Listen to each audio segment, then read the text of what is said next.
Okay, hello? Hello, hello? This is working. Hi. I'm back. Alright. Let me see if it's set. Music sounds a little bit too low to me. Let me see if I can set that.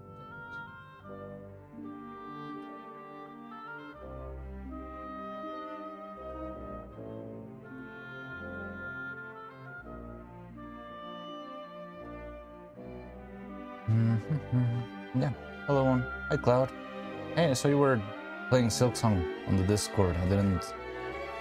Don't know what you're up to now. Are you still doing the Steel Soul run, or what's your next goal? Oh, now it's getting loud. Okay.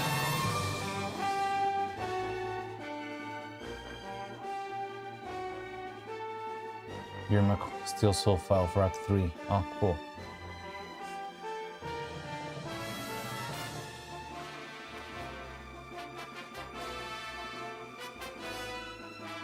Also, I saw your drawing. It's looking really cool.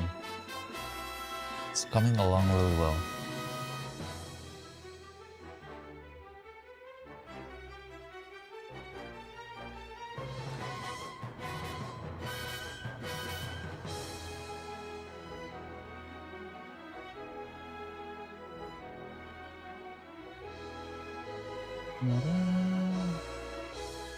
Yeah, it's looking great. I have right here. Hello, Gigahertz. How are you? Good. I'm doing good. Internet is sussy. Interesting. So, oh yeah. Yesterday, after stream, I did manage to work a little bit extra on some other things. So I did some printed files. I'll show them in a minute. I just ended up cleaning them before stream. Let me set up the camera first. Camera, no signal. It's turned off.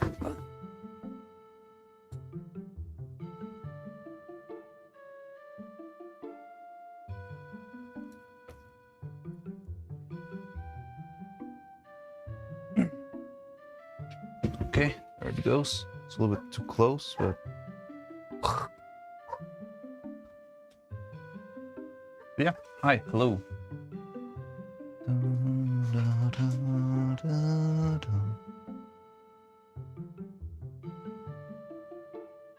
Okay, so...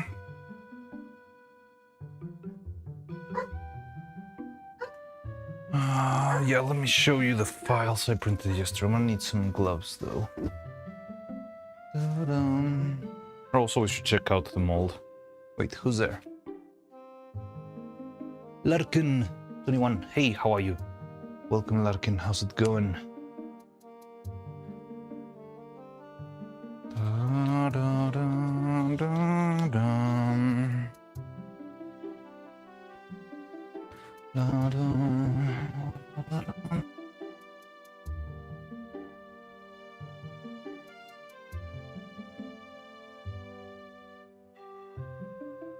Well, I printed, I'll show you. Some of these are gonna need to be redone. Well, not redone. I already printed more than the ones I actually needed, but it's because some of them came out wrong. They look a little bit weird, but I think they're gonna work. Maybe. So, made these, which they are shocked eyes. So I'm not sure if you've ever seen... Oh, this one sucks. Nope, trash. If you've ever seen... It doesn't happen that much with the twins, but it does happen with other VTubers. For example, Minnie. Her eyes shrink a lot when she is shocked. And it's a really nice expression that I always like to play with. I used it a lot in the movie. And yeah, I always wanted to do that. And I think I already talked about that. Buffering endlessly? Aw. Shit, internet. How's my... Let me check if my end... Connection in OBS is fine. And the connection on Twitch is excellent, allegedly. What's with the licking? Don't lick the eyeballs. So yeah, I made them slightly smaller, and that will give us a nice like expression change if I ever need to make her kind of freak out or something. So yeah, I printed this one. I also printed a couple pieces. Now, I printed more than what we actually needed. We only need 4 of these, but some of them have a couple of little print defects. Like they didn't print all the way on the sides. For example, here, this little handle is a little bit thinner than it should be. It could be okay, but there's a higher risk that it will break. So I'm gonna try to avoid all of the ones that have that print defect. This one looks fine. This one also looks fine. This one's got a little bit of that defect. No, it is fine, it is fine. Actually positive, okay. Good. So yeah, I think we already have the 4 that we need. Just 2 for neuro, 2 for evil. I also worked on the evil pins. I haven't printed those yet, but I did finish the model yesterday, I believe. Well, I mean, I need to tweak the scale only. That's just that. Okay, but I think these ones will work. So I'm just gonna need to... They still need to be blasted with UV and maybe sanded down a bit. But yeah, they're coming along. I also printed...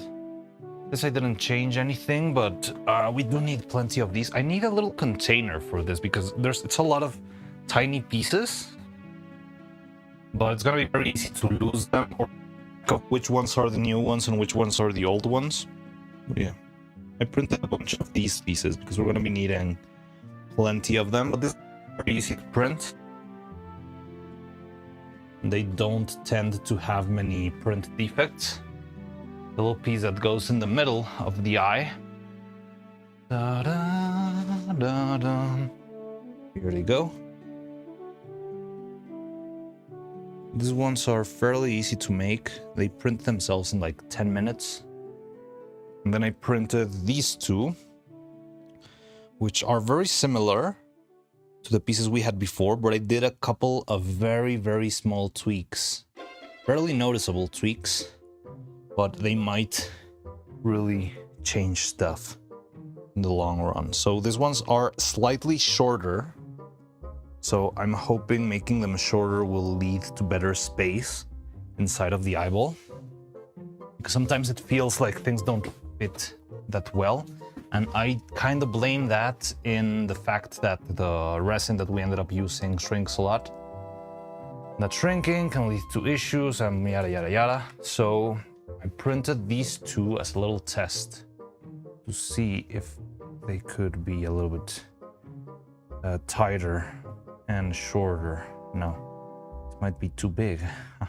Doesn't fit inside the hole. So I did 2 things. One, I made it bigger on the base because these other ones, they dangle a lot when you put them in. There's a lot of free space. So this can happen a lot. And I don't like this. So I was trying to make the base a little bit thicker. That's what I was doing here. But it seems that I went way too far since it's not going in anymore. I wouldn't like to force it. It could damage the piece of the face, and I really don't want that. But yeah, that's what I was up to. Oh, look, here's a printing defect. So it can go wrong, after all. That's the only one, I believe. So 1 failure for 6 prints. It's all right. Now, I did print another one. Let me check out that one since it was my first test. Ugh.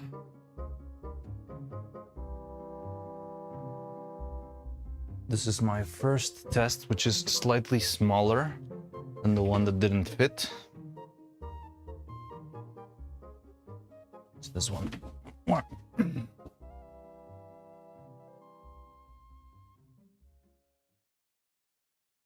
Oh yeah, this is very snug. Okay, so I think I'm gonna do this size instead. Are you up to gigahertz? See a bunch of random emotes that I can barely read from the far.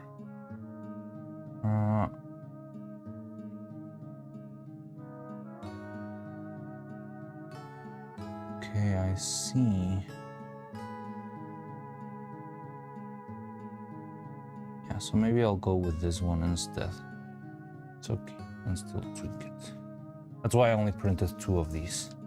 And other than that, I also printed a couple of tests for Neuro-Enables buttons. Using it while it lasts. Oh yeah. Well, you have them. But I mean, still, you have... I don't know why you're so lucky and you get new freaking gifted subs every day. More will come. Eventually, you'll be back with your Cupid. What do you have? Shum? Honey? Oh no, Aura. Aura Lickies. Shroom. And Krelly. Bold.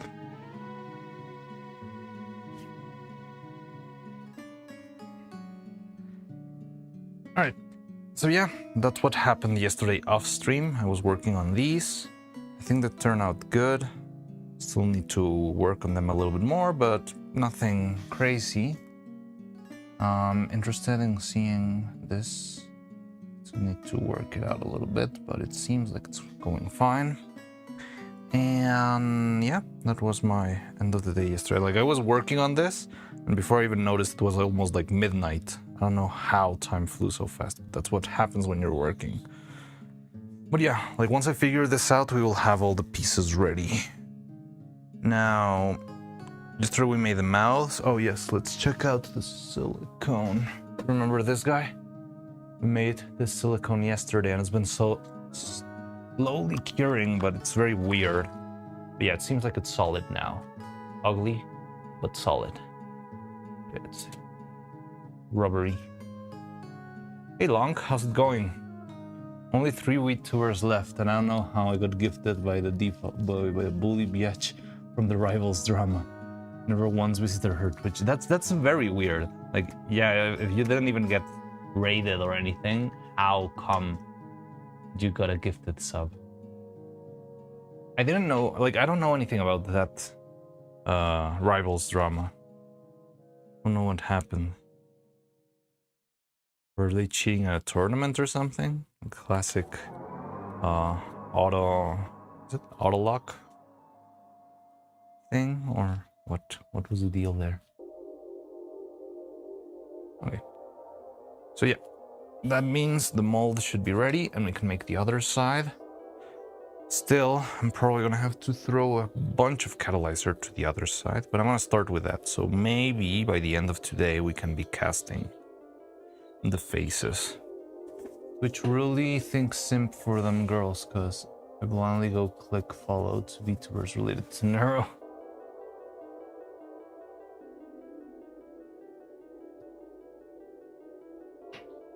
Like, you only press follow and instantly you'll get a sub. It's very interesting. Like, I rarely get that sort of random subs. Like, I did get one for the hype train. Well, no, not for the hype, for the subathon. Like, at the start of the subathon, I did get one. Sometimes people will gift me subs. Like, a couple of days ago, I think it was Seriously, or someone else gave me a sub to Neuro, which is cool. But yeah, like randomly, like random gifted, I rarely get them. I don't know, Twitch doesn't want me to have the subs. Maybe they know I'm not gonna use them that much, but I mean, you also don't visit most of the channels, but somehow you keep getting them. That's weird. Twitch really thought I want them to... I mean, I think Twitch knows that is a factor in their platform, right? Like, after 10 years doing what they do, I think they have kind of found a pattern.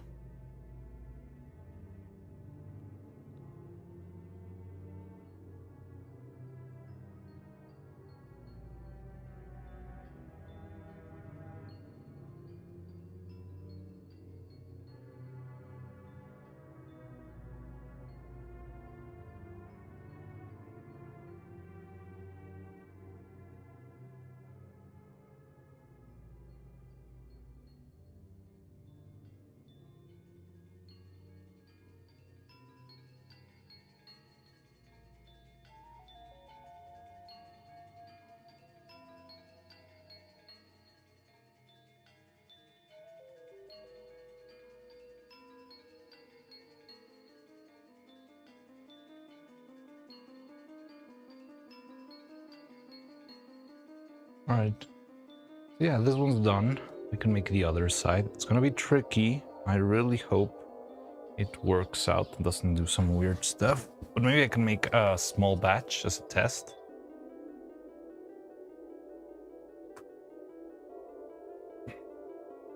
And move on from there. Back bounce toilet princess. Yeah, I know. Actually, I should raise the volume. Can I do it? Oh yeah, cool. How's the volume for you? Because I can barely. Well, no, I can kind of hear it. I don't like it to be too loud, but sometimes I'm not sure if you can. It's like too soft in the stream. Oh, this is a bit low, but okay. I can tweak that. Give me a sec.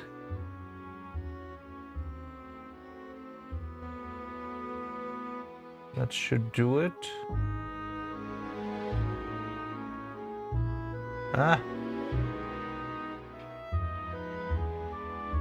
What the hell? My headphones. The volume goes up, but it doesn't go down. What the hell?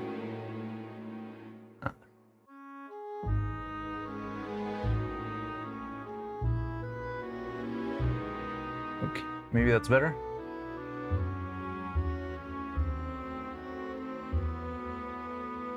That's up to you. Thank you, Hertz. You want me to change into another output? I should set that up. God damn it. Always forget about that. And switch into this thing.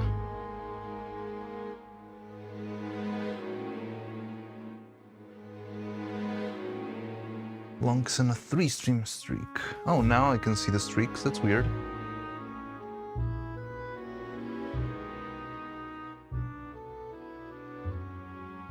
We're not jump scared. Sure.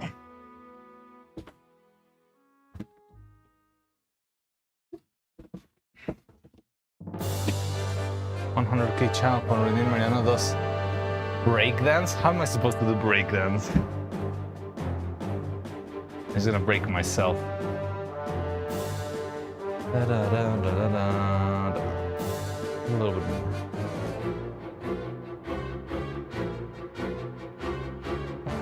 Maybe someday. Maybe when I have my own puppet, I can actually animate myself doing breakdance, like the little cat meme.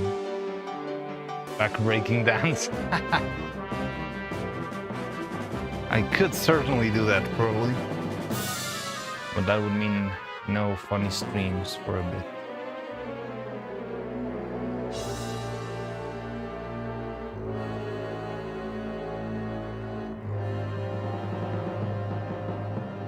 Okay, this needs to be a little bit bigger.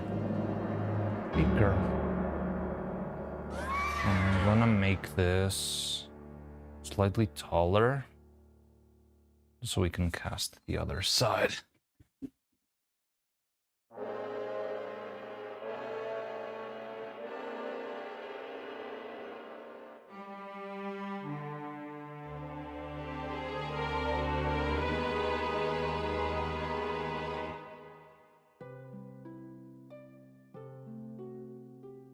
Just need it longer. Dum dum dum dum dum dum dum dum.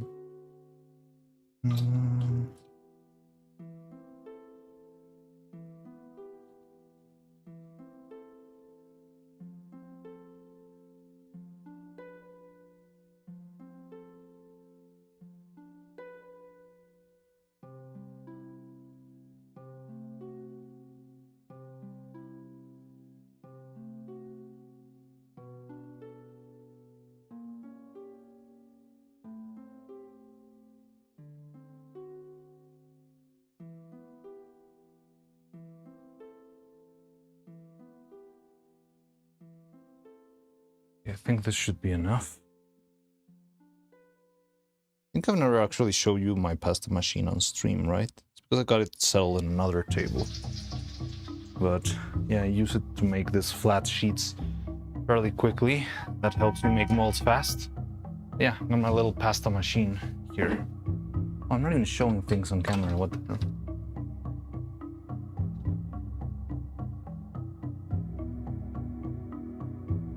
Yeah, I'm working on this mold.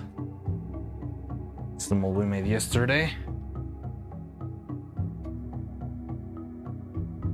But yeah, this is the pasta machine I use to make flat sheets. It's very useful, it's very handy.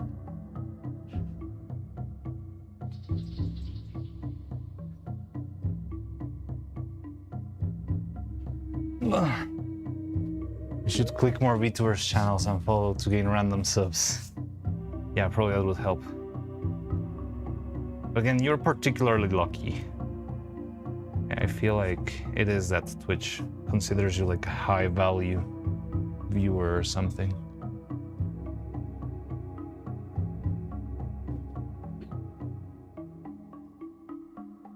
Found another VTuber who was scoring randomly 2K viewers, but chat barely moves. How? How does that happen? That must not be a good investment.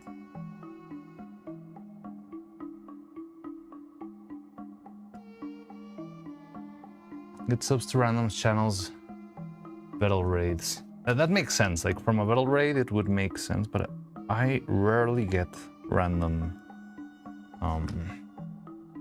I think I got like at the end of last subathon, I did get a random sub from Vettel's channel. Then I also got one random sub from Coco. And most of the others have been like targeted sub gifts, because whenever I raid someone and it's like, oh, you're John Workshop, you're the guy who makes puppets. Oh, that's super cool. And they will give me one resub. Sometimes, not all the time. But like randomly, random subs, it's very hard. My first viewer watching Neuro didn't get a single one, lol. Yeah, maybe that's it, because my account's fairly new, which doesn't like to give me random stuff. It might as well be a bot. Jesus Christ. This music is, like, it's so good, but it goes like from super low chill to freaking chiral fields blasting in your ears. Oh my god. Ah, the trumpets.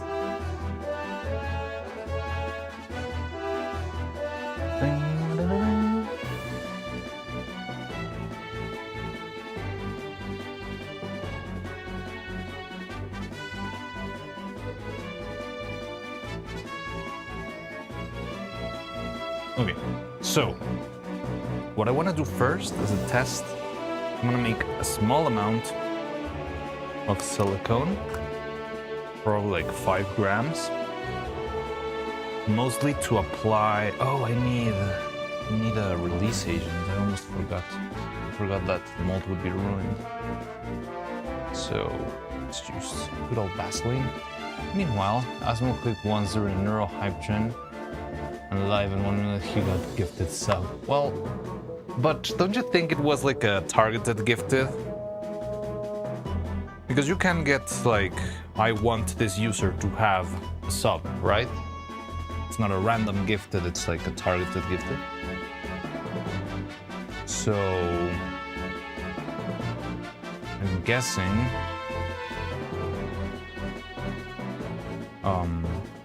in the case of Asmon, it will be very likely that someone wanted Asmon to have the sub. I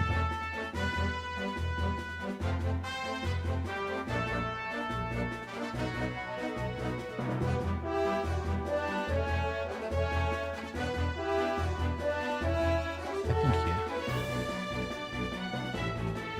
And can you just like gift subs like that? Could we gift the sub, Vettel, a sub to the workshop, just for the sake of it? Or Asmon Gold.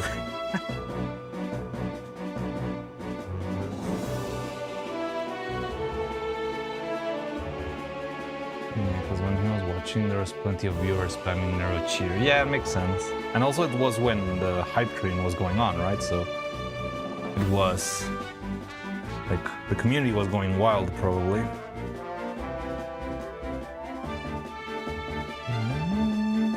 So yeah, it's very important to apply release agent unless you want your mold to become a solid piece of rubber. The release agent makes it so that doesn't stick to itself that much. Now it's gonna be tricky, this one, because there's a couple of bubbles in the cast. You can see them, right? Maybe not. In the keyholes that I made, seems like the silicone didn't make it all the way down. Camera. Should get the camera closer. Like, what's the point of putting it all the way back? Yeah, you can see those little holes there. Those are bubbles that were formed when I was casting the liquid silicone rubber. Like, some air got trapped there and it couldn't get out, so it becomes that negative bubble. And I mean, it's not terrible, but it means it could make it harder for the other piece of the mold to release. Or it could make it so that, like, if it was my only key, it could lead to the mold slipping sideways and stuff, and also doing messy things. Yeah, it's something fairly common. That's why you usually do so many keys. So maybe 1 and 2 can go wrong, but you'll still have like a lot of them as a backup. I mean, this mold, probably the keys that do the most heavy lifting are the 2 big keys for the eyes. These 2 nice bumps. Kache 4561. Hello, hi, how you doing, Kache? Welcome, how you doing? I'm making a mold for Evil's Mouths. I've been working on this since the day before yesterday. Was it Monday? No, Tuesday. And yeah, I mean, it's coming along. I think we can finish this today, but the silicone has been acting weird, which has made my work a lot slower. But hopefully I can take care. Gosh. So I'm gonna throw this in. I'm gonna prepare a very thin layer. I'm thinking a 5-gram cast. Probably won't catch the rest of stream until Evil finishes stream. It's okay, don't worry. Wait, is Evil already starting? I thought she started like after, like 1 hour from now. And what is Evil up to today? Class stream? No, but only for work. Oh, okay. Alright, well, yeah, no problem. I'll be here, most likely, to be on time for stream. It's okay. I'm gonna still be here, probably, casting stuff, painting things, painting the mouths, but thanks for stopping by, Long. See you around.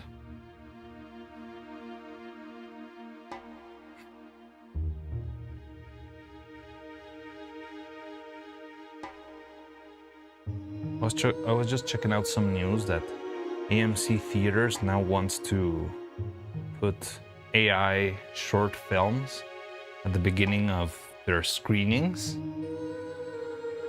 And that's so weird. Did you see that you were nominated for the Swarm Awards show? Yes, to the Neuro Awards. I was very excited to be there. I'm very excited that people voted for me and nominated me, and I don't know, I'm just happy for that. It's been a very cool experience, and yeah, I hope we can be there next time and such, if we finish this properly and it goes out, like the animation turns out well.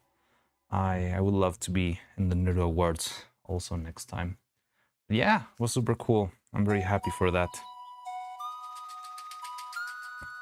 We did get a visit on stream from the Neuro Awards a couple of times, telling us like, hey, you've been nominated by 10 people already. And I was like, whoa, wow, super cool.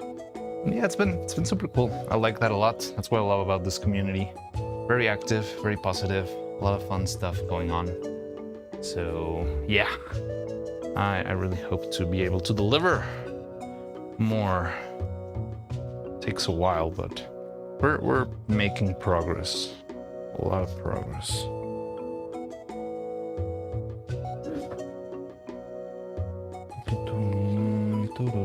Okay, so I'm gonna try and make a 5-gram cast here, just to test the material, test the silicone. Well, the catalyzer mostly, because the catalyzer is the one that's been acting weird lately. And from there on, I might do another 5-gram cast. The important part of doing the 5-gram cast is, yeah, figuring out how to make this faster. Because yesterday it took all day for this to dry out, which is not too bad, but I'd rather make it quickly. Like, I don't want to be waiting. for days and days with this thing. Yeah, so I was telling you, it seems like AMC Theaters wants to put, for some weird reason, AI short films at the beginning of the movies. I don't know, it's just bizarre. Like, it's a bad business idea from all angles. As much as I try to think about it, it's like, why would you like to waste time and invest in like proper, like no one's gonna pay for the AI shorts. Little wave. Okay. So I'm gonna try, let's try with what, 2 gram, no, it's 5. It would need, regularly it would need about 2 drops. I'm gonna throw in like 5 because it's been so slow. Hopefully that will be more than enough.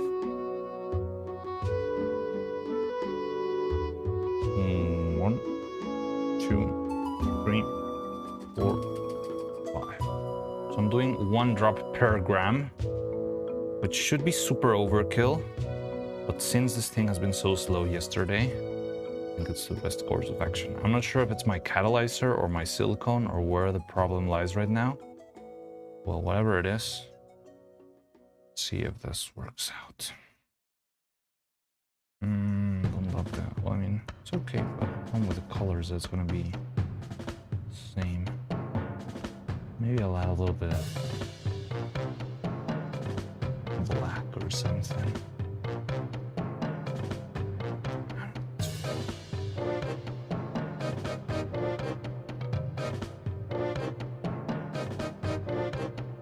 Now, the most important part is dedicated fans, right? You're a great example of dedication. Thank you very much. Yes, it is fun to be part of the least dedicated fan base, making such wild stuff, along with so many other very talented people. I like this a lot. I'm really enjoying it. I just really want to start figuring things out and how to make things faster, and I think we'll get there. But it's been slow.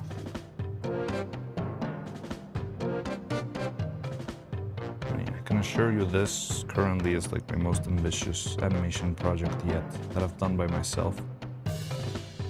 Okay, so the first part, it's important to try and fill the inside gap of this little hole as well as possible, because this hole is what I use to place a magnet inside. So if it's not properly filled, that means I'm not going to be able to put the magnet inside of the final piece. And yeah, that just makes everything more troublesome. When I was working on Evil for the first Extravaganza thing, I actually did not cast this properly. So every single face I had to manually drill the hole for the, well, not really drill, but like make it a little bit bigger, because the magnets would never fit inside of the face. And that was so slow. Least dedicated puppet Unk. Yes, I am the least dedicated puppet Unk.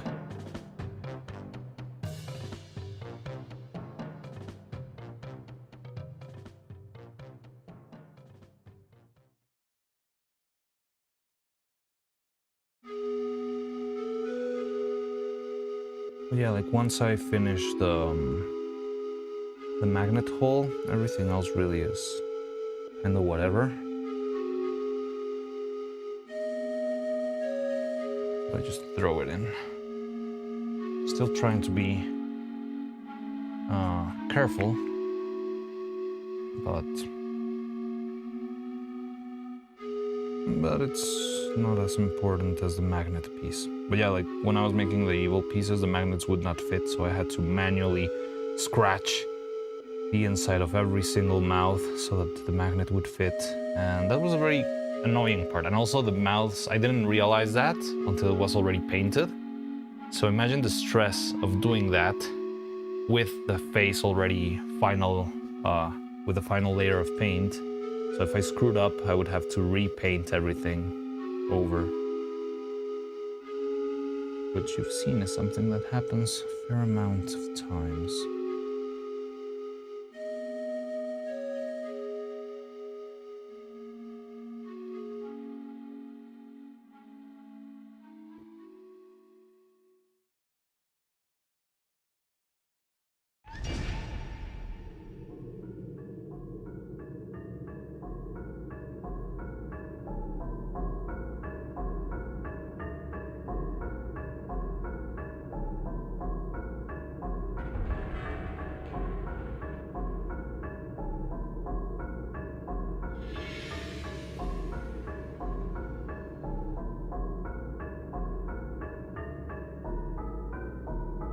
Okay, so that's one cast. What time is it? It's almost noon for me.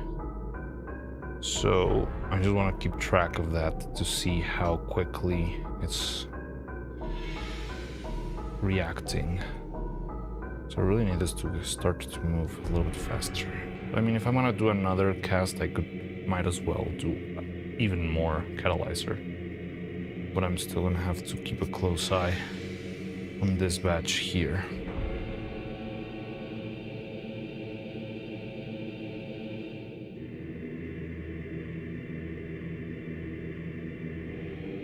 Starting to feel thicker, so that means it might be ready soon.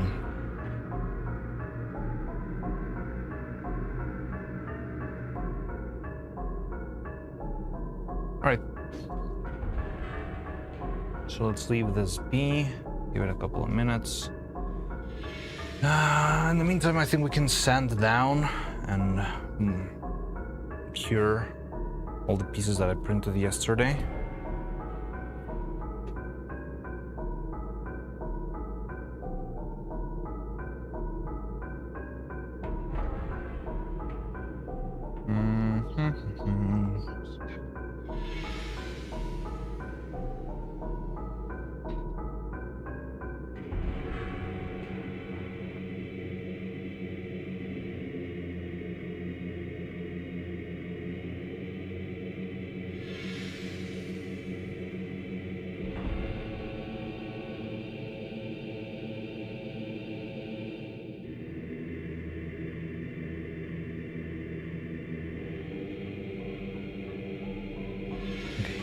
Give this a couple of minutes. Let's see if we can, how it looks after, I don't know, say 10 minutes. We should have a good idea of how it is going. And in the meantime, I will blast the eyeballs. I'm gonna go get a box. I do need a box in order to hold these guys.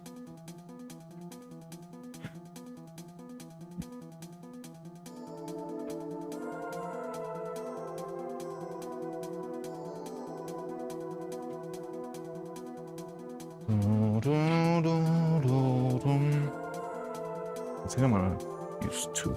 One for the eyes, one for the joint pieces.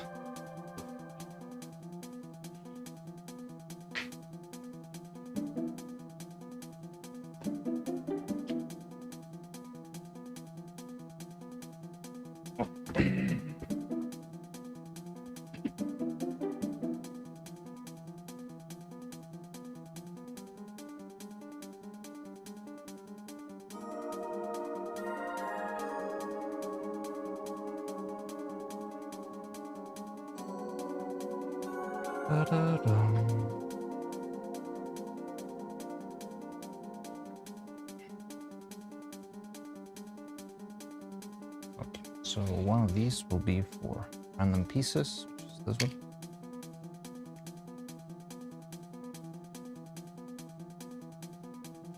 The other one will be for the eyeballs. And I'm gonna clean up, well, I'm gonna first cure these eyeballs.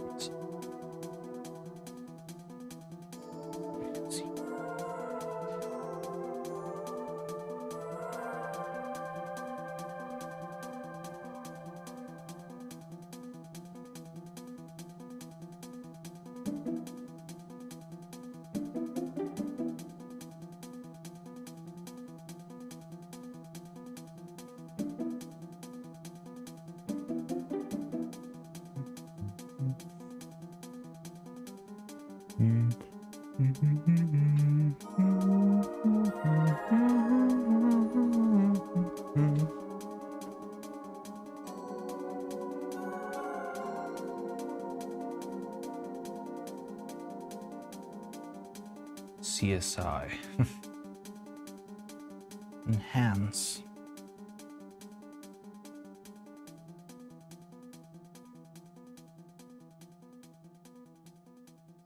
The sheet of paper has like little strands that glow with the UV light. Can you see that? Maybe not, because I think the light blinds the camera a little bit, but there's like a couple of little fiber strands in the paper itself that's actually shining under the light. Interesting.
Okay, that should be it.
Well, it looks decent enough. I don't really know how much time this needs, but it shouldn't be that much, right?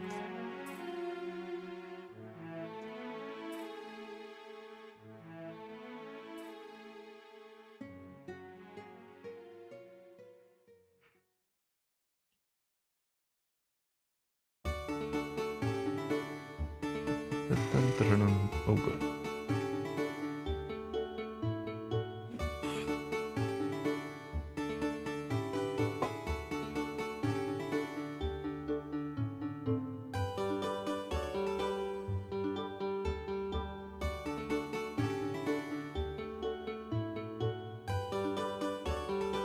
Hi. Hey, Tony, how's it going? How are you? How have you been?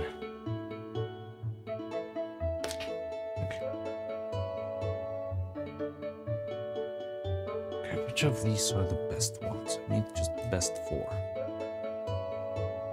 This one's not the best one. This is not the best one. That would leave us just with this one.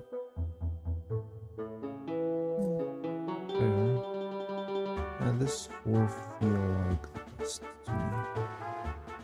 Alright, we're good.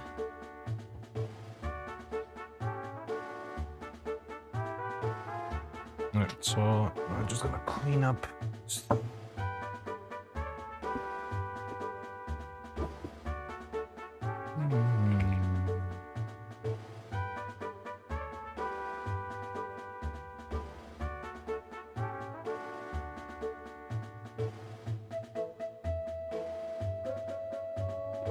Who's that? Hello, Mariano. How's your day? Hello, Nagasai. Nagasyari. That's been good. Chill. Preparing more stuff. Today I'm planning to finish the mold for Evil's faces. Make a couple of copies of them. 70 streams, 6 streak, or whatever is written. Streak. Yeah, congratulations. That's a lot of streams. Almost as many as we've been actually doing this. Like, we've been doing... This is episode 74 of... How's progress in your current project? 50%? No, I think we're way beyond 50%. It's still slow, but I hope... Well, it depends on where you're counting. Like, if you're counting animation, we might be around 50%, but if you're counting just construction, I think we're well around maybe 90%. Done. Testing. Finally. Hey, it's working now.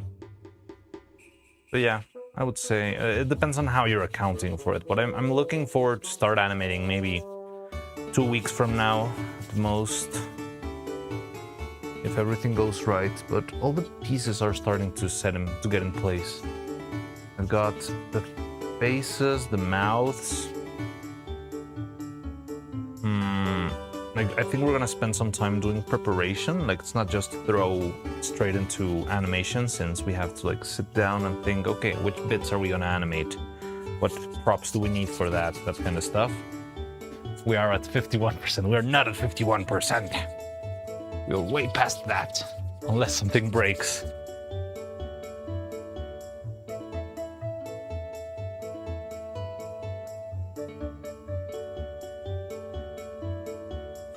"2 weeks," he says. Clueless. Shut up. Why didn't the clueless emote work?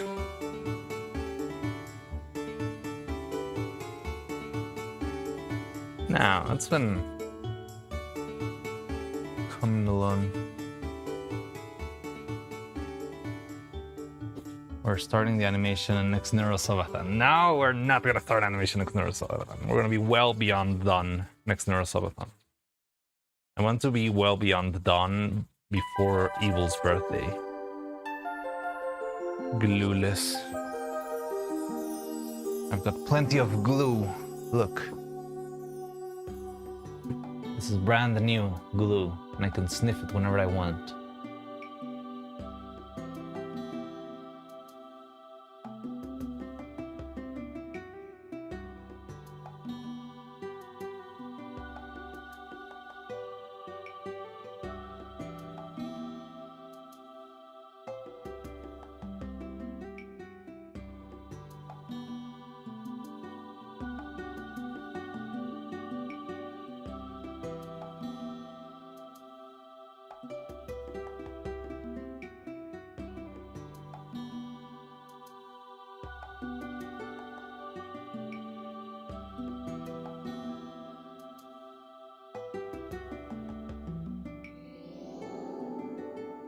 Okay, so it's been like 10 minutes already. I want to see how quickly is silicone curing.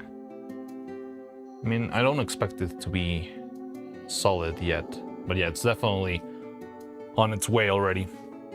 You're making carnitas? Let's fucking go! Holy shit, that's gonna be so good. At least attempting to. I don't really know the process to making carnitas. Like, I think it varies a lot.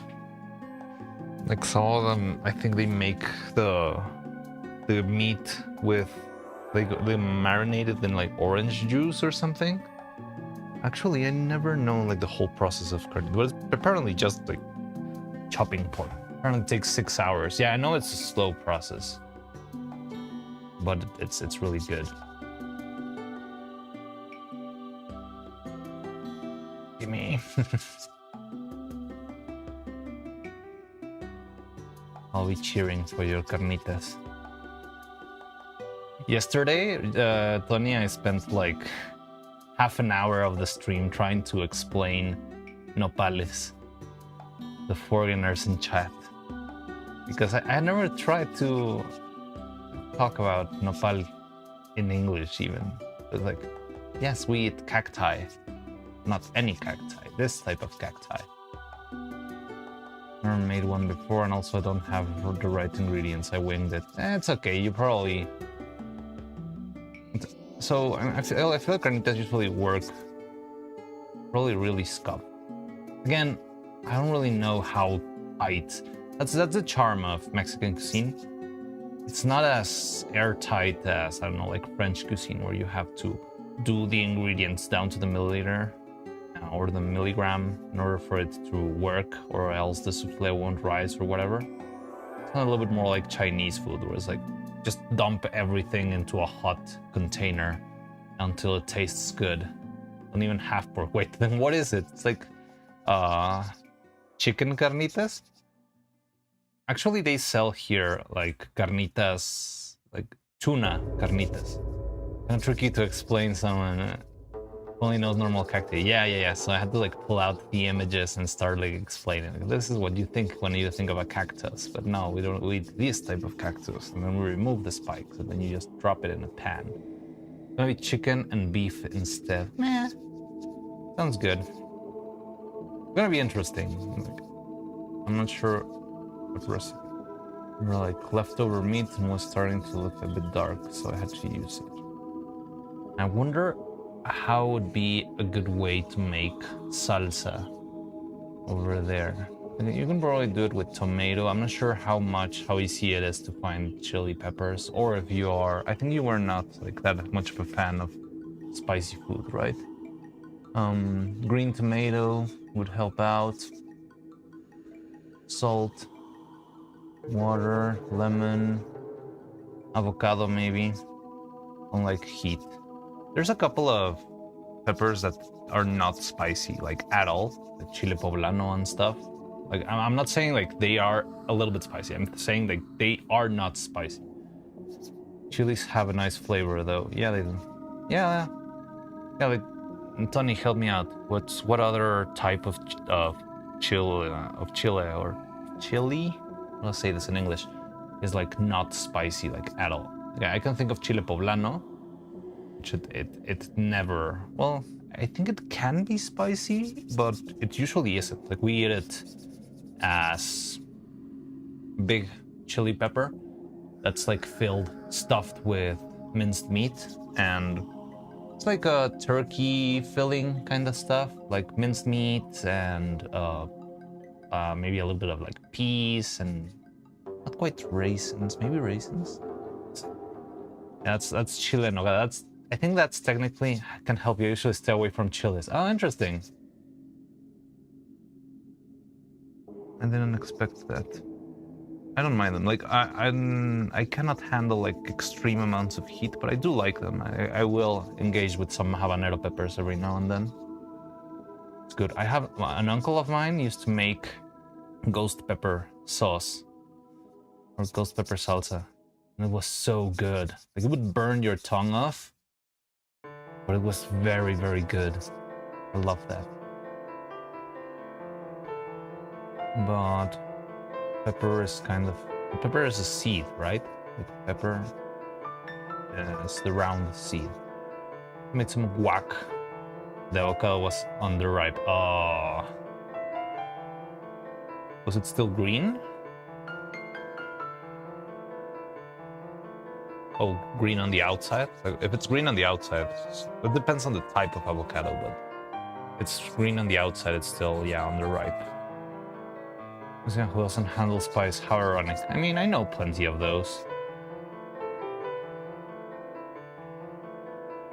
It's kind of yellowy and had a strange texture. I see. Again, it depends on the type. Like, my dad has an avocado tree, but it's not the same kind of avocado that you usually know.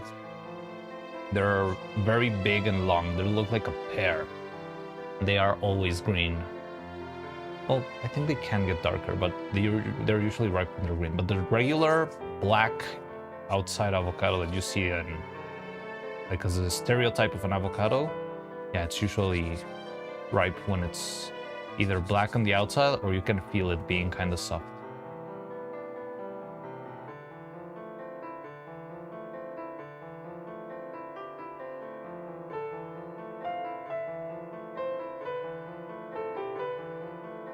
Oh, well, yeah, I was talking to you about, like, the national dish. We're like brown. Brown, interesting. They were overripe?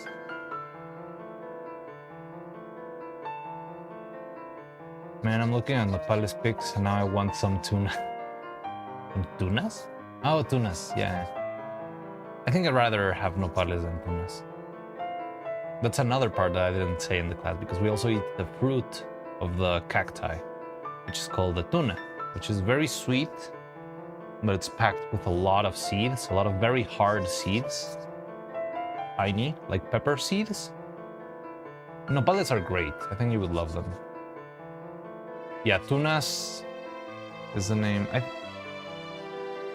have the feeling that those do have a word in English, and that isn't tuna.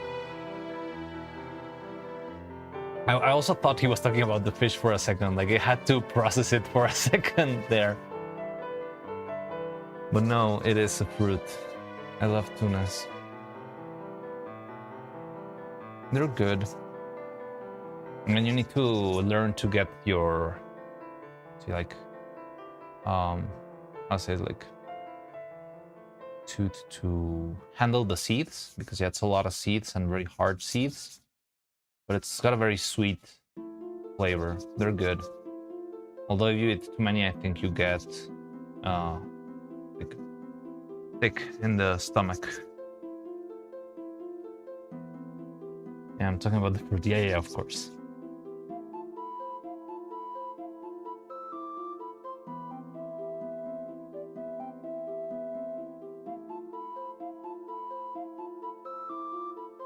And I like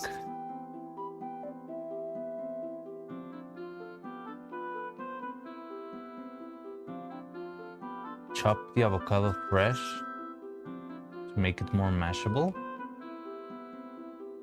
Okay, so you already have it. I don't know. So right now it's hard, the avocado, like it's solid, like an apple, kinda.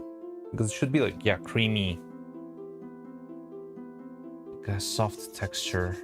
Just eat the seeds. I mean, you can do that. Yes, they're small enough to eat, but in general, like some people, especially the first time you eat them, I feel like they are kind of unexpected, maybe. But yeah, you can eat them. You can swallow them. They're small enough. I'm trying to think. I'm trying to visualize the parts near the center. Looks kind of like an apple or pineapple. Oh, I think I've never handled like such an unripe. If you leave it open, it will probably oxidize. But maybe, like, if you leave it open for a bit, it could get softer. I'm not quite sure. Like this, I think I've never handled. I guess we are used to avocados always being like the right consistency all the time here. So I'm trying to figure out what's wrong with your avocado. I'm trying to piece it out in my mind. But what you can do, if you leave it open, it will go brown. But what you can do is you can like add a thin layer of lemon, like just throw some lemon on top of the open fruit, and that will help it not oxidize with the air. And maybe if you leave it open for a bit, it could, after some time, start to soften a little bit more. I'm not quite sure. It's with the heart of the apple. I don't know, Tony, also help me out here. I'm trying to piece out what's going on with the Blue Cloud's avocado. We're trying to reverse engineer how to troubleshoot. Two Mexicans troubleshoot an avocado in the other side of the world. I love this. Best stream ever.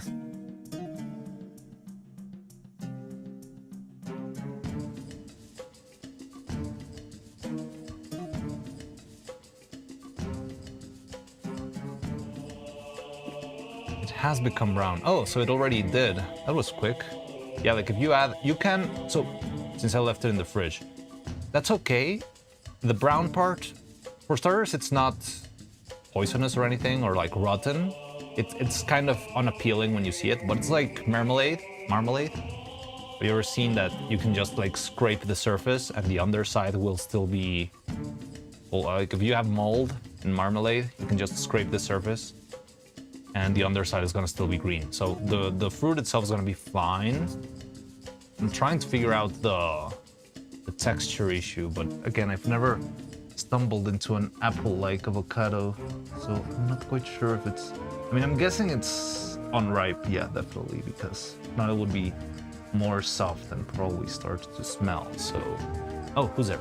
Crimson Demon Megumin. Ah, hello, Crimson Demon Megumin. Explosion.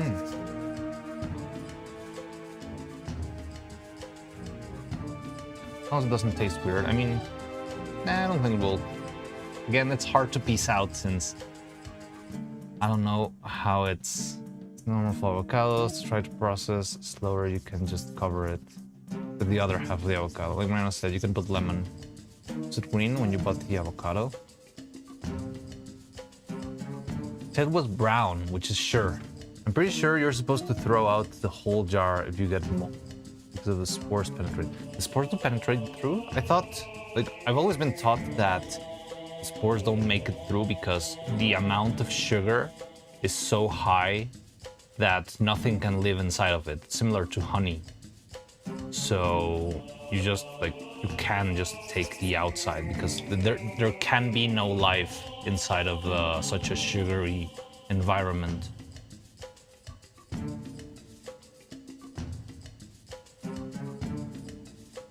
Also have brown streaks inside the flesh near the pit. That's fairly normal. Brown streaks, like little veins, right, running in the flesh. That is does not taste different. Just looks a little weird. Can you send a picture on the Discord? Okay, so it's a brown avocado. I don't know if I've ever had brown avocado. Maybe that's why I'm so confused. I know the green ones, the pear-like ones, and the usual ones. Like the most popular ones are, I think they're called Hass avocados.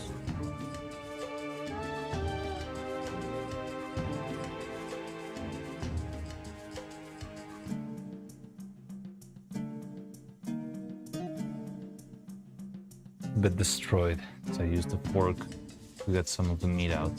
It's always easier with a spoon, just like whoop.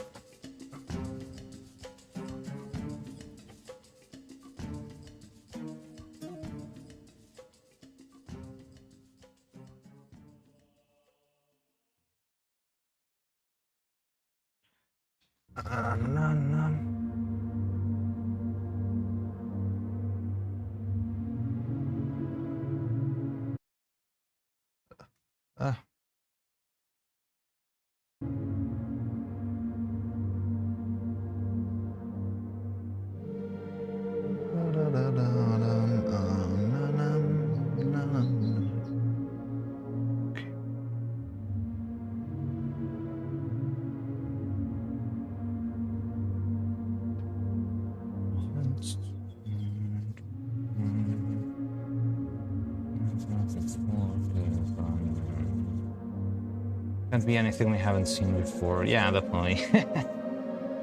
And in general, check it out. The avocado.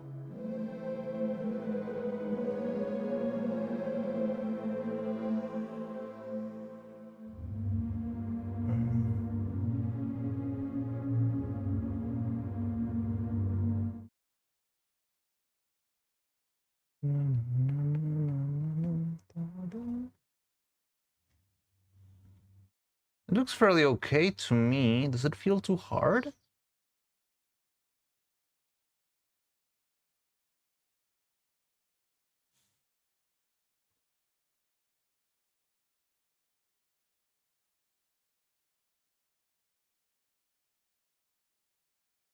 Yeah, maybe it needed a little bit more time, but...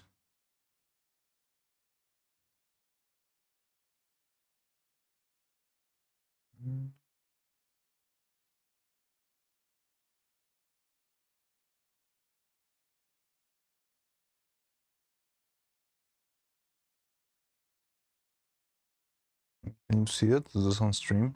It's kind of weirdly framed, but you can see it.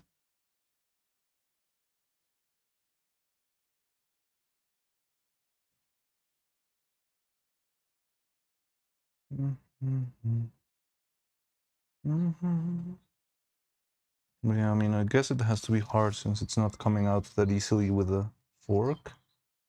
And a spoon usually gets the job done.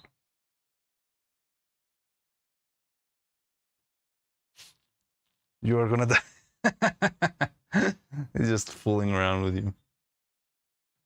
That is the mark of the cursed avocado. The avocado del diablo.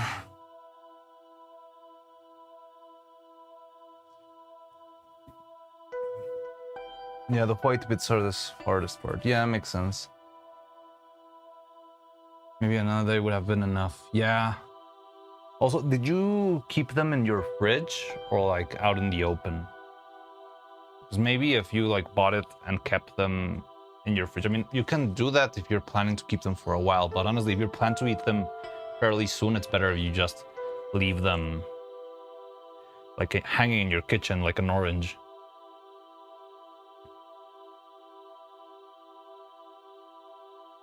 It will turn into an avocado in the next 3 days.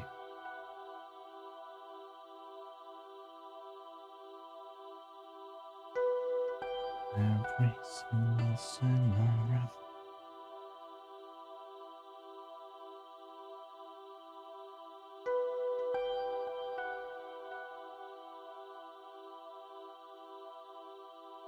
Cut it open as soon as I got it. Pretty much. Yeah, maybe they sold it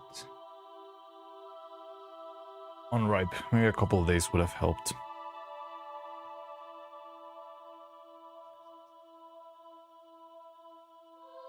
Life as an avocado doesn't sound so bad.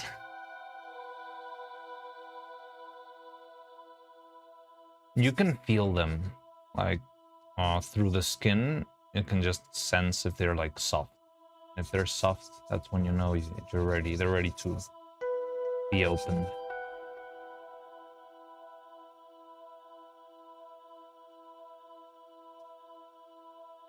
I will eat you.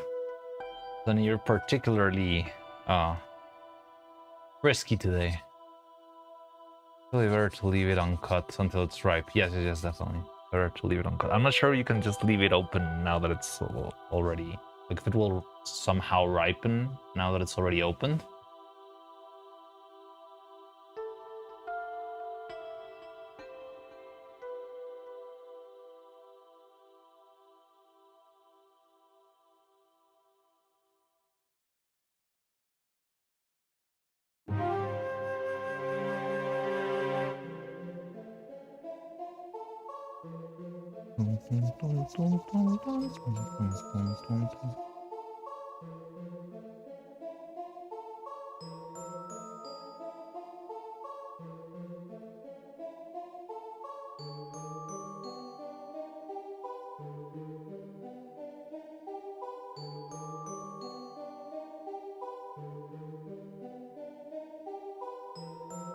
Was that just me? What?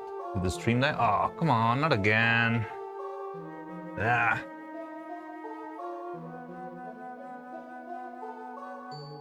Why?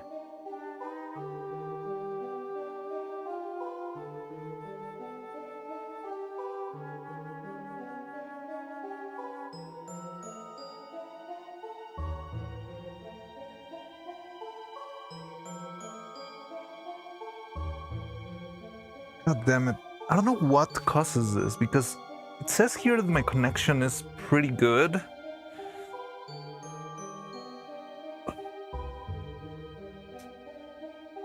just died for like 1 second. Again, I'm not sure if there's a way to tweak that. Maybe if I changed servers and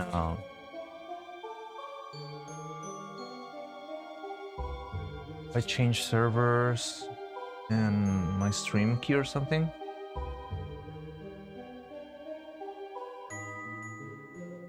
Can I repeat what I said? What? I don't remember what I was saying. Stream died. Is my internet being shit again? What was that? Avocados.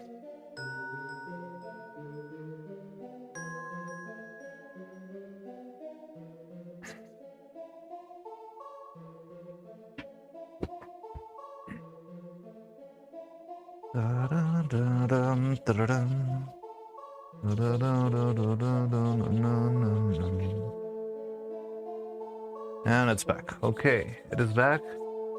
Wizard1 just sent a message. I'm trying to just say this out loud for the sake of time tests, because sometimes when this happens, also delays start going crazy. So it starts to maybe. I'm gonna respond to this comment. Oh, I was saying that you were particularly frisky today.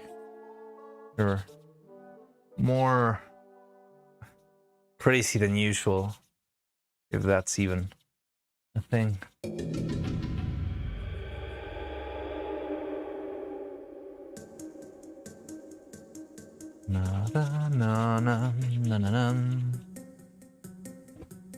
Warren wants to eat an avocado. Oh, okay, you're talking to the avocado. I thought you were talking to Cloud. Oh, well, yeah, because you said Cloud was going to turn into an avocado. Fresh avocado.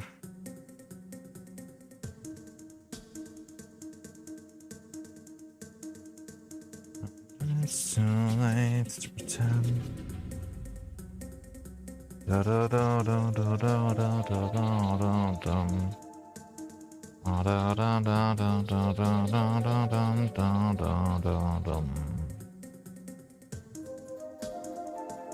Yeah, I'm not sure if you can ripen the avocado once it's already been opened, unfortunately. I might have two in the kitchen right now, just because I wanted to use those emotes. Every flora from the Americas seem to taste good. Potato? Potatoes good, tomatoes are good. Onion. Corn, of course. The best corn ever. Let me think, what else have we got? Banana, mango, every plant there tastes good. There's also a hallucinogenic plant.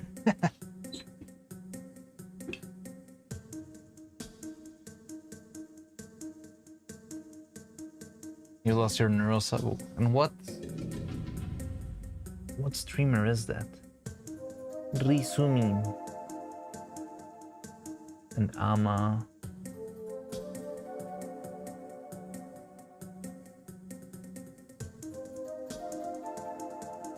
Is that the same one we were talking about yesterday? Ama Sharku or Ama something shit? The Neuro-Sama. No. Someone get this man a Neuro-Sama. Yeah, they will come. Eventually. Also, I feel like right now is a good time to not have a Neuro-Sama scene. There's not a lot of things going on. Once collabs start running back and like dev streams and stuff like that, that's when you will want your sub, I guess. Right now it's a chill moment to be emoteless.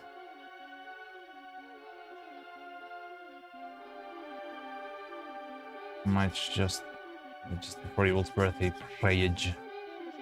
Let's hope. I don't remember how it was last time. Surely got one in March. Plantain? What the hell is a plantain?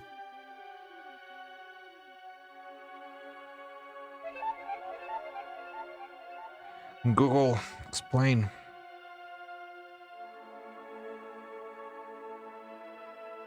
Oh, plátano macho.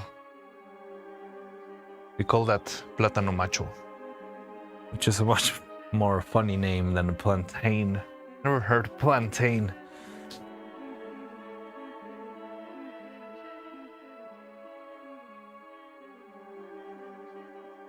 Well, I just googled it, and it seems to me that it's plátano macho. And it's pretty good.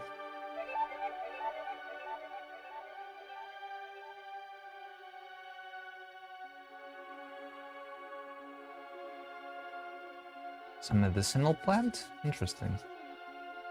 It is good. You can have it even as like chips. There's like plátano macho chips that you can eat. They're very good. And there's also like cooked slices. See, every plant there tastes good. I don't know. I mean, there has to be one plant that doesn't taste good, probably. But yeah, there's a lot of good things. Definitely. The corn, cilantro, perejil, spices. We've got a lot of spices. Mostly chili.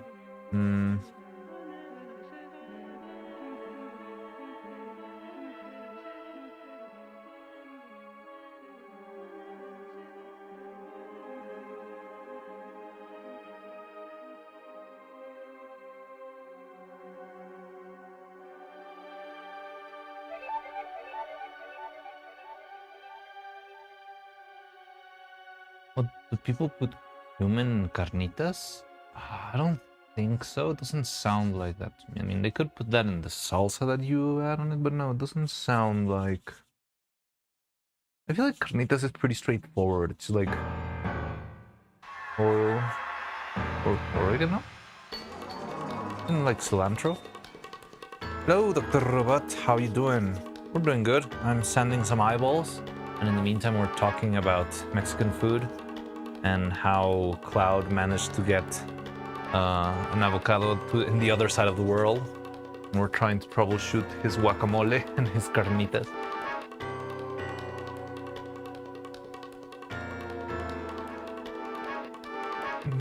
Neither cilantro nor oregano.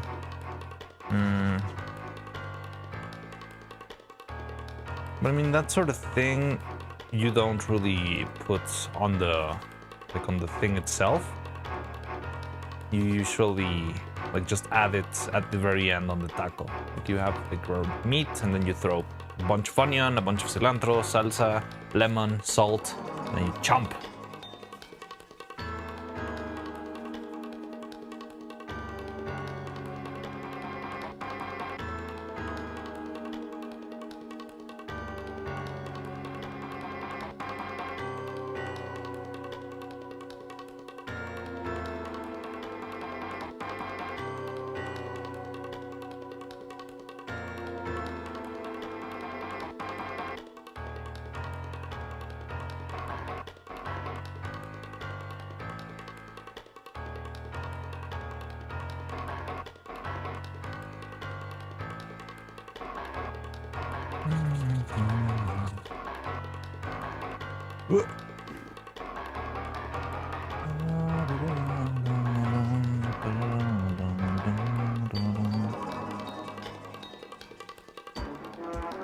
Talking about spices.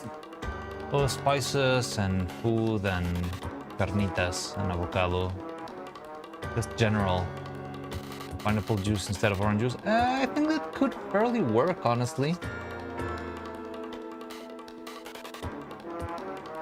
I mean, we do use, it's not in carnitas, but we do put pineapple in tacos al pastor, so I don't think it would not work.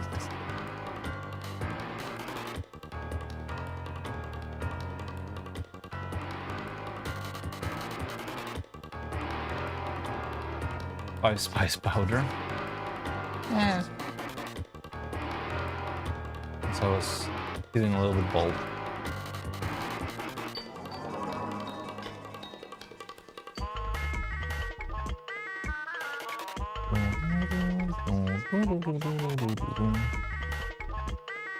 Oh, by the way, good news. The yesterday's 5-hour-long Toho playlist did not get copyright struck. We did get a strike from a single song, which I don't really know which one it was. It was called GameCube. And I did listen to it, but it was not like, I thought it would be like the GameCube theme or something. They did but no, I don't know, just a random song called GameCube. Got the whole video striked, but I already took it out. But the huge freaking playlist of the whole music made it through. Hey, Critical, how you doing? Hi. How's it going? How you doing?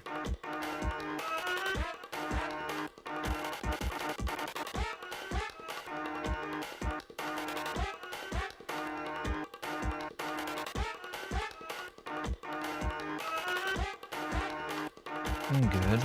Good to know, good to know. Blue Cloud is making carnitas and we're trying to give him tips. We have the Mexican audience here troubleshooting the avocado.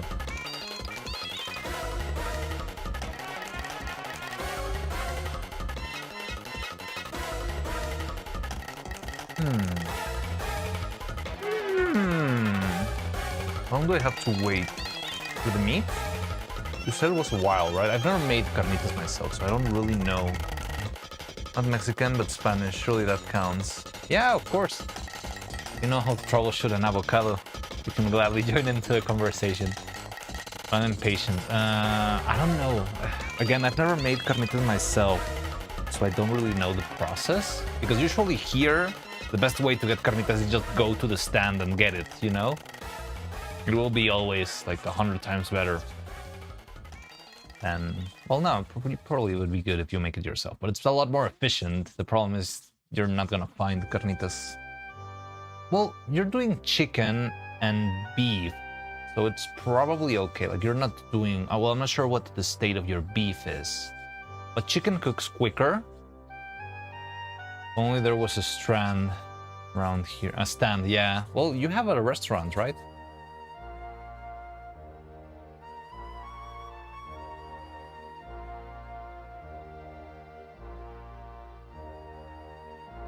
But I'm trying to think. Like, I think it could be ready faster. But I don't really know what the process is, how you're cooking it. Are you using like a slow cooker, or is it like just in the stove? Because if it's chicken, it's probably gonna be done quicker, right? The beef, I'm not sure if it's already like pre-cooked ground beef, pot on stove, covered. What about the beef? It's like raw minced meat, or is it like pre-cooked like steak? I'm having a hard time translating raw. That one might need some time, right? Raw steaks, I guess you mince them into little pieces at the very least. Yeah, that is gonna take a while, because it's gonna, like, you want it to become, you know, like, what's the name? Like, easy to tear apart, you know?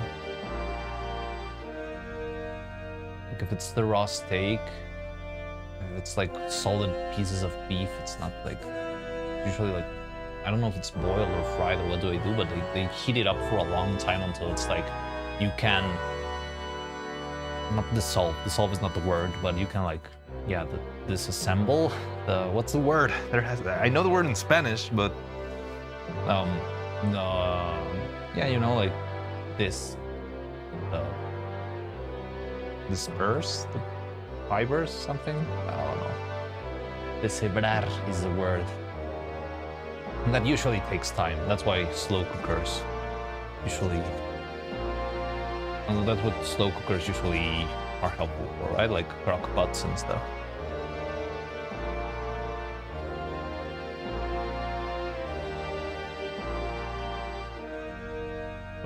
Cook faster in smaller pieces, but still takes time. Yeah, well, I don't know. Did you like put the whole steak, or did you like mince it into like cubes or something? I think we're gonna wait 3 hours more or less. I mean, you can always just open it up, grab one piece of chicken, one piece of meat, and check them out. Love to get more kitchen tools.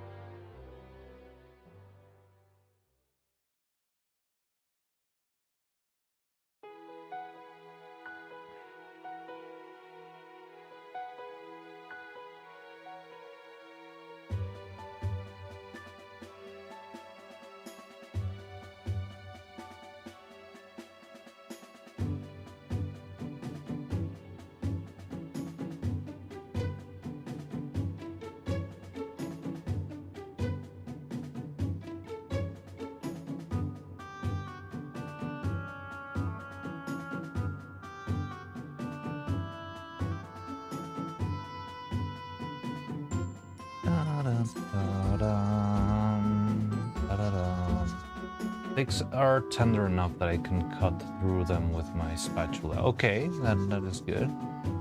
And is it too red? Well, that also depends on your taste, right? Like, if you are someone who can eat like medium rare meat, it could be fine. But if you like it like well cooked, then maybe you want. Doesn't look like pulled meat though. It could also depend on the type of meat that you used and all that stuff. But yeah, if it is completely cooked, I mean, then I guess you can already eat it. I'll just pull it now. And you can pull like a single ration and just compare it to whatever it turns out, however it turns out after sometimes. I'm not sure how much you may eat it. Yeah.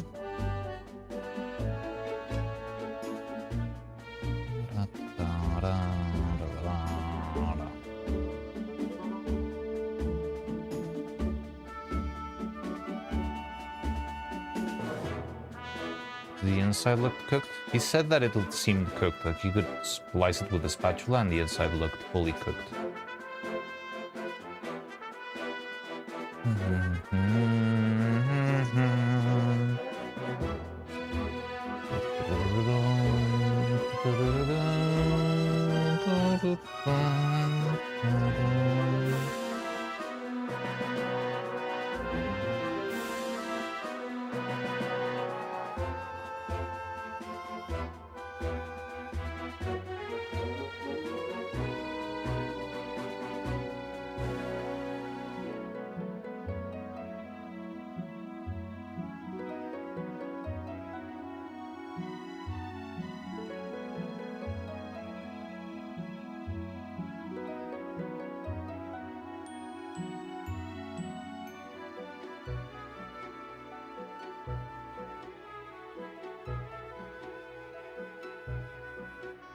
Okay, I think these are done. Let's cast the extra part of the mold. This should also already be, maybe not fully. No, it's quite, all right. We're cooking here. Cloud is not the only one who's cooking. So, I'm going to add another layer. I don't know if 5 is enough, or should I do more? 5, let's do 7. 7 grams sounds fine to me.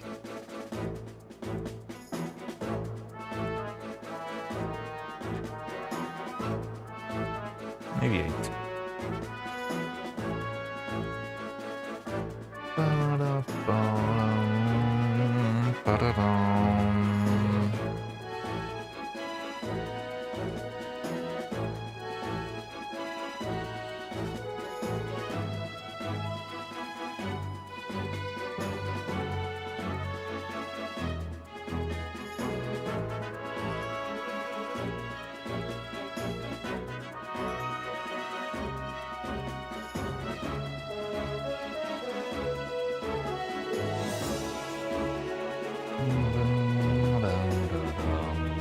Ah.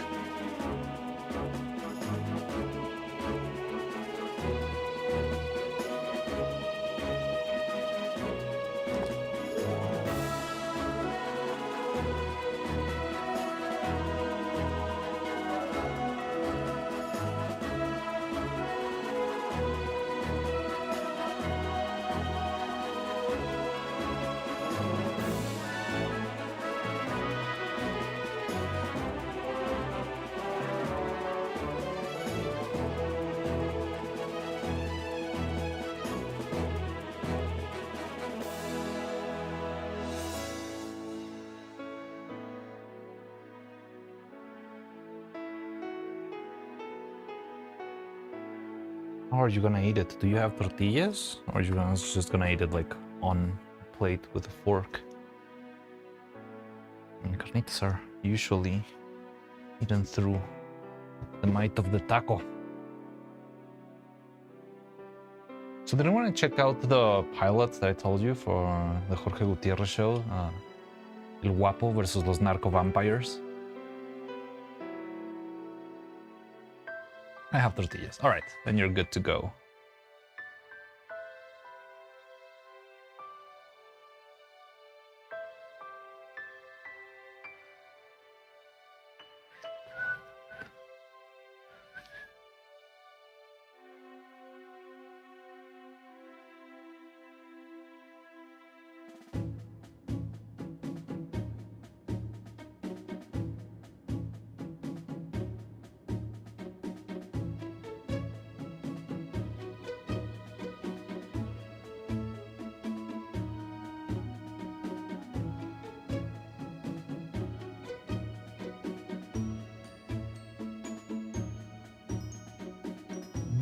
Two, three, 4, 5, 6, the other one, and 8. All right.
Okay. So I think this will be enough for the mold.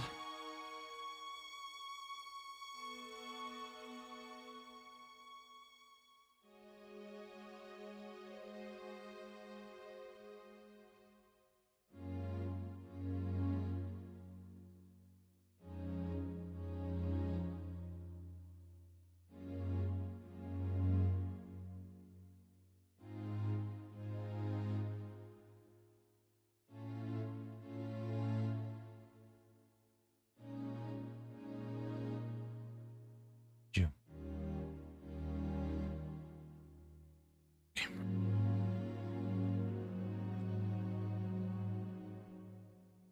Hello, sit on the wow. He leave. Yes.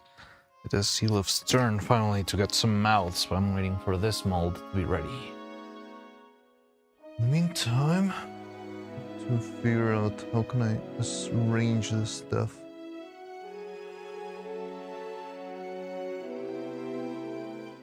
Almost done with the playlist too.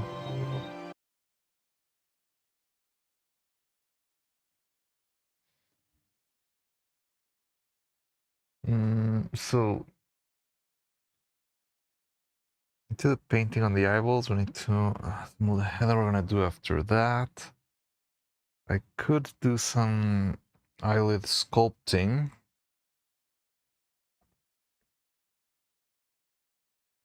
This model will probably be done before. No, I'll leave it until after I have my lunch, just for the sake of it being ready soon. Okay, pull the meat and did it. Like, is it soft enough to destroy itself? It's supposed to look like that. Again, it's a little bit hard to know. Yeah, honestly, that looks kind of like carnitas to me. Like, in general, they're not the most like flashy. It's not the flashiest of meals, but it's very good. It is good. Oh, it's in. Oh yeah, I'll show it in the stream. Give me a second. Showing it on stream. Again, the I think the weird part to me, honestly, is more like the chicken. Like, it shouldn't be this bright, but that's because there's a mixture of chicken and beef. But yeah, I mean, carnitas usually looks like just a random assortment of meat. Sometimes it's even like, honestly, visually, I feel like it's one of the least pleasing things, but it's really good. Like, there's some carnitas that actually look like flat out gray, and they can be the best ones that I've had. Yeah, it does look good. What happened to all? Did it reduce or something? I don't know how much it was originally. Of course, when I put in more meat. Yeah, I wouldn't know. I mean, meat generally shrinks when cooked, right?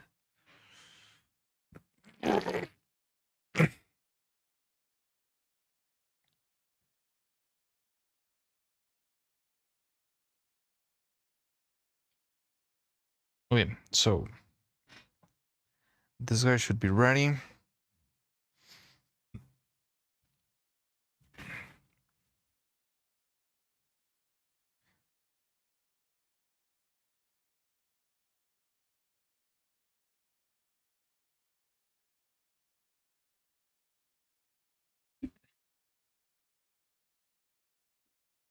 Meat shrinks when cooked.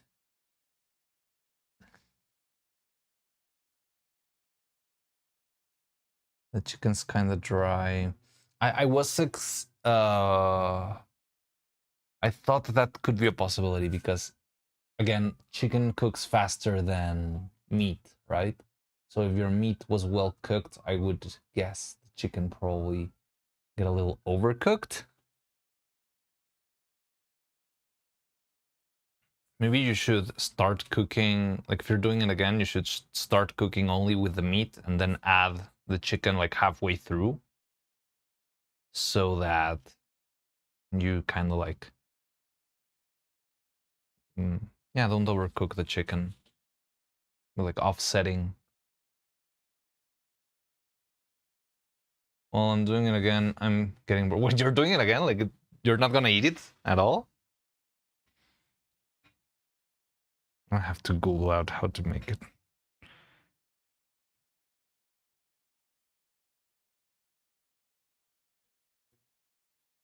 I'll eat it. But you're gonna try again, nonetheless.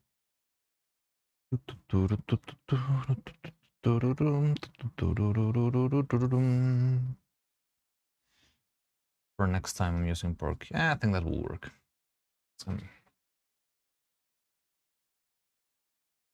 Alright, so this one's gonna wait for a bit. The eyeballs are here. I still need to make one of this. I need to paint the mouths. I need to cast more pieces. I need to paint eyeballs too. So I don't love the idea, but I think we might need to move into the painting table. I think it's about time we do that, which I wanted to do more stuff here before, but well, I mean, it's not that much, right? It's fine.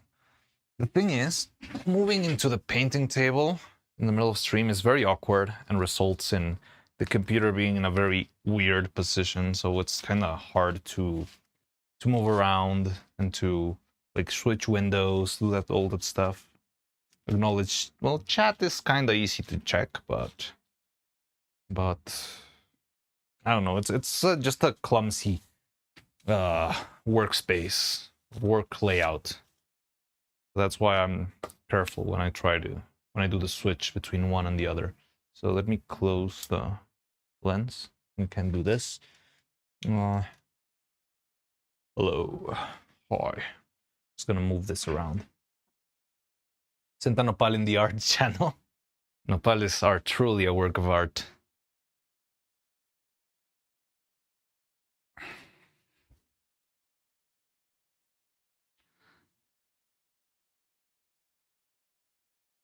So let me move the camera around. Also, the music stopped. Is it already over? Oh yeah, well now it's stopped. Not really. It's got like 3 minutes more. Okay, I've got 3 minutes to move this thing. Ooh, evil stream in a minute. What's she gonna do today? It's a regular evil stream? Is it a class? It's not a karaoke stream. We had karaoke yesterday. I don't remember. I didn't check this. I just remember seeing karaoke stream when I checked the schedule this week.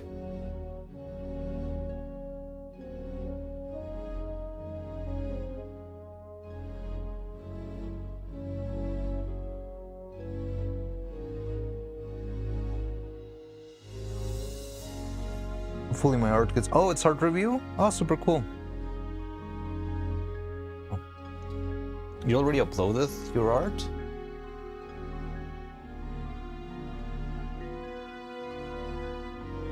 If it gets reviewed, please someone clip that. I would love to see it.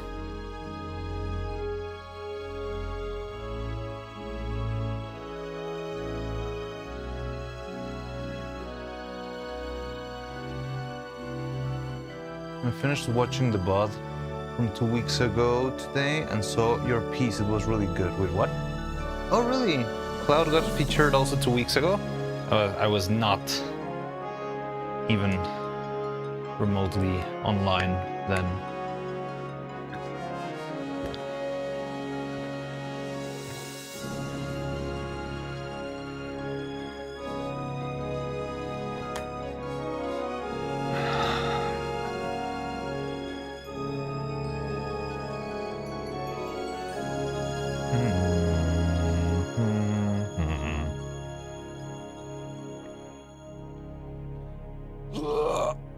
Always scares me to move the computer. It's plugged to the mic and the camera and everything.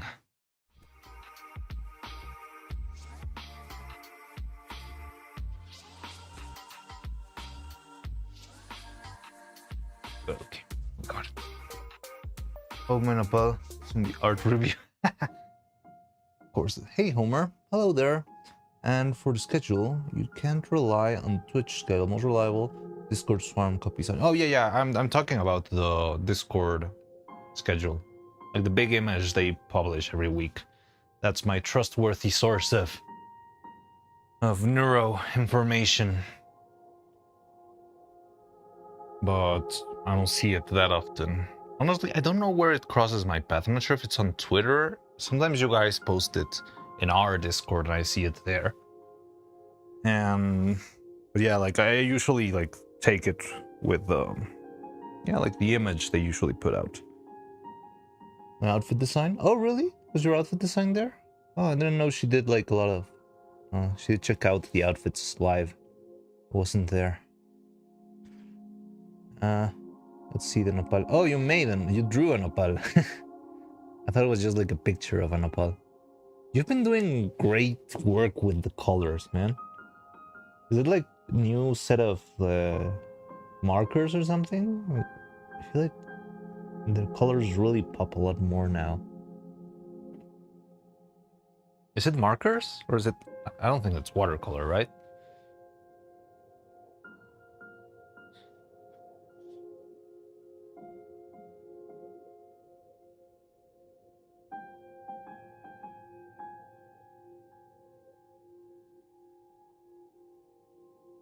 Why zoomed in? Oh, because I'm moving the camera to the other side of the table. I'm going to the airbrush zone, so that's why I zoomed in, so you don't have to see me tumble around with the camera for who knows how many minutes. We're going back to the narco table filled with blood stains and stuff. Bunch. Good markers I had for a long time but never used. I mean, yeah. I feel like the colors in your latest pieces have really popped out a lot. I like it a lot.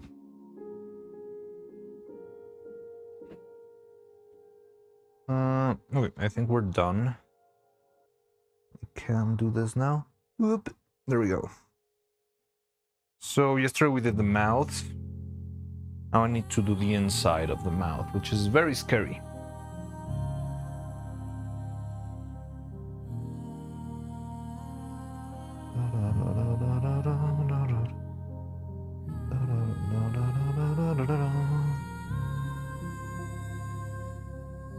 So I need to prepare a color that will be the universal color for the inside of Neuro's mouth. So check out, because Neuro's mouth is not very dark on the inside, right? It's like a not fully beige. Wait, what's going on? What's the music playing? Gris. We already listened to this. What to listen? Oh, remember that RPG Maker music playlist? We haven't listened to that in a while. I think we could listen to that.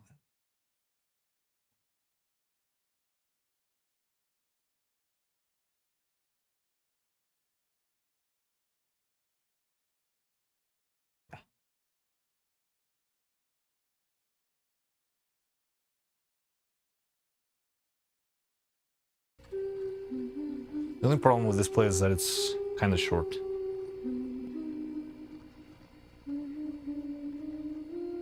Speaking of Narcos, watched the El Guapo versus Narco Vampires pilot yesterday. Oh, so you did see it.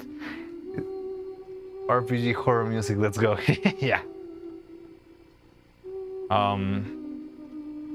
But isn't it like very on spot with how Mexican it? I mean, it's Jorge Gutierrez. You already know it's gonna do a good job, but I don't know. I found it very on spot, like how the portrayal of silliness and still somehow horrifying gore is uncannily accurate.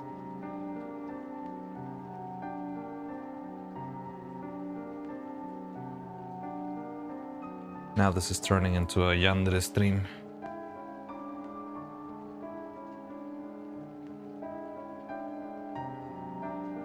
Okay, so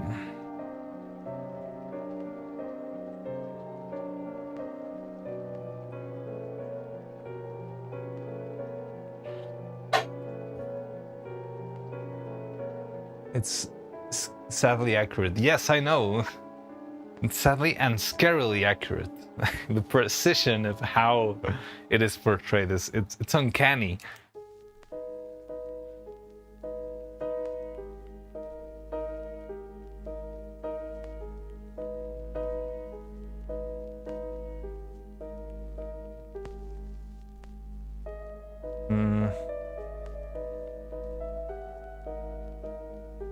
Okay, let's see if I can find a PDF with the images of how Neuro's mouths.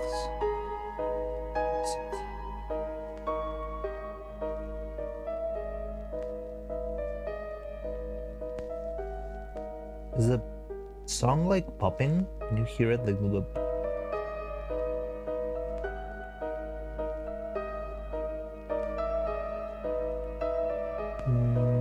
where's my? I remember I had Cloud's file of neuro faces. Where is it?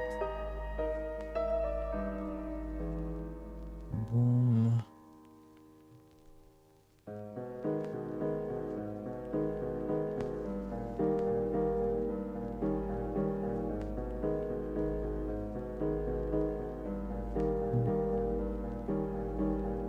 PDF. Swim, able faces. Yeah, there we go. Neurospaces. I think we're gonna use a darker color for the closed mouths, because those, and yeah, kind of like a pinkish for the open mouths. Okay. Looks very pink. Okay.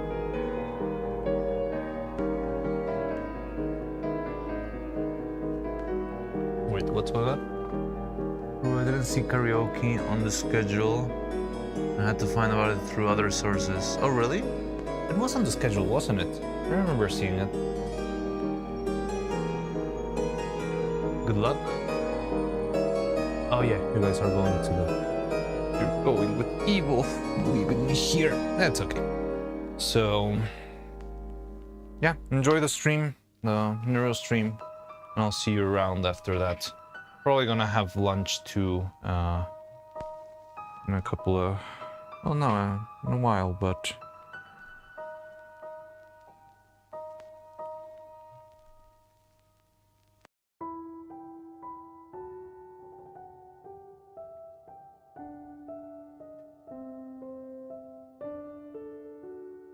it's starting.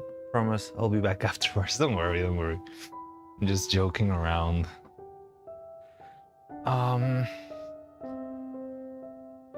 Feel like chill streams have been kind of lacking. I haven't seen them. I haven't seen any clips. I think that's an indicator that it's... that, yeah, it's not doing that great, I guess.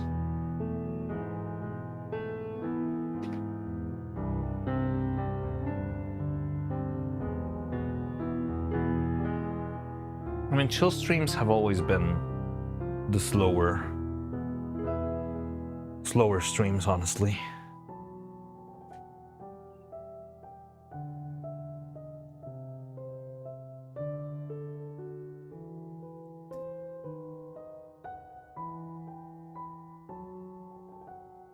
I already have some paint mixed, and this could work for the inside of the mouth.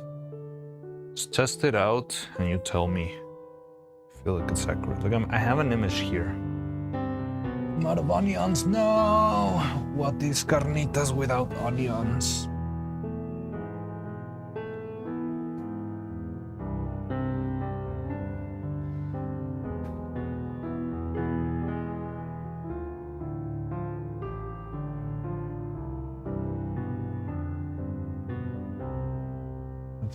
Give myself a cup. Alcohol.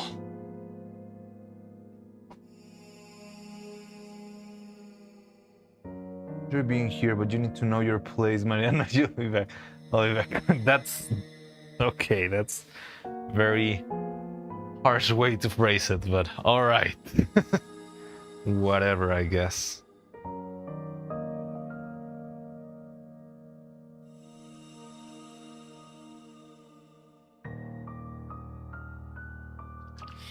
Anyway, enjoy.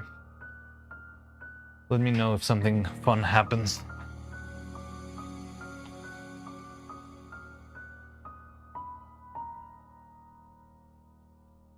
Just kidding. I have both streams open. It's okay. I always wonder how the experience of having both streams is, because since I have music on top, and well, yeah, I'm also speaking, I'm not sure if it's like hard to follow both things at the same time. I don't know how Cloud did it, because yesterday he was looking at the karaoke, and at the same time we were talking about the songs and stuff. I don't know how he manages to split his attention like that. I think I wouldn't be able to.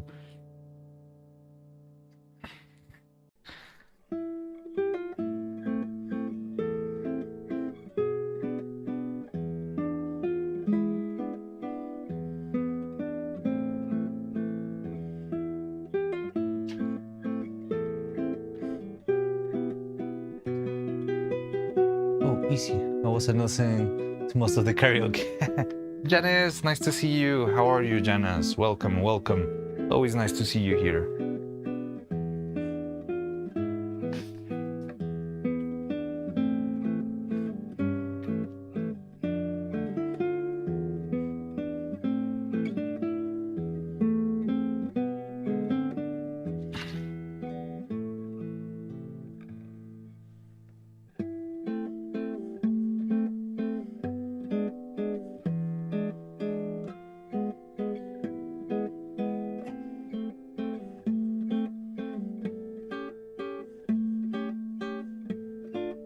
Once the song is determined to be me, they mute it. When one is silent, listen to the other. Also, Neuro subtitles help. Oh, that's true. Neuro has subtitles. I need a cup container. I hate feeling like I have a billion containers and at the same time I don't have the right one.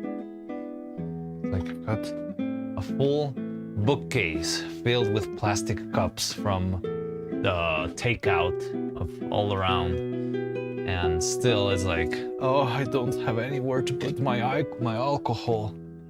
This is so sad.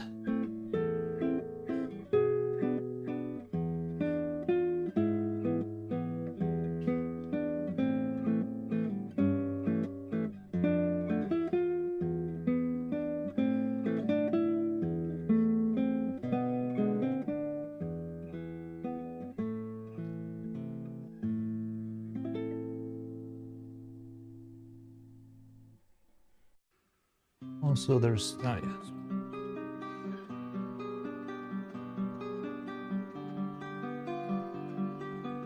Wait, what?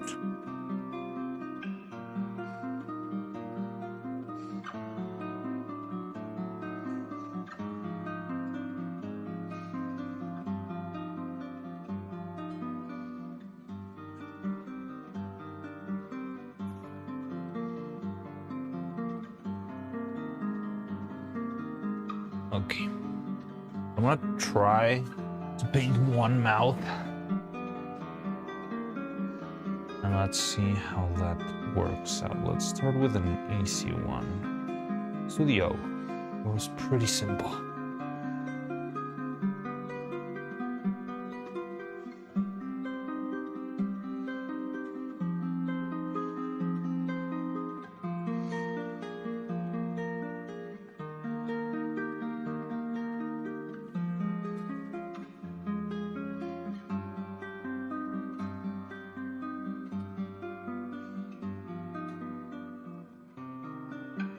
It does look like a similar color to the original.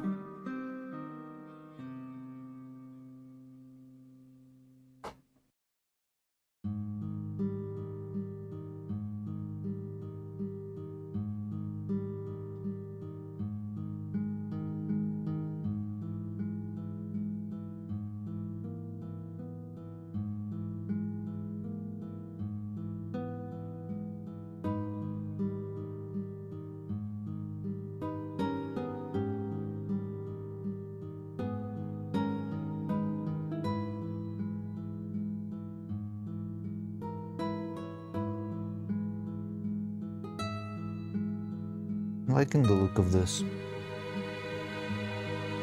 A little bit concerned, but it seems to be good.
Cute evil.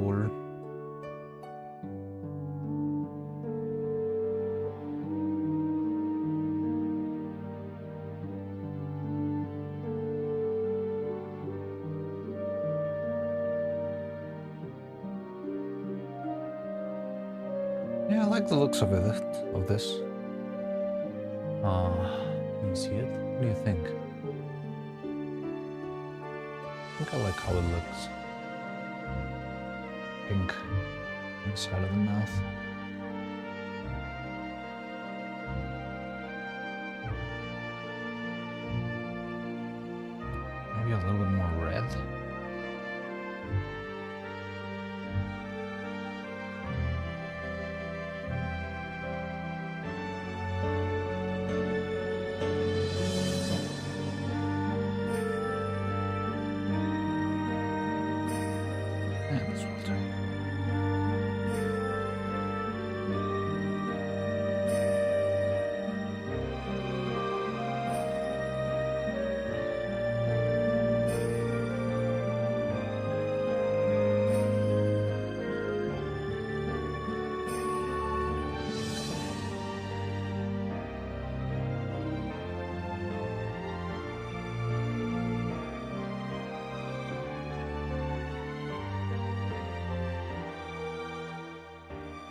He will set PP.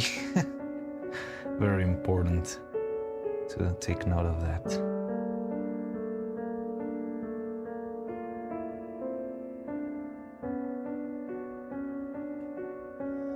Isn't that filtered? I will not elaborate. There is no need. It's all the information we need.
And to assemble the tacos.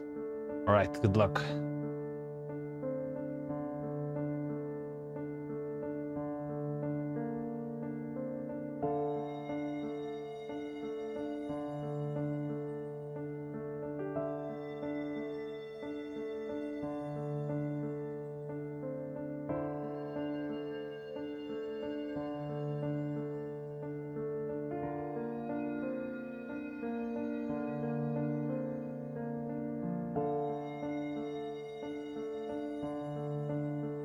No, no, no, no, no, no, no. Okay.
Oh, someone said, never miss narcolepsy stream cinema. What?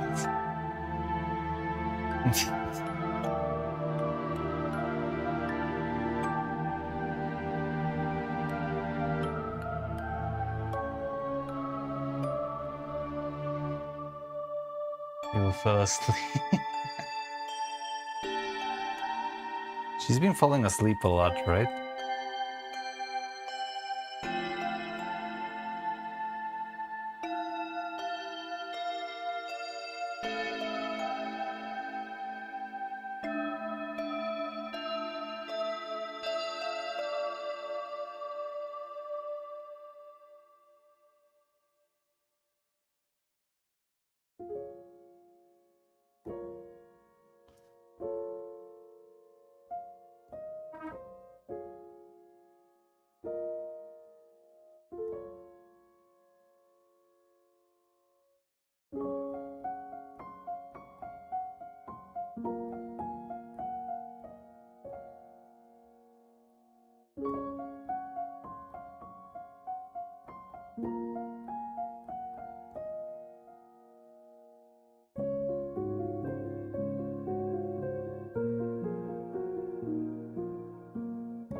She's growing. She needs extra hours of sleep.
Something weird is happening? Oh no, is she crashing or something?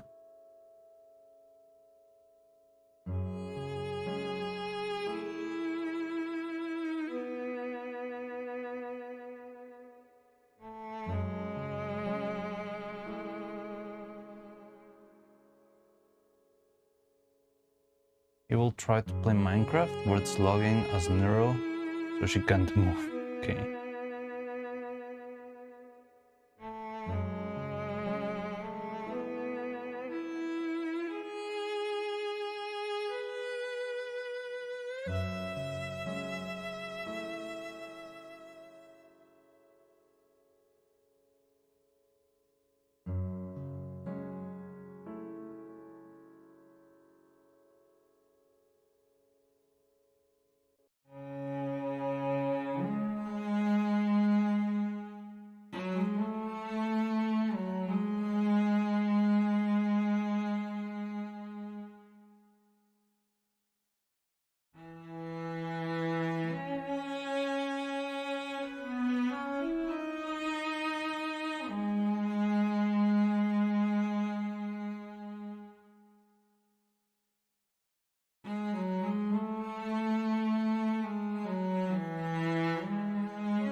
Nice. The integration.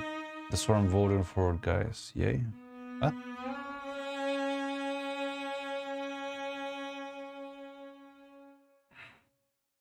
The integration, that's what I'm voted for? Oh, from the Neuro Awards or something?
Some darker color for the closed mouths. I don't think we'll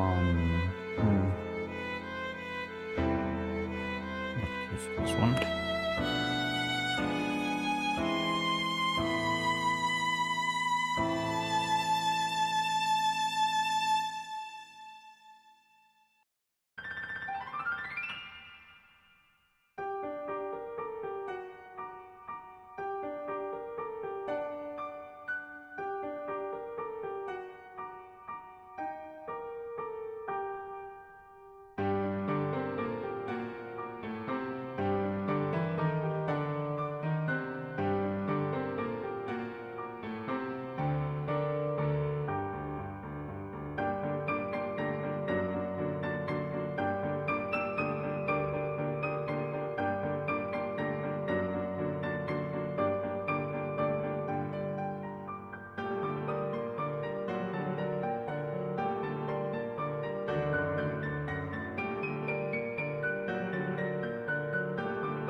Time to eat. All right. Enjoy.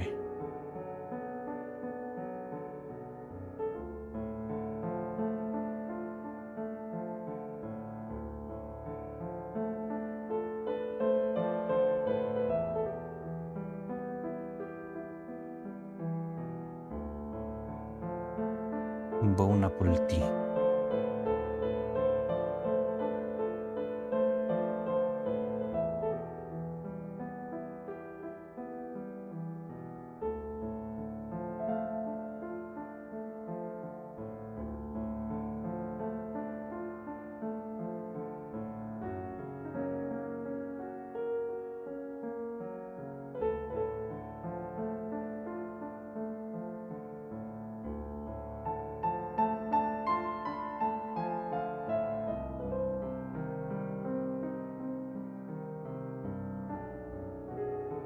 Why are these tortilla sheets so big? Is it like flour tortilla? Those tend to be bigger. But there's like... there are huge ones, actually.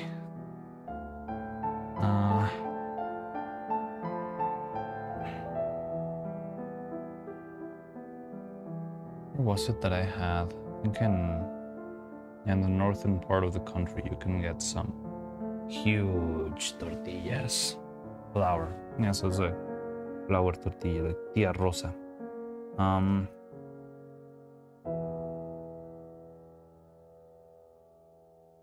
What the hell is going on with this?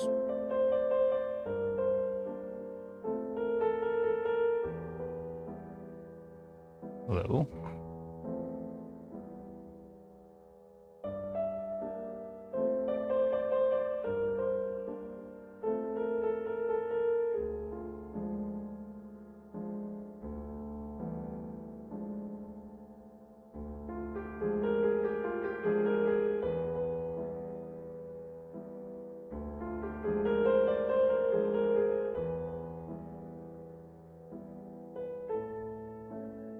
And taste the pineapple.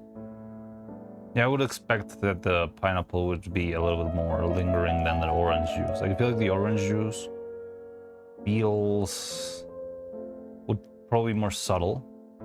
Pineapple is a little bit more of a recognizable flavor, I believe. I don't know.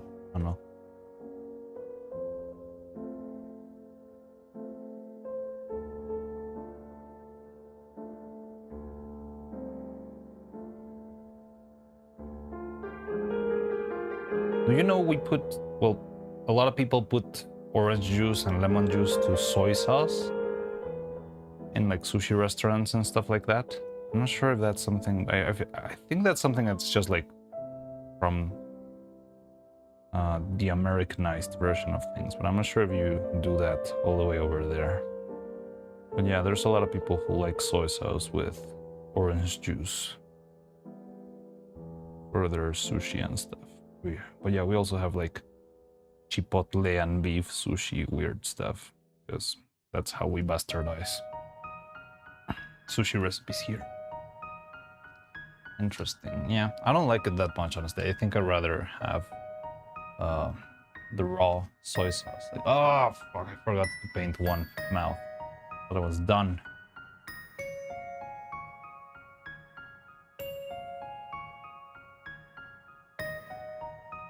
Make another one. All right.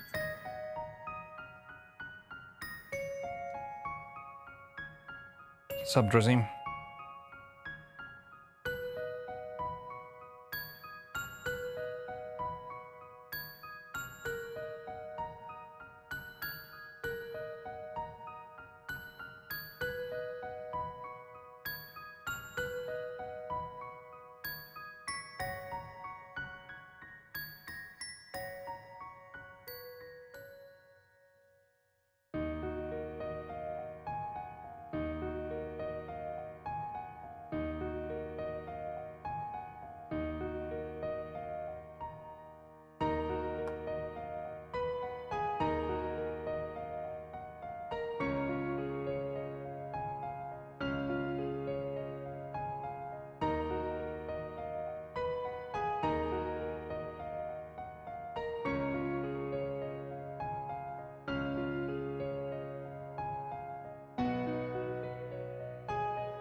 People gave up on Minecraft and us playing Buckshot Roulette.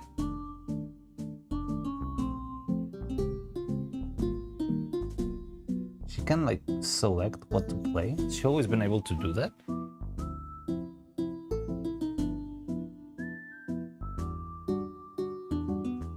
I always thought they had some sort of guardrails, you know?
Back eating now. No more meat left. That was fast. 2 tacos only.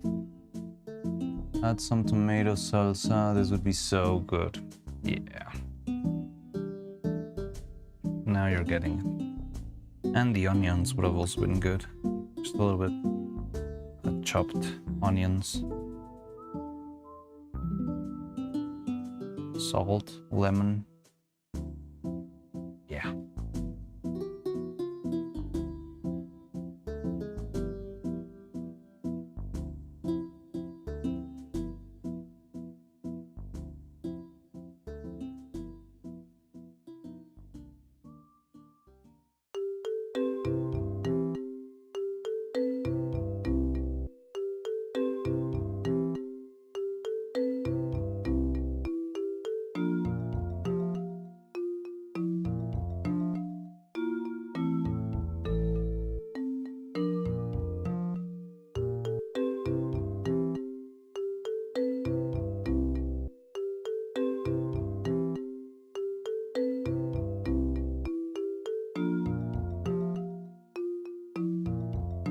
Oh, you did find more onions? Ah, that's good.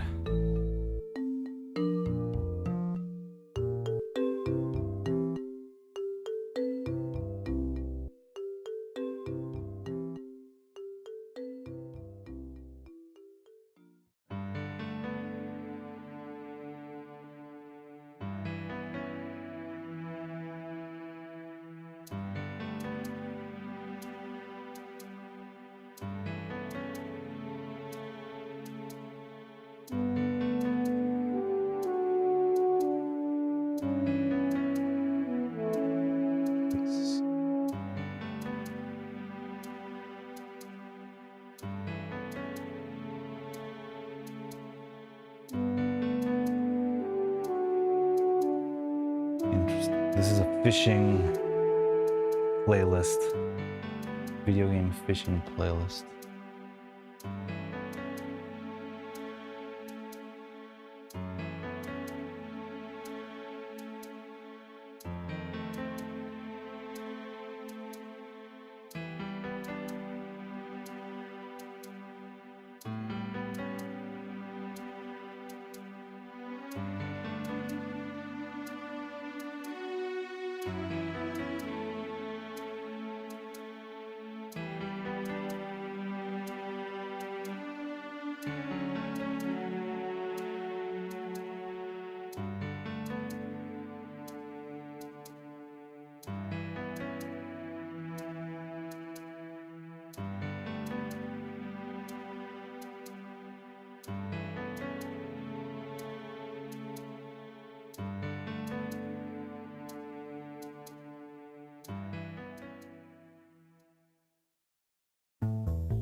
again.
I love Mexican food. Yeah, let's go. Yeah, Mexican food is great.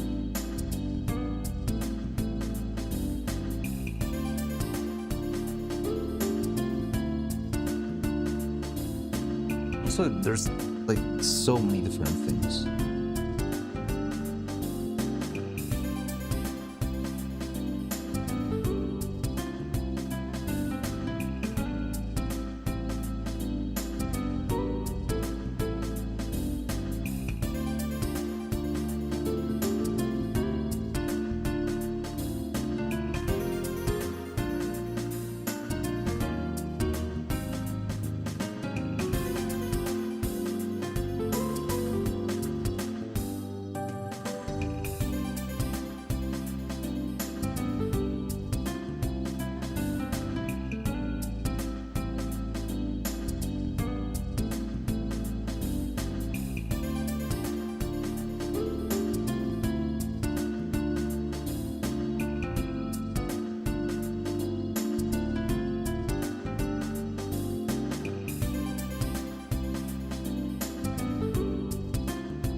All gone.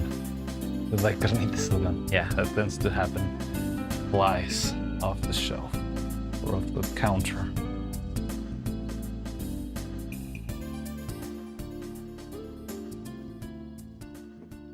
But was it worth it? Was it worth the wait?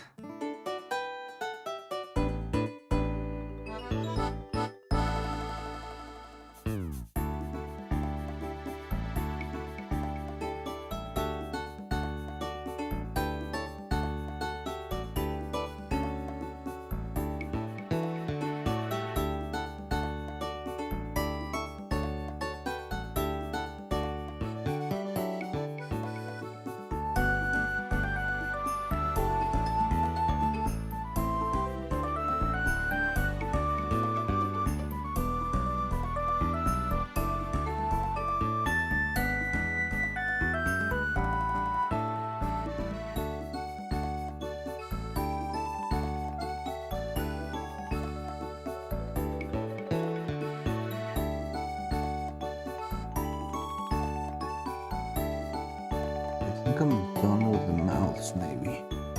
I need a little bit of extra work around the edges, but they seem fine to me. I just need to patch a little bit wherever the paint went a little bit too. Sometimes there's places where I didn't color inside of the line, you know?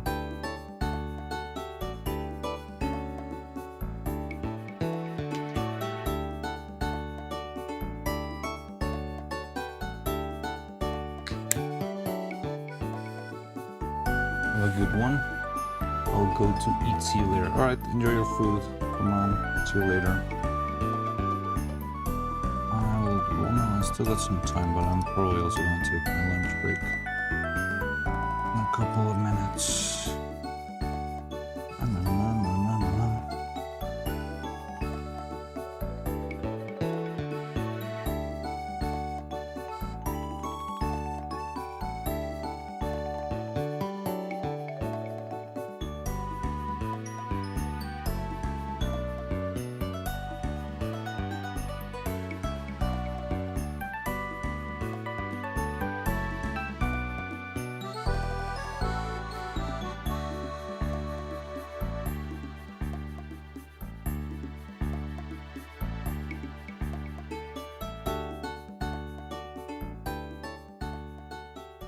Alright. I think the mouths are done. I could spray them with a little bit of lacquer. Well, I'm gonna wait. I might add a little extra patching to the edges.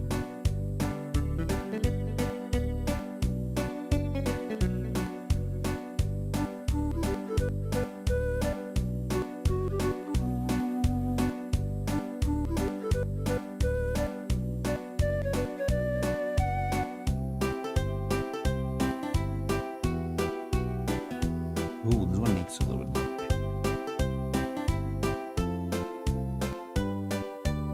Must explore more taco flavors. There's deep fried tacos or quesadillas, but I'm not sure if you can make them in a pan. Like flautas. They are like fried, but I'm not sure that will work with flour.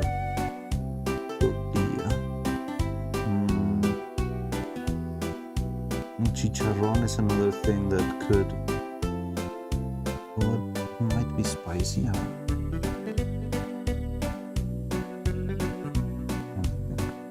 Oh no, there's so much different things.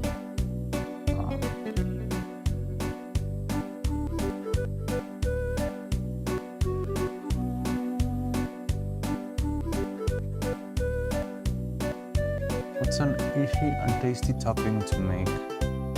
Topping for the taco, like a salsa or something? Or I'm trying to think. Chile poblano. Nopales are great, but yeah, I'm not sure you're gonna have a good time finding nopal. I'm trying to think.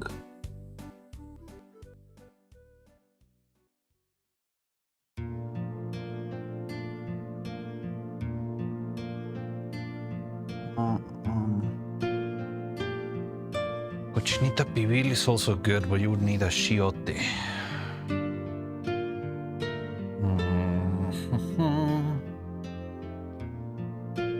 Cecina is a different type of.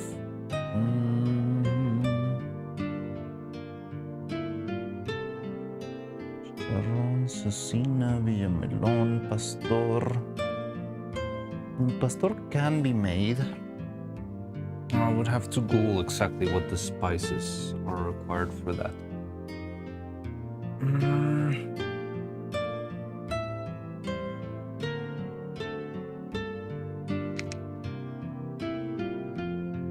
Really, everything in Mexico tastes good. I mean, there have to be exceptions, right? But yeah, we do have a lot of good food. But also, I believe like the reason why Mexican food is so good is just because it's so up to you to make it your own. And even if you go to a restaurant or something, you're still gonna add to your taco as much salsa as you want. And that's what makes it good, since you're not putting into it like too much salsa or too little, or too much lemon, too much salt. I think having all the versatility of being able to kind of like make your own meal is what also makes it so good. You can always tailor it to your palate. You need like a spit for that? You don't need it. Pastor, you don't really need the spit. Like, that's the traditional way of making it, yes. But you can, like, just in a pan, like, mix the pork and the spices. I just don't know exactly the spices. So I would have to check that out unless you find something online. Yeah, like the big spit, that's a traditional way of eating, and that's how you'll find it in taco stands and stuff. But yeah, it's not really a must. You can just do it in a pan, in a regular saucepan. They don't let you do that?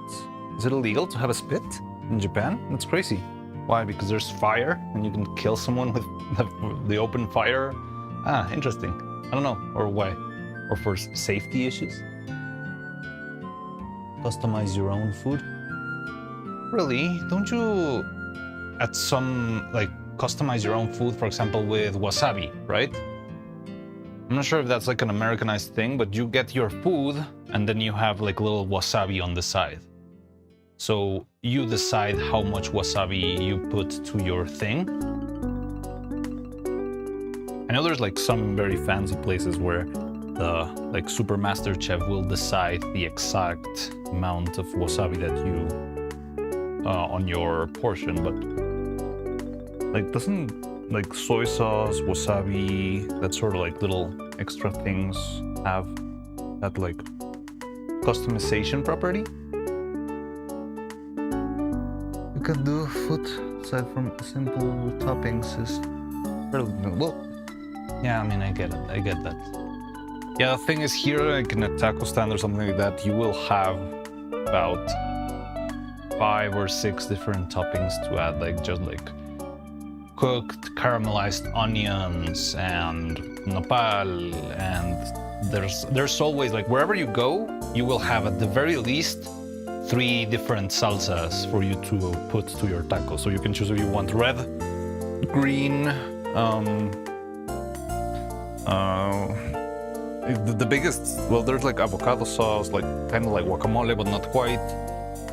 So yeah, usually you have a lot of diversity there. What else do you have? Well, salt is always an option. We rarely use pepper, honestly. And on the table, I mean, I think it's used plenty like on the kitchen, but people here rarely use pepper. Just got 92 on blast processing. All right. Probably not unless you get the takeout. Yeah, I'm trying to think on different ways Japanese food can get customized.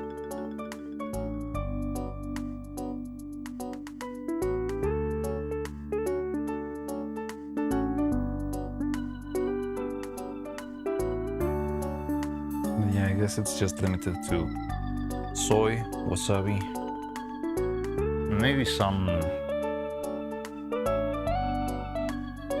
oils and stuff. Like sometimes when you go to I don't know, like a ramen place, they can have like sesame oil and that sort of stuff handy.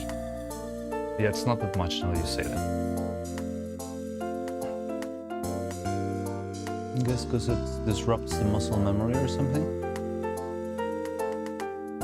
One way, unless you have allergies. Oh yeah, well, I guess it's also like they don't.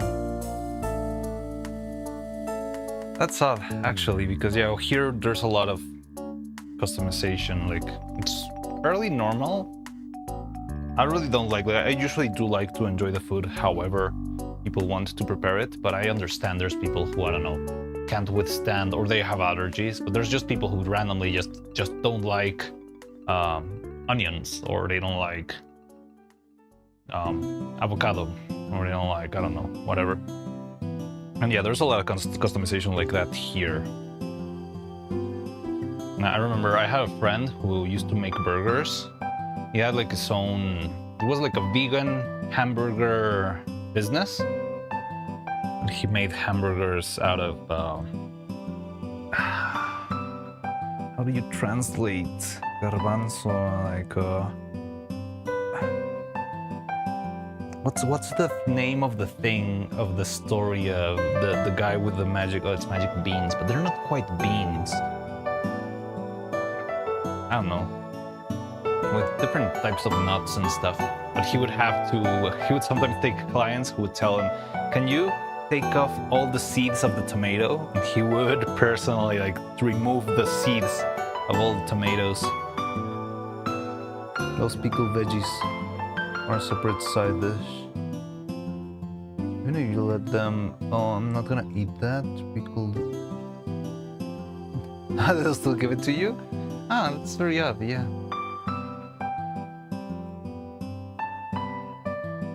Yeah, I feel like they can definitely take them back here. Oh well, I guess it's a cultural thing. We're much more open to... We're a lot more open to trying, also customizing people's food. I never thought about that.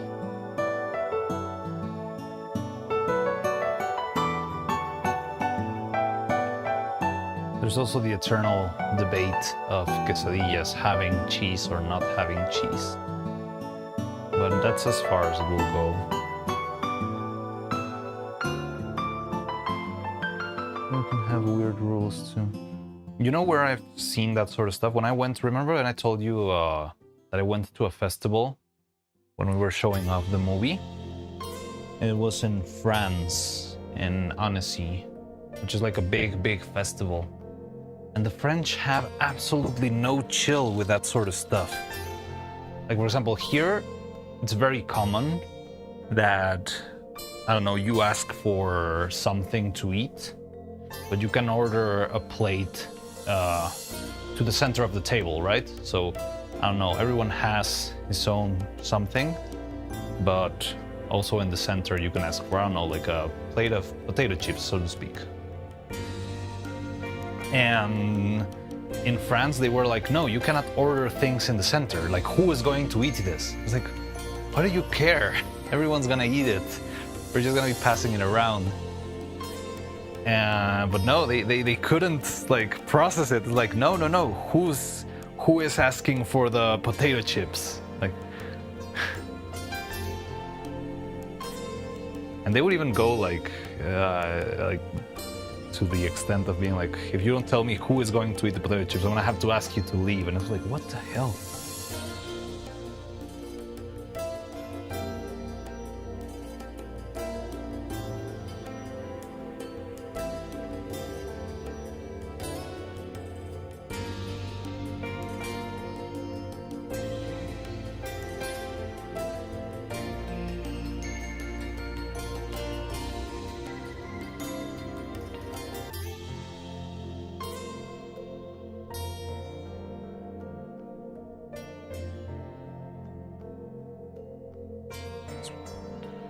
Almost screwed up big time.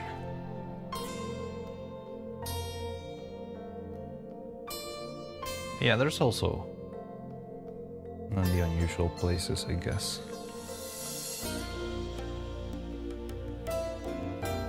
I'm not sure how normal that experience was, but it was very uncanny. Like, to me, it's very normal to share food.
See if there's any spot I missed.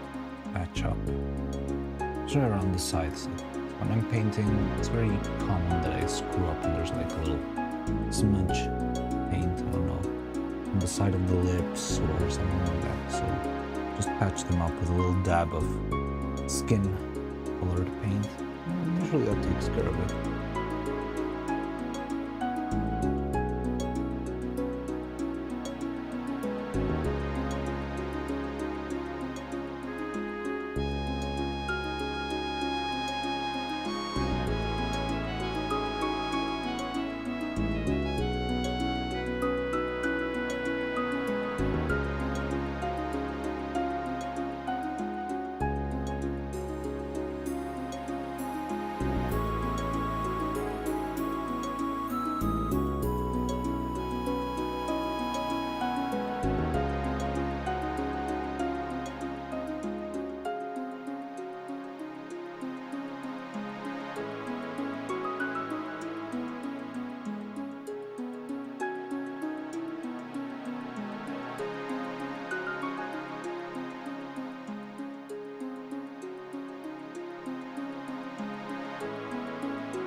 How do you tell sauces apart?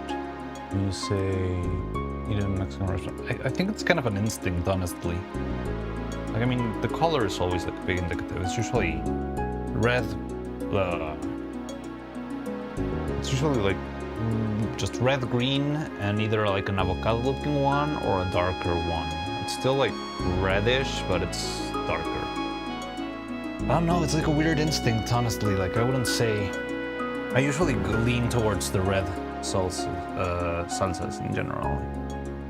So like my favorite type of chili is chipotle, which is like a dried, it's a dried jalapeno or something. I just like the flavor a lot. And generally, red stuff is from that chili, which I like a lot. But I don't know, I just gained that instinct. Black, dark browns, yeah, like it's like you don't really need to ask. You just see it and you kind of get an idea of what it tastes like. Sometimes there's some of them that they actually tell you what it is, but it's usually in case it's like a spicy one, you know? Yeah, there's a lot of people who actually don't handle spice. So they will still tell you like, oh, this one's habanero, so beware. And yeah, I mean, I do like it, but there's some people who, if they just chomp on habanero sauce, they're gonna suffer. But yeah, no, it's different. And usually like every place is different. What I usually do is I just try like a little drop in like, with a little bit of food, whatever I have. There's like, it's not chips, but like tortilla chips. You can try it with that, and that way you can figure out which one's spicy or which one's more salty and which one you like before you get the actual food, that sort of stuff.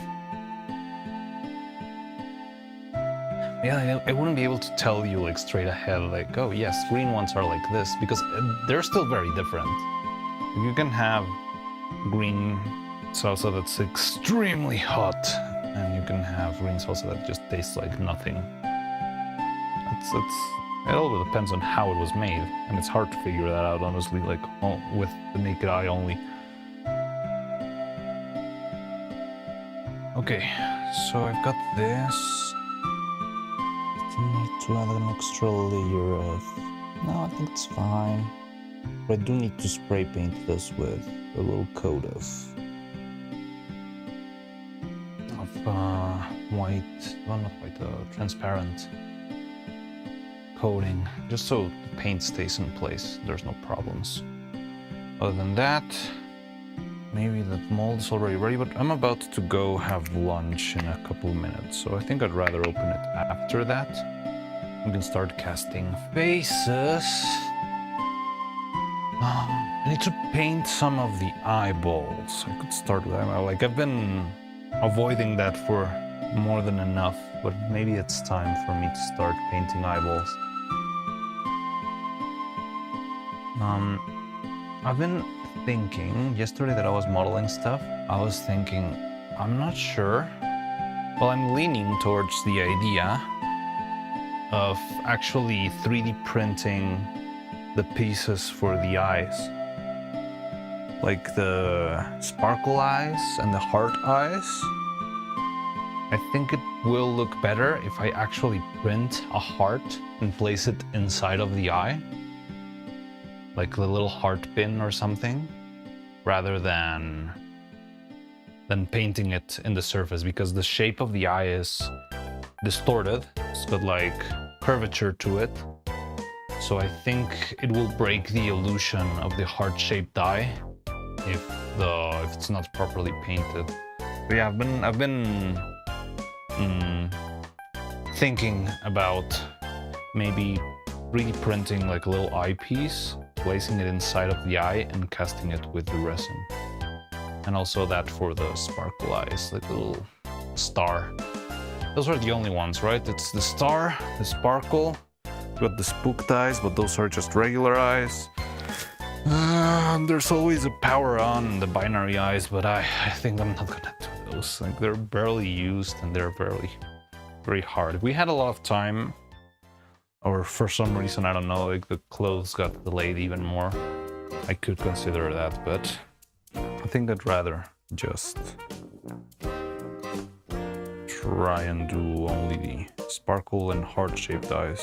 I can make the eyelids for the grossed out one, which is like a bluer hue.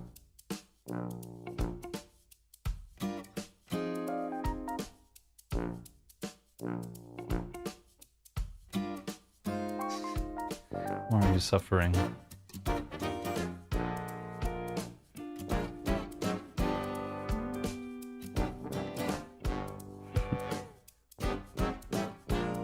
I don't think it's gonna happen, but I don't know. I should meet up with the clothing department this Sunday.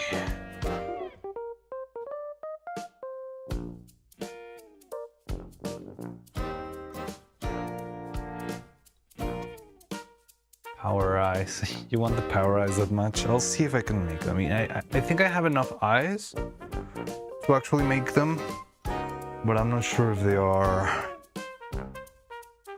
Wait. How many eyes do I have? I have the stunned ones. Those are the ones we just made. Then we have 3 pairs here. It would depend if we want to... Like, I'm leaning towards repeating these ones. I mean, they work, but I would like, now that we have time to spare, I wanted to try and repeat these ones and get a little bit more of a saturated color.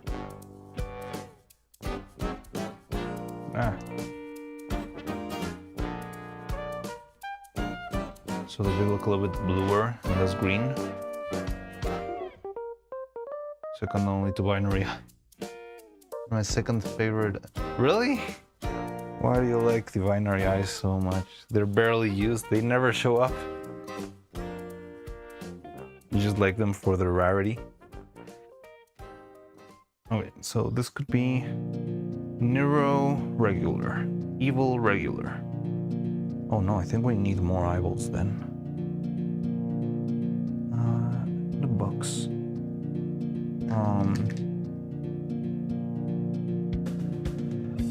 Neuro Star Eyes, Neuro Heart Eyes. Oh yeah, we still need another set. Okay, so I need to make another set of eyeballs too. It's a lot of eyeballs.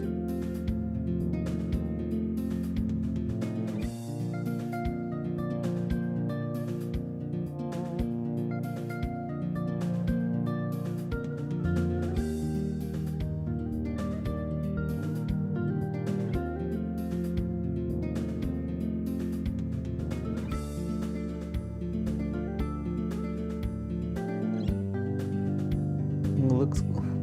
It's just saying that they're gone. They're gone? And they got like taken out of the model?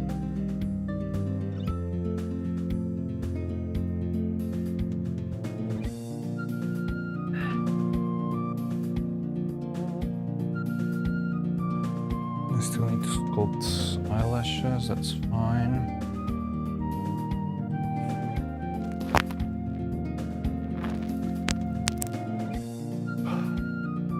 So much stuff to do.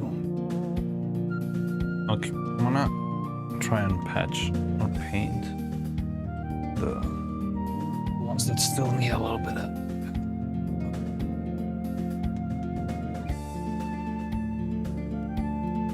Not seen them since we got the V3 model. Oh, really?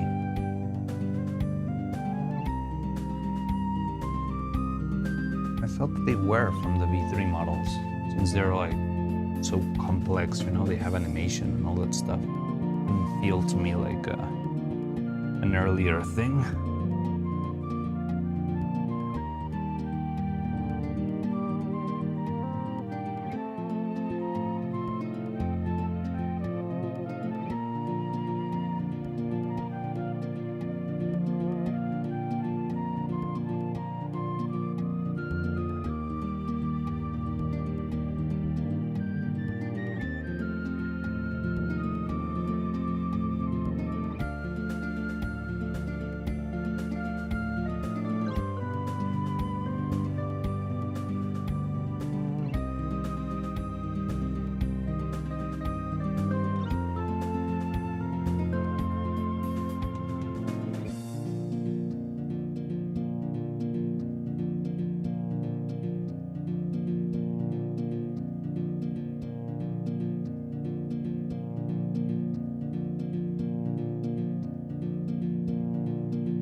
Oh, those were highlighted messages. I thought it was also like a power on thing. That's why I thought it was like so used so little. Oh, I didn't know that. Again, I think we can still try to do the binary eyes, but as a practical effect, not as a prop. We can make like a reflection with the binary and see if we can make that work. Is that a helicopter? What the hell?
taking notes, I think I want to be a little bit more rough with the sandpaper for Evil's faces.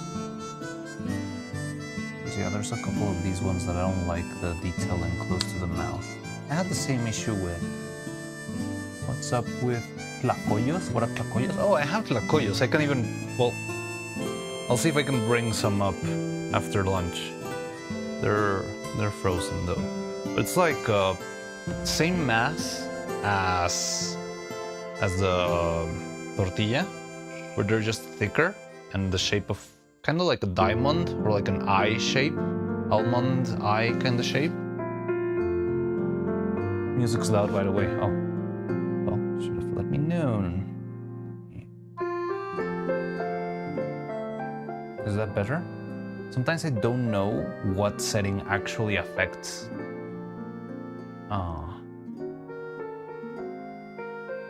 I did? Oh, sorry, I didn't see that. When did you? Well, you just said that, but.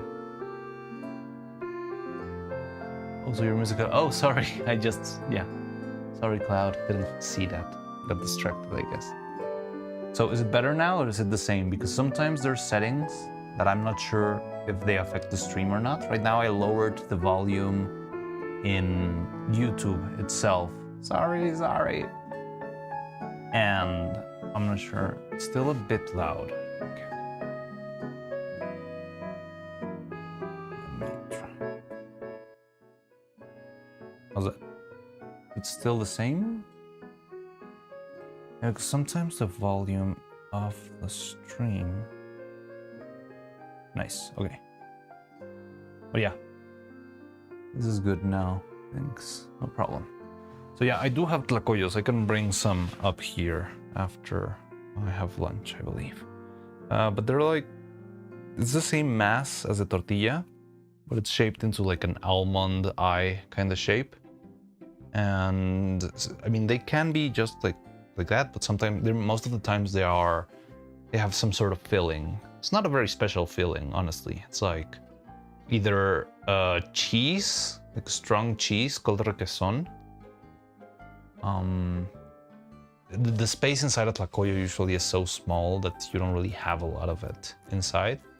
So it's just like a little spread, like a thin spread of that cheese, but it's a fairly strong cheese, so it does have a lot of flavor. And you can notice it. Or beans, classic frijoles inside too. And yeah, you can just have them. And they're quite good. They are quite good. I mean, at some point, everything's similar. It's like sopes, tlacoyos, tlayudas. They're all different presentations for the same dough. Cheese. I love cheese. I don't love beans as much. I mean, it depends on the type of beans. Like the usual like red bean soup you'll find in like American movies or in British cuisine, that sort of stuff, that I don't love. But in general, like Mexican frijoles are, I like them. They're also not like my top thing, but they work. I think they're good. But yeah, the cheese one, the Rexon one, again, it's a very small amount of cheese, but because it's a strong one, you can really get the flavor. I'm trying to think of a similar cheese like outside. It's not like blue cheese. It's not like that. It's more like, I don't know. It's like an aged cheese. Very lumpy.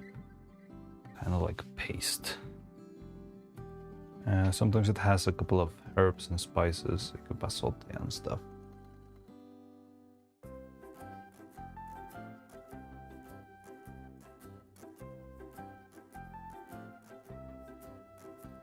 Okay. Faces, mouths, I need to spray these. I guess I can put them on the board so that I can actually do the spraying. Quick and easy. I'm gonna do it like this though. Am I even looking up Mexican food? It's not like I can get it here anyway. Well, I mean, it's the same. It's the same base. So if you ever get the tortilla flour, you can make anything you set your mind onto.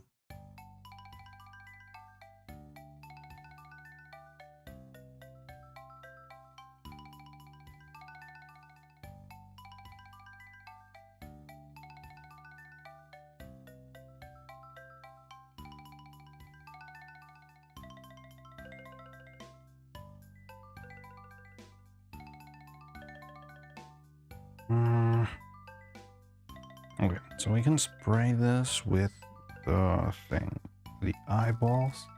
I could spray the other eyeballs. I'm gonna need more eyeballs. What else do we need? I'm having a hard time. It's always find it awkward when you reach these points where you have to either wait for a bunch of things, or it's like you still have a lot of things to do, but at the same time it feels like hard to divide the tasks into smaller tasks for some reason. So right now these guys, all they need is a little spray paint and we'll be done with neuro faces, which is great. That would be amazing. But we still need to make the eyes. We need to start working on the evil faces. It's kind of the priority right now. I'm waiting for after lunch so that I can open the mold without any trouble. Start casting them. It's probably gonna take like 3 days to cut. That sucks. Oh, damn it.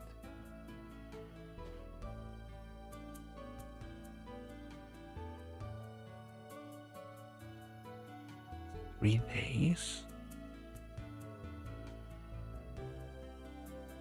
3 days.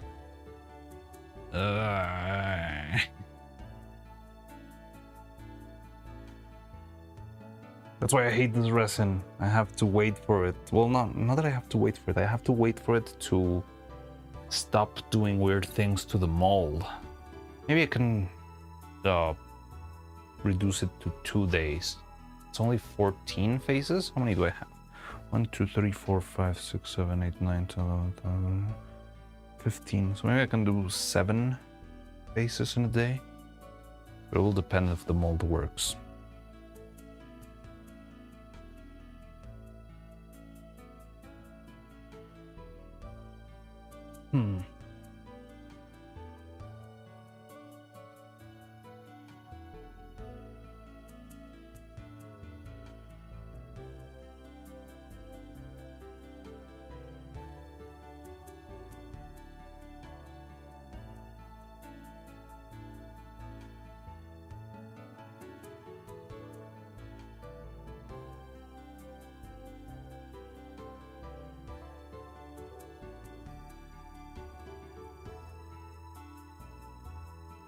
I need to make eyelids. The eyelids are also gonna be a little pain in the butt. I don't need that many, right? I need, for the full, so to speak, emotional spectrum, I would just need neutral eyelids for both. The eyelids for neuro already done. The evil one needs some work. Then I need angry eyelids, sad eyelids.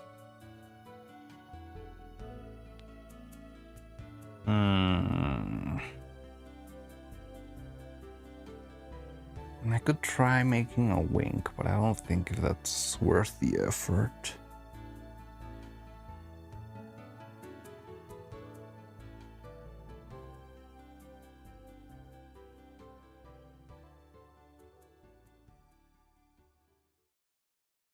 Addressing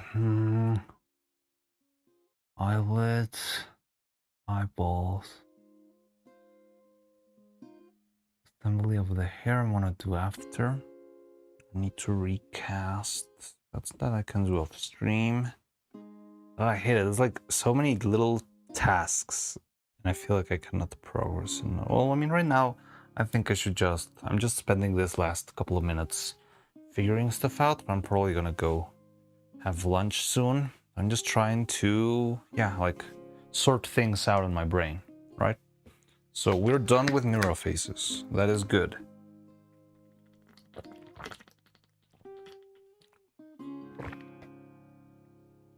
What about disgusted, scared eyes? So the thing with disgusted / scared eyes is they don't need as far as I know, they don't need a special eyeball, although we do have the shocked eyeballs, which will work well for that. But rather than that, it's just another set of eyelids or of another brow, and that brow I can just color in a more purplish blue hue, right? And I hope that's enough. So it would be like the line would be a little bit further up than it usually is with Neuro and Evil. But I could make it so that, let me grab something as an example. So I can have the face and then just put on top like a brow that is blue-ish. So yeah, I would have, the only thing I don't really know is what eyelid should I use to match, because I could use the neutral ones and just have it like painted blue, or I could have a copy of the sad ones. I don't think the angry ones work, but if I have the sad ones, maybe it will work a little bit better with the blue hue. Instead of having the eyes as a circle, I would have the eyes just like slightly like this. And that could be a way to make. But yeah, it could have. I think we can make one of those, but I think we shouldn't do too many. Like we don't need to make like a sad and a neutral blue tinted thing. I would do either one or the other, and then just copy that for the twin. But yeah, I don't think we need that much.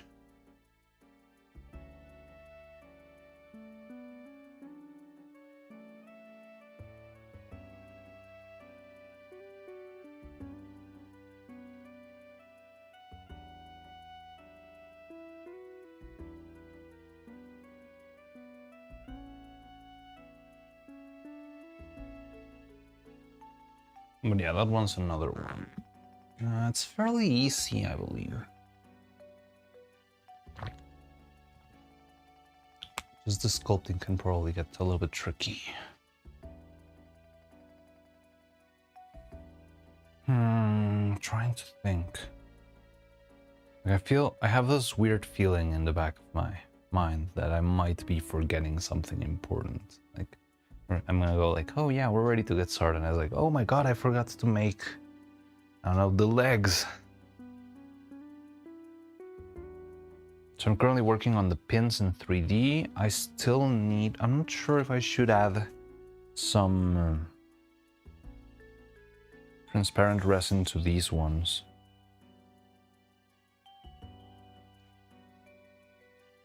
Have you seen the pins, right?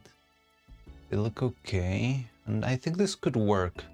But I would love it if they had like a glossier finish. The problem is I don't trust the resin since it makes things yellowish. And yeah, I'm just like concerned about that. I also thought of making the face, the turtle and the drone pin again. Like this ones I rushed for the sake of the subathon. Maybe I can redo those too. Eyeballs, mouth, faces, magnets.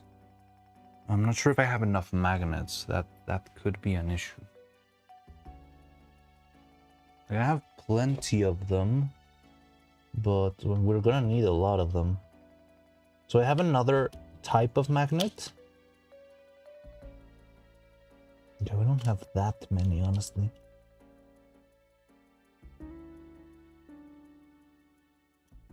I have a very similar magnet, but it's just smaller in size.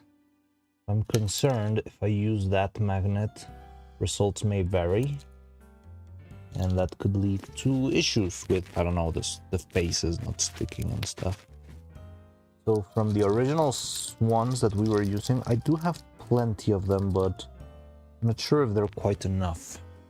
Because we're going to be using a lot of them.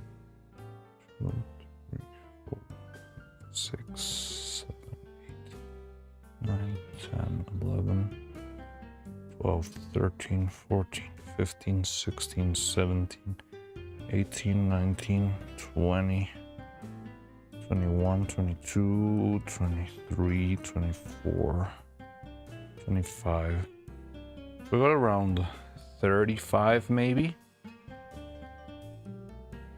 which is kind of tight. It sounds like a lot, but it isn't. Consider every mouth needs one. That's already like 30. Then the face needs 1, 2, 3, 4, 5, 6, 7, 8. That's another amount. Yeah, it's gonna be interesting. Are the pins not good? They're decent. Like, we can work with them. I could use them as they are, honestly.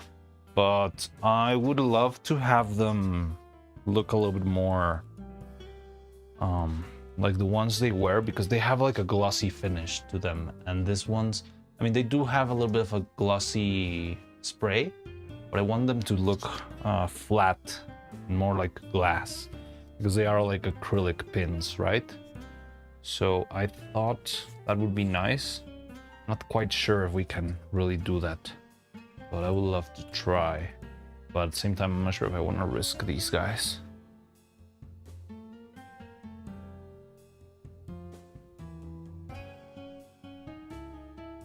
Well, I think it should be about time. Maybe I should go.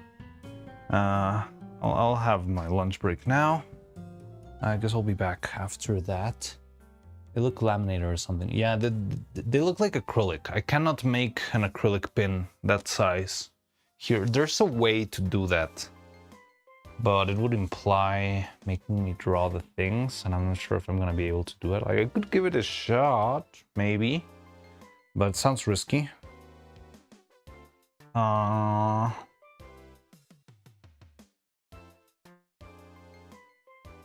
Soap?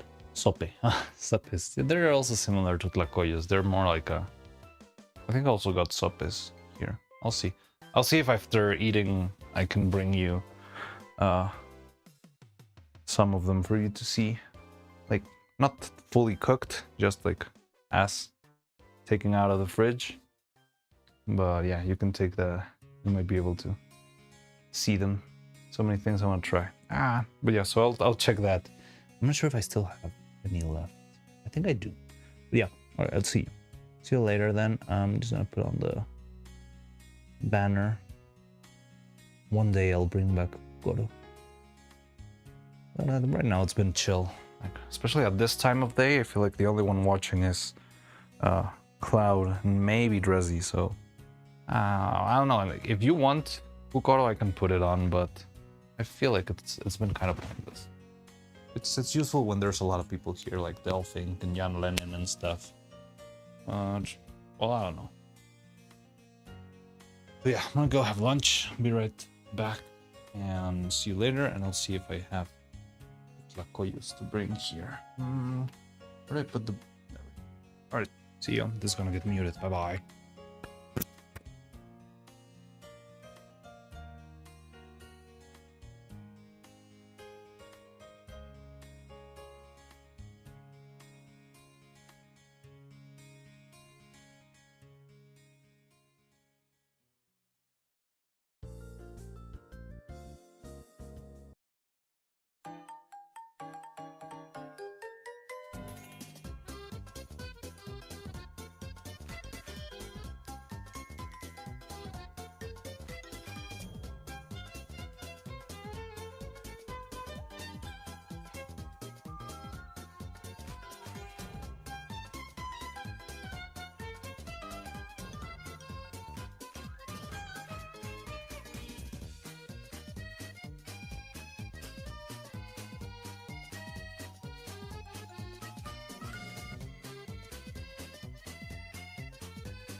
Who's there? Hello.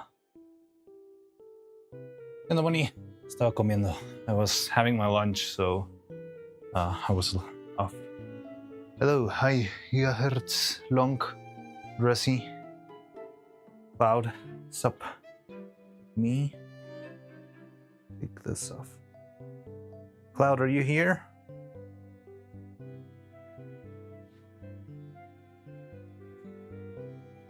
Cloud.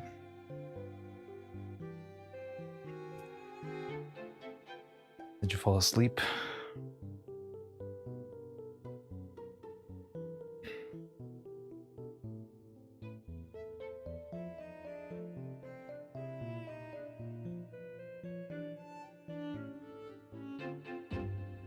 Well, hi, Rosie. Hello. So, put on my earphones. Is music even playing?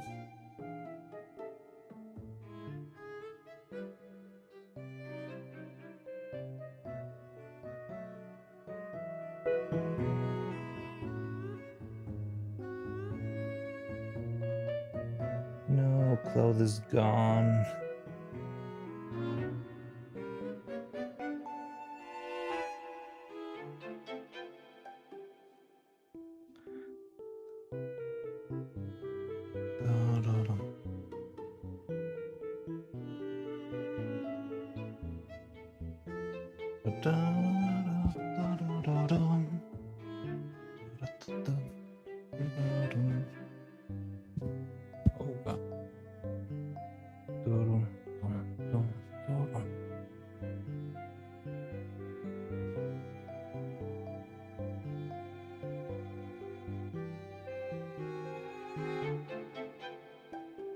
Okay, so just for the sake of getting it done, I'm gonna spray paint this guys with a little bit of the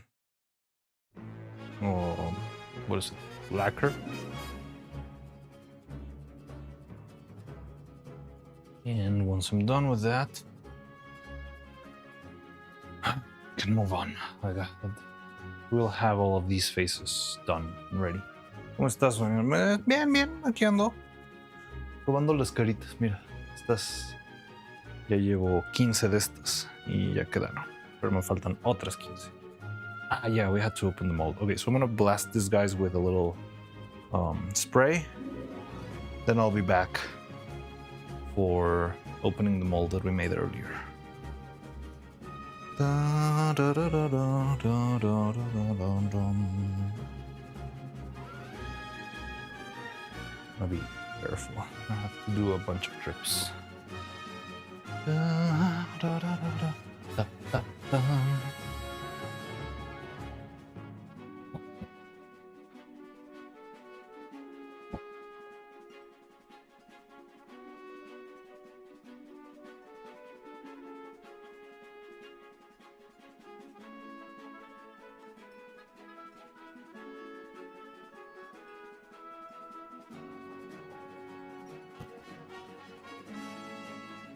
Qué bueno, qué bueno. A lo que andas bien. Gracias, gracias. ¿Cómo está Faye? ¿Qué tal le ha ido en sus streams?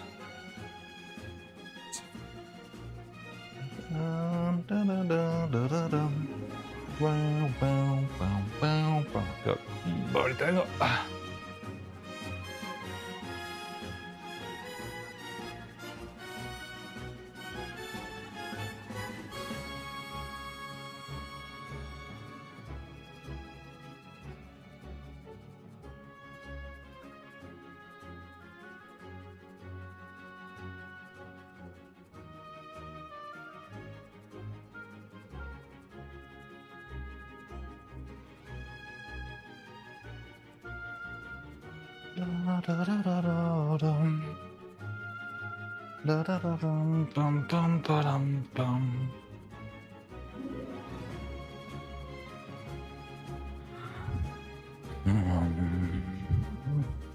Bastante bien, cada vez lo veo con gente nueva. Y está bien. Ah, qué bueno. Sí, sí, sí. Me alegra que esté creciendo.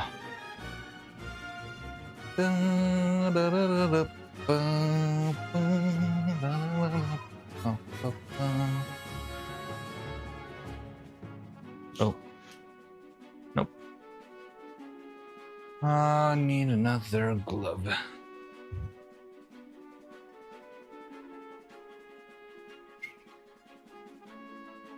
Okay. Voy a echarle spray las caritas. I'm gonna go spray paint faces just so that the paint stays in place. So I'll be doing that. I might be yapping, but I'm not sure. Sometimes you can hear me all the way up there. Sometimes you can't.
Val, are you still here? Did you fall asleep? I brought the tlacoyos for you.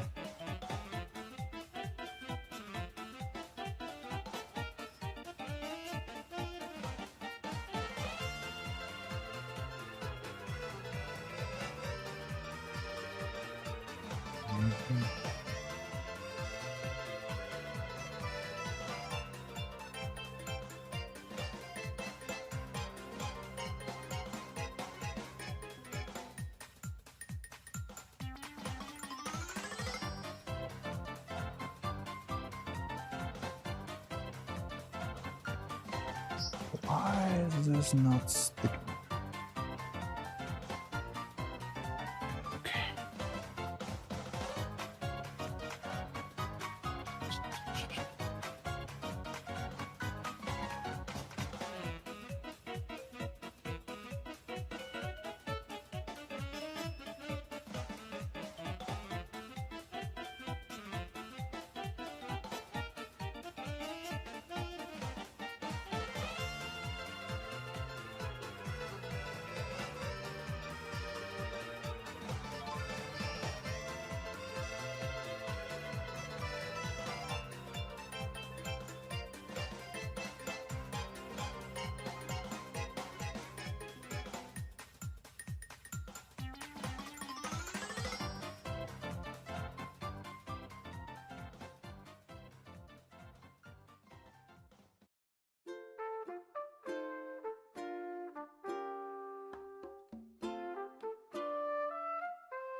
I'm sure you managed to hear me struggle all the way over there, but one of the faces fell like 3 times.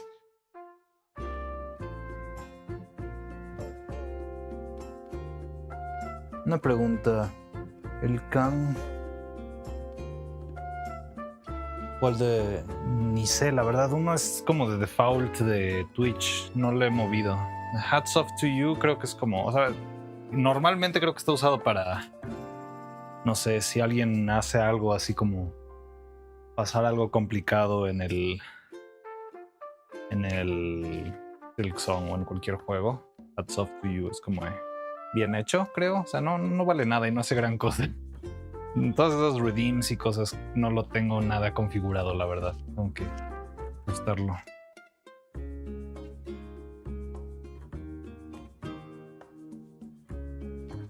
Eran de default de Twitch.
All right, well, Cloud, you missed it.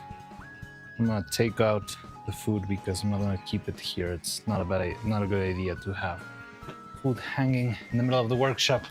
So I'm gonna take it out back to the kitchen.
Okay, so let's see.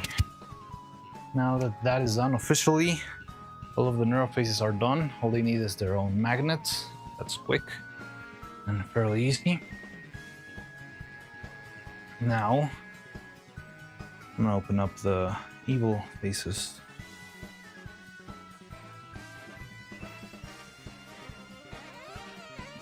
Let me do this again.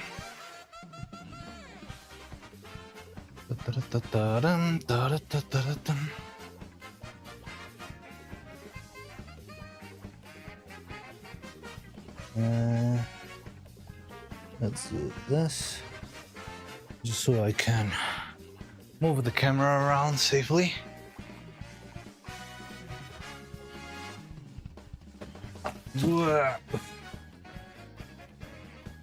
Okay. Go. Let's take this guy over here. Okay.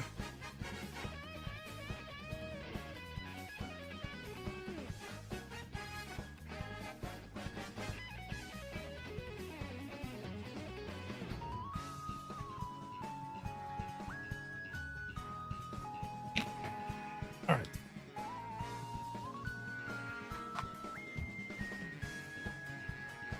It's getting a bit hot. Maybe I'll put the AC.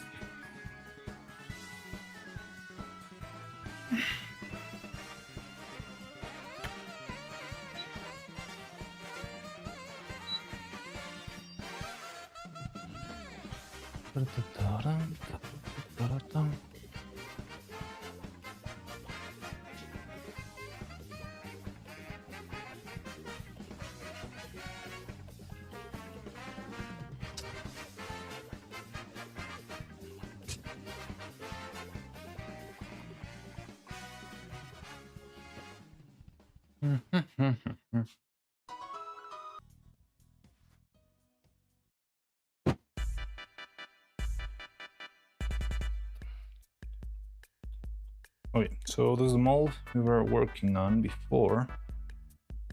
There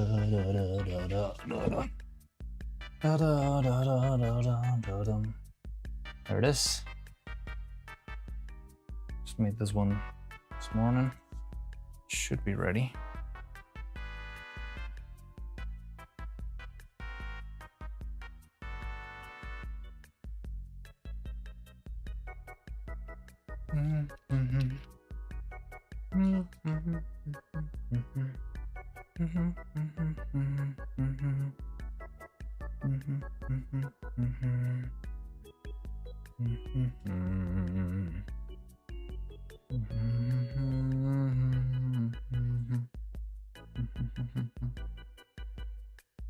Wow, there you are. Did you fall asleep?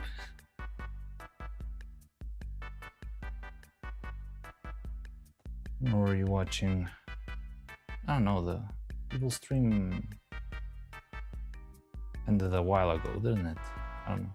Doing laundry? Oh, okay. I was here waiting for you with the tlacoyos right next to the camera. I already took them back to the kitchen, but I can go get them back. Let me just open this.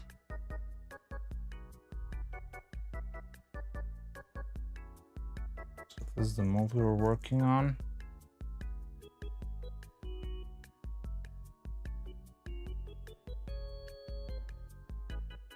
Looks good. Clean.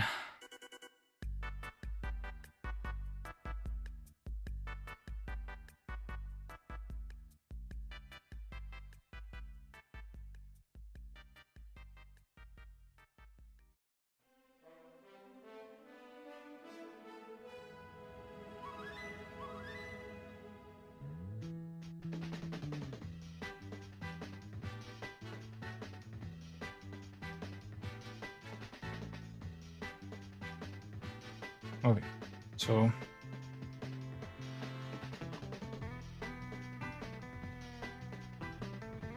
let me see.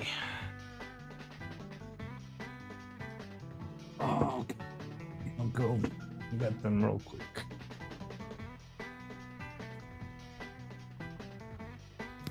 Give me a bit.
Look, these are the tlacoyos. It's nothing special, honestly. It's just the same dough in the shape of an almond eye kind of thing. It's got a little bit of that cheese that I told you. Yeah, they're quite good. So these are tlacoyos, and these are sopes, which is just like a thicker tortilla, to be honest. Like it's just... This one doesn't have anything inside. They do look kind of like that. I mean, it's just like the same dough. Although this one's got... Yeah, it's covered in... Well, it's got a little filling. Either cheese or beans, frijoles. Yeah, that's about it. It's not really rocket science, but it's very easy to come by. Both of them are basically corn tortillas. Yes, most of Mexican food can be reduced to tortillas in a different shape, and that's all. I'm gonna take this back to the fridge, and I'm gonna get back to work. But yeah.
Okay, so now let's cast our very first. Thanks for the food demo, no problem. I'm glad to have someone curious for Mexican food in my audience. Ow! What is doing here? Okay. So I'm gonna start casting. What was it? Not sure if this one will get us blasted.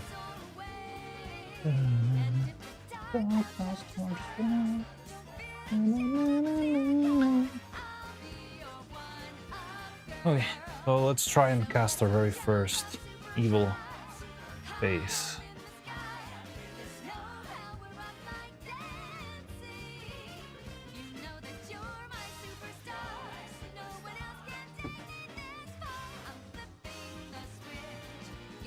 Ready for the sun, let's do see. Yes, see. Let's see. Yes, see. See.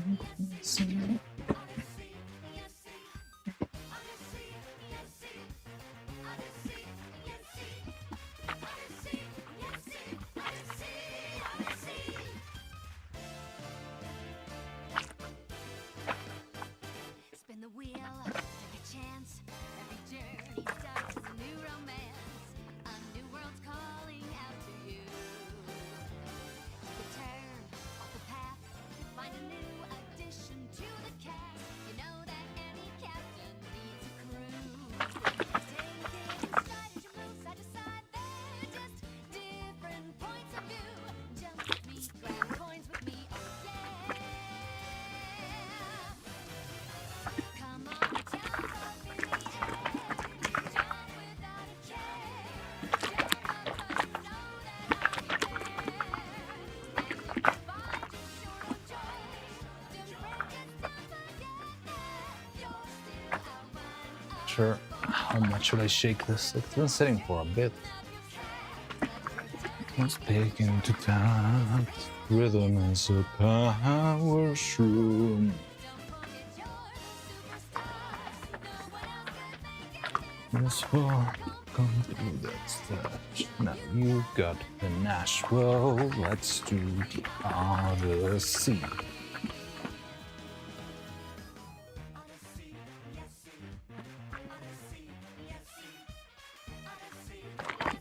Feels fine. Let's hope it works.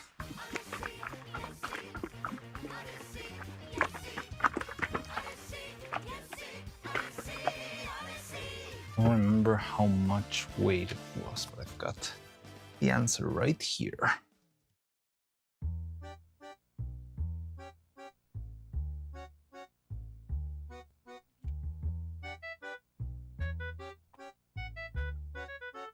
I feel like this song is the trademark VTuber clip background music.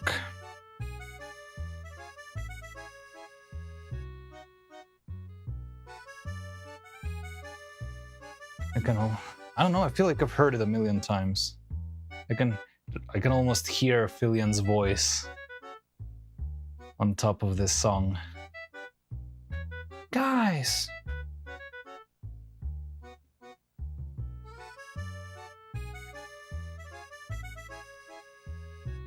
I feel like I just hear it everywhere. Well, maybe, yeah. Like it's used in a lot of videos and stuff too. I don't know, to me it gives me the vibe of a clip.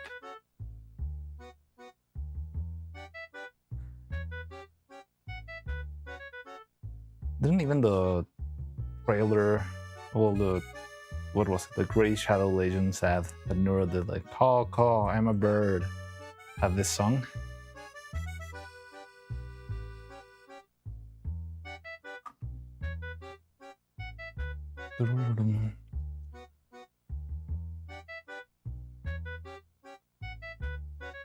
Raid Shadow Legends. It wasn't Raid Shadow Legends, but I don't remember what game it was. Go, I'm a bird. We should have a container somewhere.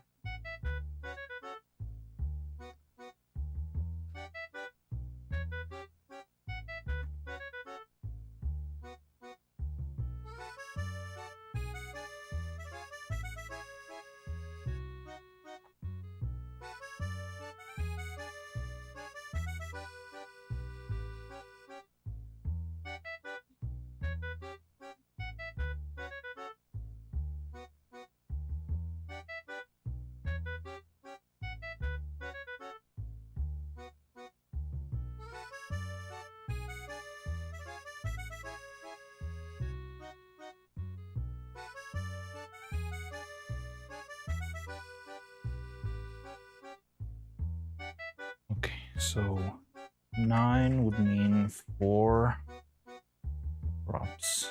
Candlelights.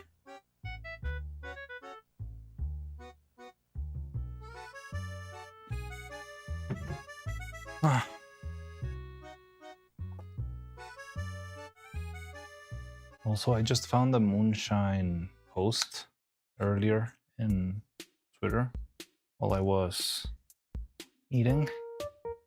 And who's that? Okay, how's progress? It's coming along. I just finished all of Neuro's faces, and I'm currently gonna start working on Evil's faces.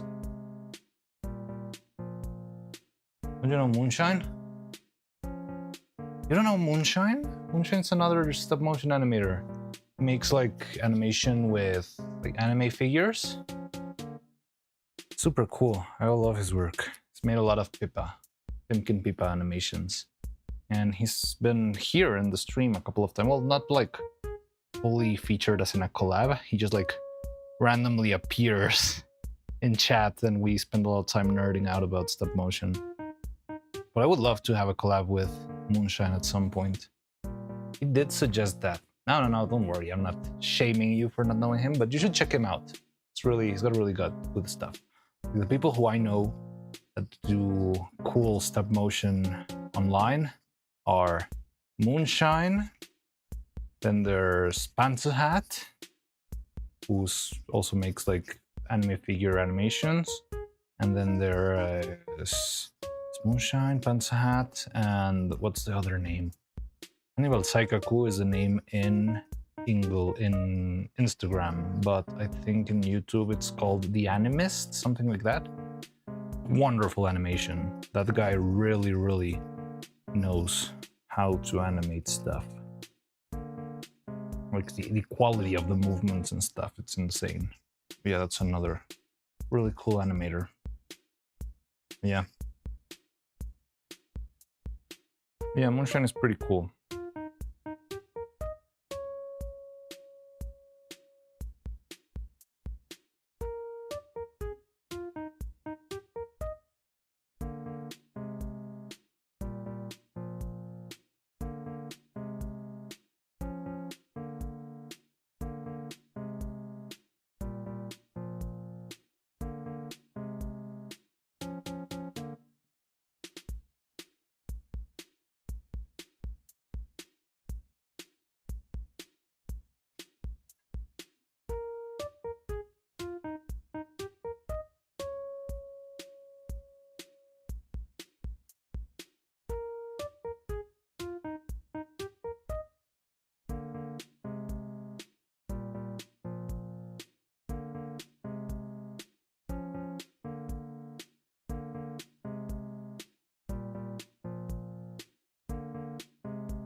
Okay.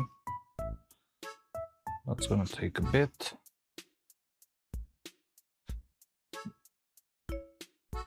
I wanna know. What do you wanna know? Sorry, did I lose track?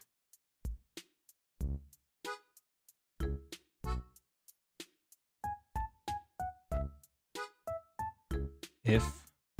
Uh-huh.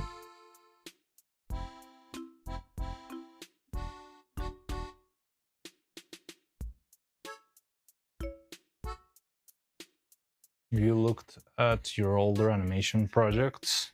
Huh? You're making a very dramatic question, like one sentence at a time, like older puppets and things like that. Yes?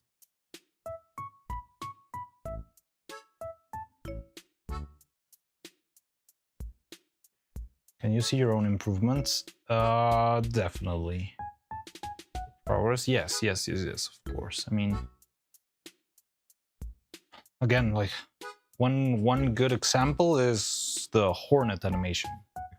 When I watch the Hornet animation, I cringe a little bit because I see all the flaws in the animation and stuff. The thing is, for example, right now, the things that I'm doing right now, it's kind of hard to see that much progress, because if I compare this to my earlier work, like Extravaganza, like in my mind, I'm comparing it to the work of the movie, right? The harpoon motion did seem kind of weird to me. Harpoon motion as in which part? When she threw it, or when it landed on Vettel, or when she prepared the throw? Like which shot didn't you like? I remember having a lot of trouble. Oh, Hornets. Yeah.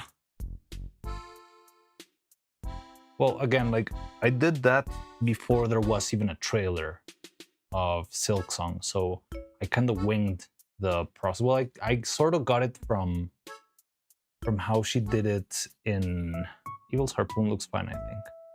I would maybe... I mean, I have like my pet peeves, you know? Like I do see the little issues if I really sit down. If I go full on animation producer, I can actually like sit down frame by frame it and get very picky, even with Extravaganza. I would have to try to remember, but there's a lot of things that are very bad in the Hornet video. mean, for starters, the set is very digital. All of the set I made by like kit bashing a bunch of plants that I had, but it looks very digital. Like when the camera moves, you can see how everything's just like a simple layer moving. The throw, maybe it had a little bit too much anticipation, and for example, the shot where the harpoon, well, it's not really a harpoon, the needle like lands on the tree. That one's a mess because I couldn't find the original shot, so I had to scour it from like a WhatsApp video that was already very compressed and work from that and key that one. I don't know, like if we sit down, I can definitely tear apart the Hornet animation, and we could definitely do that. I would have fun doing that. Just let me do that when I'm a little bit more calm and collected, but I could very gladly. And I can show you, I've got another short film. I've got 2 short films that I made in school. I could show you those. I would probably blur out the credits and stuff. I mean, it's not, you know, it's tricky. Like this transition from the real world into the V-Twin world. Because for one instance, it feels weird to like remove people's names from the work because most of the things I didn't do alone, although I did a lot of work myself, but some of those projects are group projects. But at the same time, because this is the internet, privacy is a big deal and a big issue. So I'm not sure if I should just like throw the short films for you to see with the credits with my full name and the full name of my colleagues, that sort of stuff. So I would probably think the best course of action would be to blur it out and just say, yeah, privacy first. Blur it out or just cut it out of the video and just be clear, like, this is not something I did all by myself. There was a team, but I'm not gonna share names because I don't want to dox anybody. But yeah, it's a weird thing because on one side, like taking someone's names out of the credits of a movie is very shunned upon, but at the same time, showing somebody's full name on stream is also very shunned upon. So it's a very interesting conundrum, isn't it? But yeah, but I could probably show you those. They probably have plenty of, and the only problem is I cannot show you like the first animations I ever made. I think I have a couple of them like on my phone, but I'm not sure if those would be, I don't think I would get into trouble for showing you those since they're like ad campaigns from a long time ago. I don't think they're gonna be that troublesome. Those were some of the first animations I did. Did I ever tell you I made an animation for Rick and Morty? Like the first animation I ever did was actually for Rick and Morty, which sounds super crazy. Like it makes it sound like I'm like a legend animator. Yeah, Rick and Morty, like the show, really? Yes, but it's. So have you ever seen that Adult Swim has a lot of little interstitials? Very experimental animation, and it's just like a very short something, and then the Adult Swim logo pops up. Yeah, that was one of my very first animations, because it wasn't even as a full-time animator. Like I was doing that as an intern, which is insane. But yeah, I have worked. I can say that my work is in sort of official Rick and Morty stuff. But again, it's not like on the actual show. It's not on the main show. It's those little interstitials that Adult Swim will do every now and then. But yes, that was one of my very first works.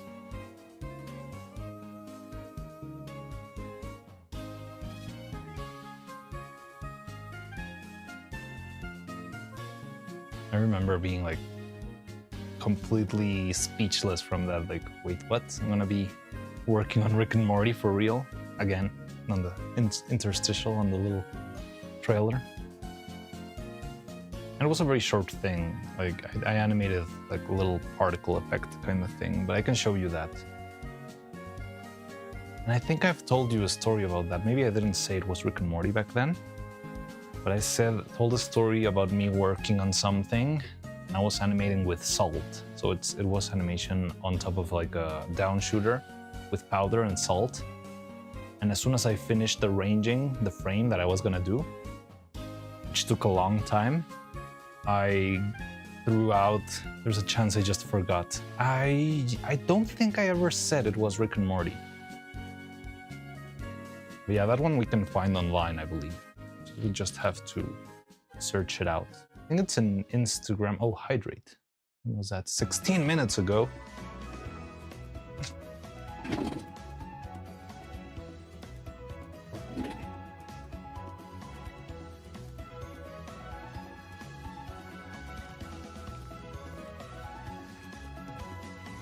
Glug. Yeah, I did that, and so I was sculpting, well, not sculpting, making the image out of salt and stuff. And once I finished to set up the frame, I let out this huge sigh of relief. And then the sigh of relief blew all the salt out of the stage. So all my work faded. Yeah, I think I did tell that this one, but maybe I just never said it was a Rick and Morty thing, but it was. It was such a stupid thing. The worst sigh of my life. Anyway, so we've got this. Could try to sculpt some eyeballs. Or like eyelids. But yeah, like stuff to show. I've got those short films that I did on school. There's the things that I did on the movie and the show. We can actually find a couple of clips online, and I think we can show them without getting into too much trouble since they are officially online. And I can show you those.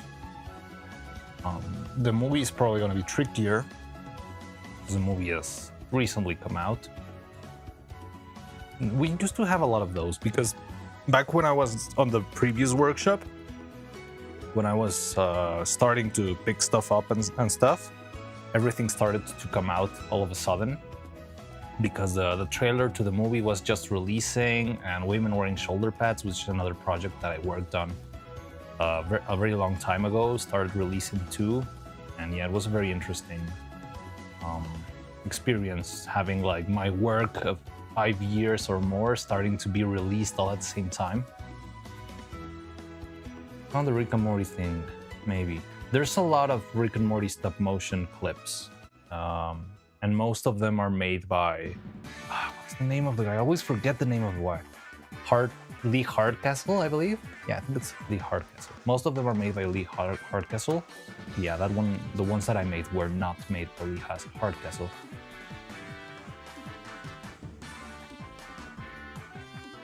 His name is in the credits. Yeah, Lee Hardcastle is another stop motion creator, and he makes very good stuff. But yeah, that's not the one I worked on. Yeah, Lee Hardcastle has been working with Adult Swim a lot. He's been working also a lot in Smiling Friends. He's done some. The thing is, he has a very rough style with like claymation. I think he's the one who made the famous animation of like The Purge with Simpsons, and it's a very bloody, very unpleasant shirt. I mean, it's very good being like viscerally violent and stuff. Really leaves I remember I saw it when I was like very young, and it did leave like a lasting impact. But yeah, it's never been like my jam. I did a little trailer for the NFL store. I think that was like my first official animation. It's not a big deal because it wasn't like the official US NFL store. That would have been huge. It was like the Mexico website for the official NFL store. So it's like the sub company kind of thing. It was like a Christmas ad, and I just animated a little piece. I remember when I animated that, I animated like a shopping cart, and the shopping cart was packed with shopping bags. So I animated the shopping cart like moving and like doing a little twist, like a little Akira slide kind of thing, and stuff like that. And I remember when I did that, the animation director told me that he was very impressed of how I managed to do that. The shopping cart, it wasn't made out of wires. It was made out of like laser cut wood. Claw. Thank you for the claw. Claw.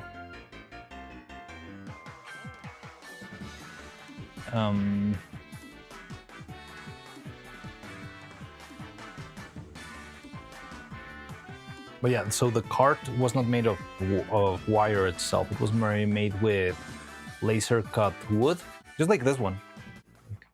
Well, maybe thinner, but laser cut into the shape of the wire, I guess, and then it would assemble into a little box, right? And that's how it worked. It was very simple, a very simple asset, but inside of it, it had a bunch of other bags. So I animated the bags and I animated the cart. That was one of my first animations. What else do I have? There was a little children's campaign, which was really cool. And that's the reason why I think I could make a Chibidoki puppet. Because back then I was not, well, I did work as an animator, but I also worked in the workshop as an assistant. And we made this huge head characters. They were like children characters. Well, like, yeah, characters for children cartoons. It was like an educational show. So they were like different animals, a little cat and a little axolotl, because there always has to be an axolotl nowadays. What else? A bird, a llama. Well, it was an alpaca. An alpaca.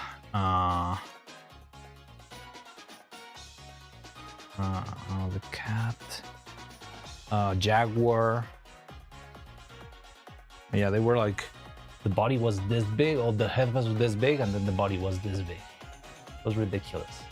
So that's why I think I know how to make Chibidoki possible. But it would still be a lot of work. I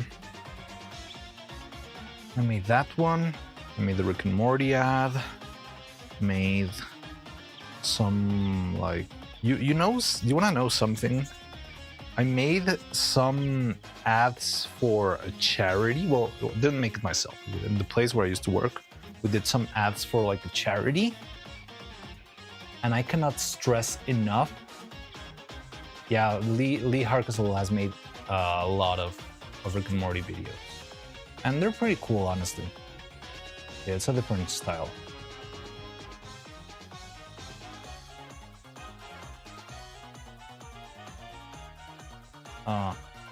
But I cannot stress enough how horrible it is to work for a charity. Well, for that charity in particular, I guess. Like, of all the ads we ever got to make, working with that, like making an ad for that charity was absolutely terrible. Like, they wouldn't pay on time. They wanted everything changed. There were a lot of things that they just didn't end up like using. And it was extremely messy and extremely terrible experience. And the other thing is that it was all for like, yeah, like a goodwilled project or something. I guess they were a charity. Again, so the problem was not the charity, honestly. Like, the charity wanted the commercials made, and then those guys get an agency, and that agency is the one that commissions the art from the studio, right? So it was very ironic, but it actually was more like the agency was evil and the charity was just like doing things through the agency. But it was very ironic that the charity was, well, like the commercials for the Goodwill charity, help the children, help the people, help the parents, were like, repeat everything, this is terrible, you call yourself an artist, you suck. I'm not gonna pay you. And they actually paid like 3 months after they should have paid. Or maybe more, I'm not even sure. Maybe they might have never paid at all.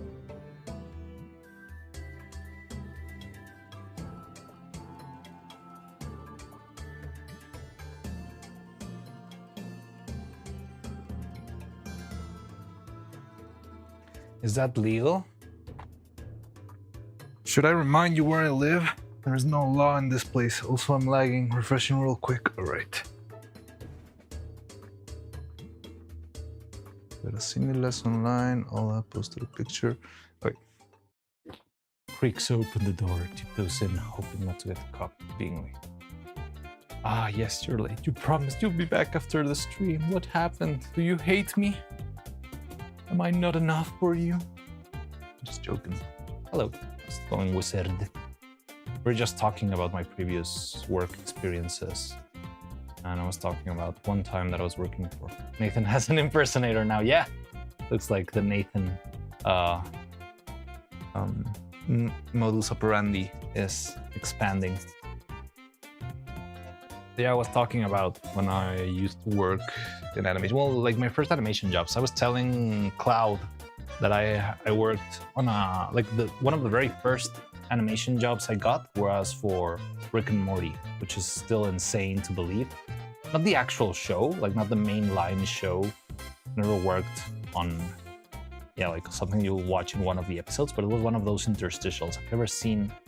There's like little Adult Swim capsules all over the channel, right? Like it's just, I don't know, Samurai Jack and something happens and then the Adult Swim logo pops in. I worked in one of those, and that was like one of my very first jobs. But it felt crazy, right? Like coming right, and I hadn't even finished college yet. Like I was still in college, but I was working as an intern. And I was like, well, you'll get to work on Rick and Morty now. And I was like, what? And I did. Yeah. I'll see if I can find it so I can show it to you. And what were we talking about? Oh yeah, that was because Cloud was also wondering like how much progress do I see whenever I watch my past work. So I was like, well, there's a lot of past work that I know. Specifically, the Psy incident. Oh yeah, so you were here. Yeah, I think I told the Psy accident some time ago. I thought you just made it here.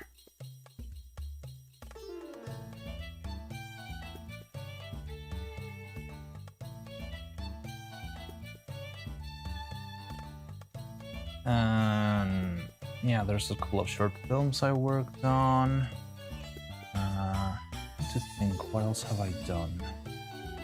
It was a children's show, well, the children's kind of cartoon, and there was Frankelda, Women Wearing Shoulder Pass. Sometimes I look at my previous art and I think,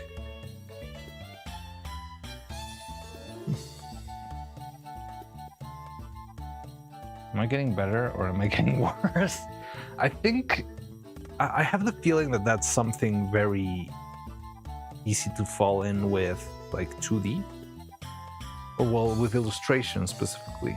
You don't have that much, how do I say, that many factors. I feel like illustration and stuff, there's a lot of subtlety. So it's hard to grasp, like if things are getting better or worse. And yeah, our minds are very easy to get negative. And to see like a drawing and be like, oh no, I'm just getting worse and stuff. But I think you, well, I mean, there has to be progress in some way, as long as your mind is still active and trying to do things. But I don't know. Was lurking for 13 minutes and was able to send messages more constantly. Oh, okay. Definitely getting faster. Yeah, you see, that's another thing. Yeah,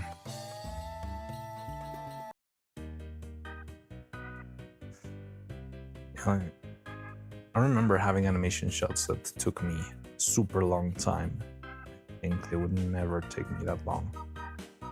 Now that I've got some more experience, it depends a lot. For example, in animation, the thing is there's a lot of factors. It's not just about, I don't know, the puppet being well. It's also like the setup, the lighting, having everything properly like ranged so that it's not too hard to follow.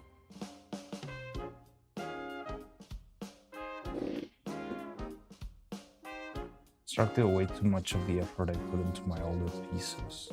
Oh, after some time you kind of forget too, right? It's like you see the stuff, but you don't remember if that line or that something was a big struggle or not. Like sometimes when I look at the old things that I've worked on, like I know many of the things I did, but I do struggle a little bit sometimes with, did I animate this shot or was it someone else who animated this one? Especially with big productions. But there's a couple of them that I do remember very well. Like, oh yes, I animated this one.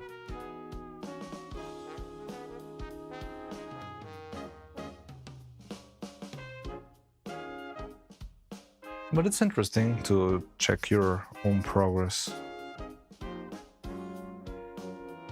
Yeah, like I feel that with whenever I see the Hornet animation, that's the only one that I can stumble upon on my channel right now. But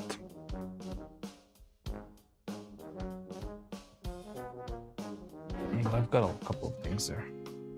Would consider which improves the overall. Oh yeah, but sometimes it's out of your control, you know, like the lighting, sometimes you don't have. Something that was always very annoying in the place that I used to work on is that photography used to have like a not higher hierarchy than animation. So if the photographer said, well, I'm gonna put the light here and I don't care if it's impossible to animate, that would be law. And it was very silly because it would lead to, yeah, like a simple shot could be taking many days just because the light was in the middle of the way. And there was only like one guy from the photography team who actually was like, whenever I told him like, hey, so this works well, but this light is like in the middle of my way, could you? And he was like cool enough that he would keep the lighting as he wanted it to be, but he would try to find a way to at least set up the light structures or the supports so they were out of the way. So he would, instead of putting the lights just right in the middle of the set, he would put like a little arm that went all around, over the top, into the back, and that way I would have the space to get on and off the stage, you know? But yeah, like I've seen master classes from Barry Purves, who's like a legend in animation. He did say that it's very important to have like as many factors as you can controlled so that the animator can concentrate only on the movement. Because, and I've experienced this a lot, if you are spending at the very least like a little amount of your concentration in like how you balance your feet, you are not paying attention to the animation, and it shows. It really shows. But well, I mean, it's about the obstacles. There's never going to be a perfect setup unless you're doing like a stand-up medium shot simple thing, and that's the whole project. There will always be a little complication.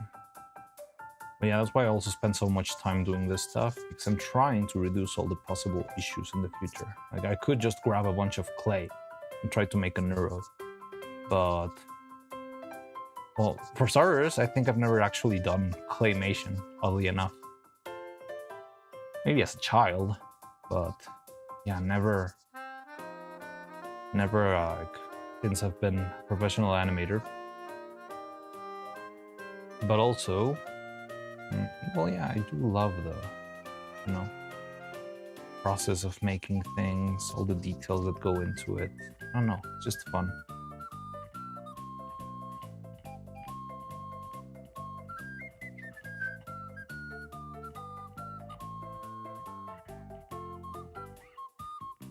Let's see if this thing.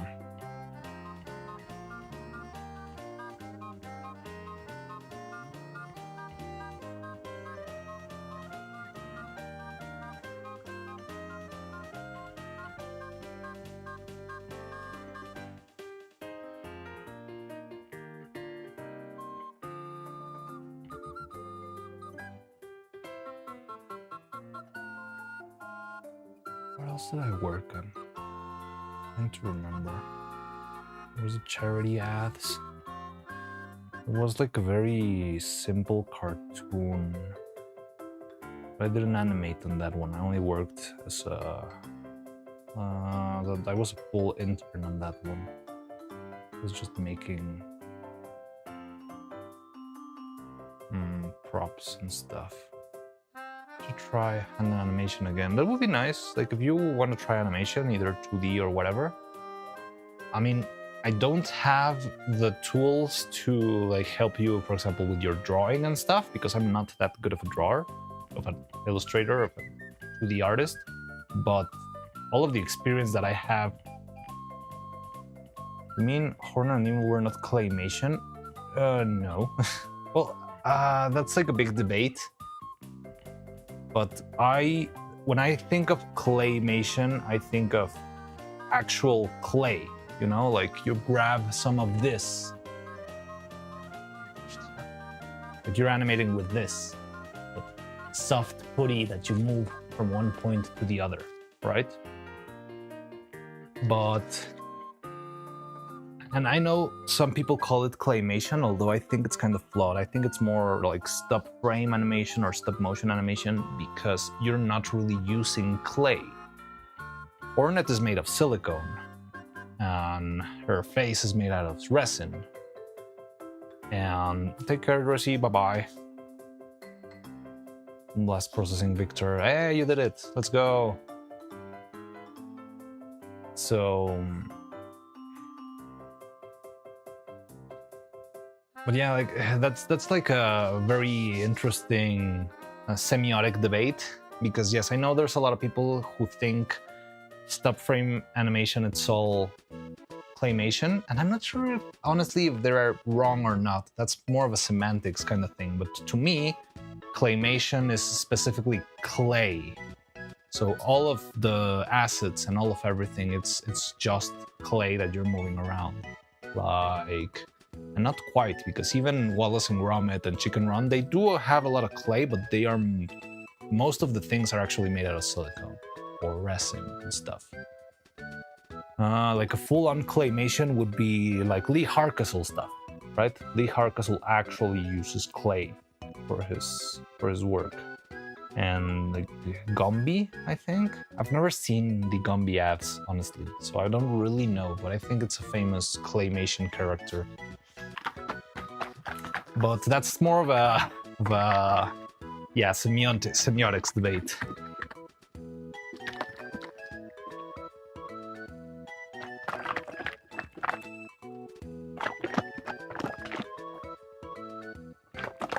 And it's like, I think it's useful to separate different types of stop motion. Like there's claymation, there's pixelation, there's like sand animation, go motion. There's one, I don't know what their name is, but it's like you make a big block of clay and you start cutting it in slices, and the slices make the animation. And it's a very psychedelic, weird style. It's got a name, but I don't remember what it was.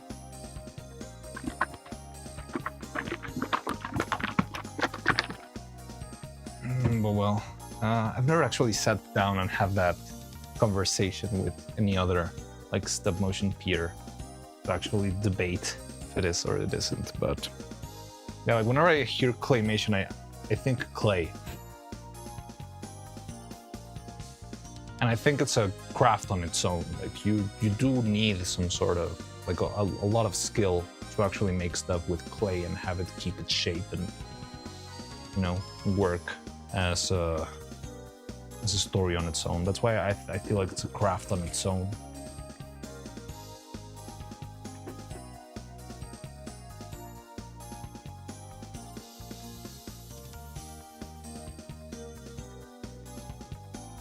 Clay. I mean, there's a lot of clay stuff out there, right? What else? I think there was like a children's show with clay. Real animators animate using pastry dough. I mean, it is possible. Have you seen the guy who animated using cheese? He animated Wallace, like a Wallace head made out of cheese. And I think he ate himself or something like that. Yeah, like big Parmigiano wheels.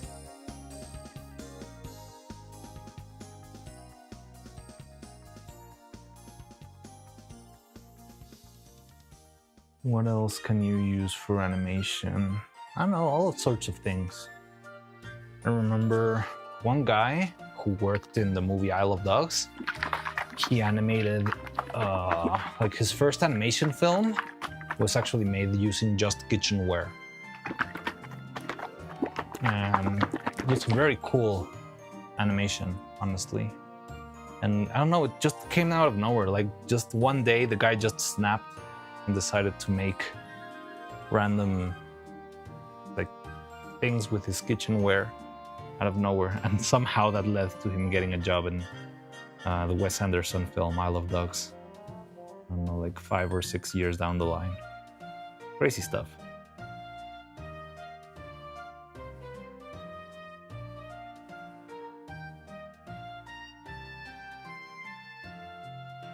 Yeah, I remember his animation.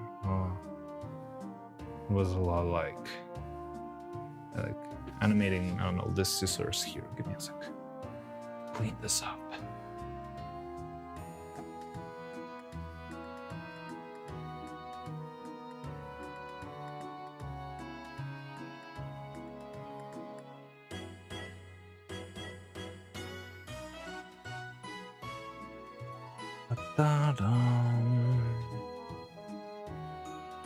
Yeah, like he would be animating, I don't know, like this scissors as if they were a fish.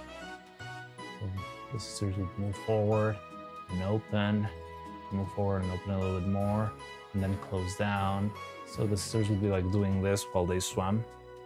And then, I don't know, a bigger pair of scissors would come in and eat the other pair of scissors like that. And it was very simple. Magic Man had a stop motion opening with toys. Oh, Music Man. Music Man. Mine too. Why does that sound familiar? There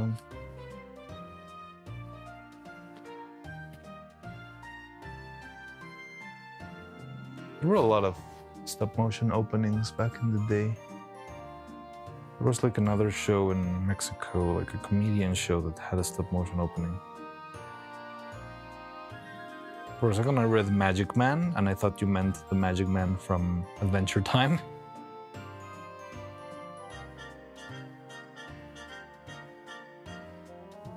No, I don't know what this thing is, Music Man.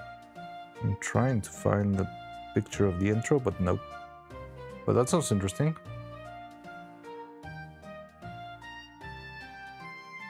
The Music Man, Robert Preston. Oh.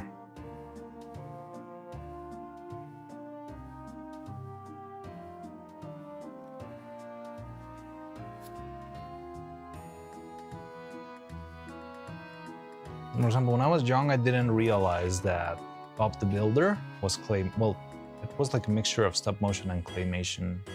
But no, it was mostly stop motion because they used like latex and stuff and plastic toys.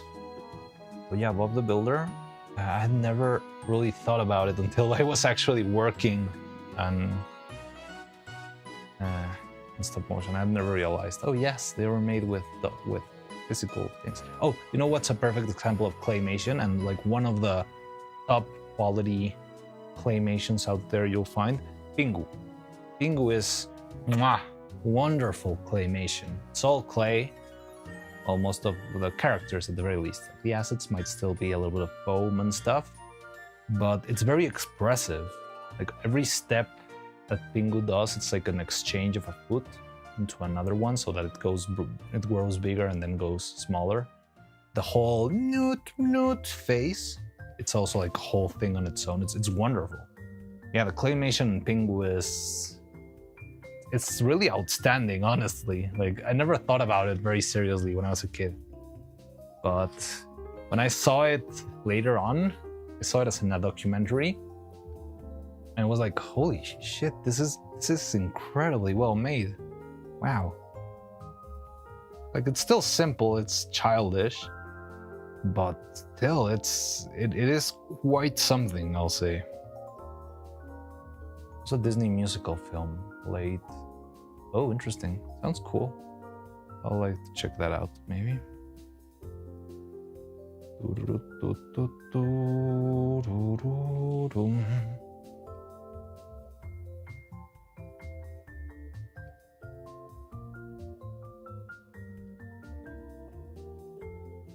Animation seems too hard, not gonna lie. I mean, it is hard, but it's not that hard. Like if you find it entertaining enough, you can just do it without a lot of concern. Like the good thing about animation is that even bad animation, like poor quality, doesn't mean the product itself is bad. You know, like there's plenty of things with very simple animation that work really well because they understand what they're doing.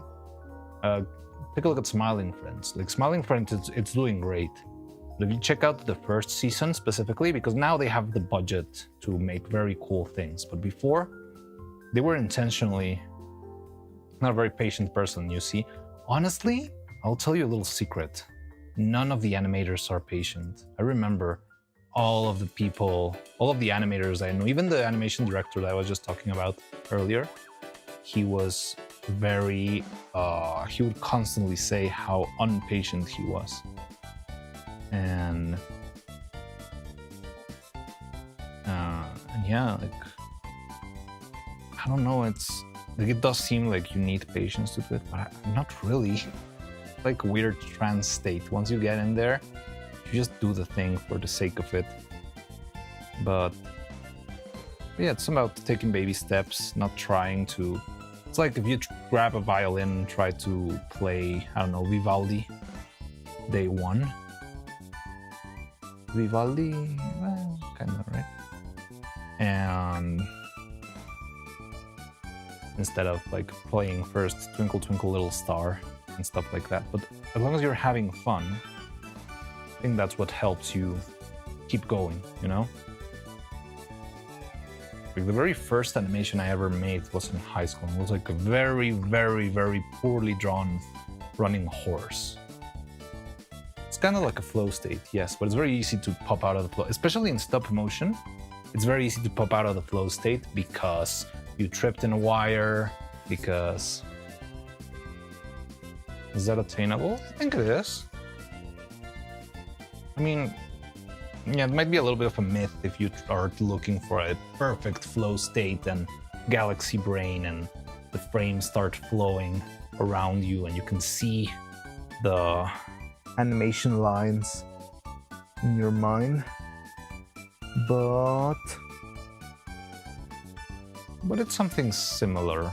Like you just get lost in the sometimes you actually lose yourself. Like I've been there where, like, if you're comfortable enough and stuff, you'll really stop thinking about your own body and only think on the body of the characters and on the screen. So it's like, I mean, I guess you can experience that a little bit in the drawing too, right? You're not thinking of your hand moving in the motion that will make the drawing. You're just thinking the drawing needs this line here, but you're not thinking on the movement that your wrist is going to do in order to do that, right? But yeah, that's like a whole trance thing and doesn't happen all the time.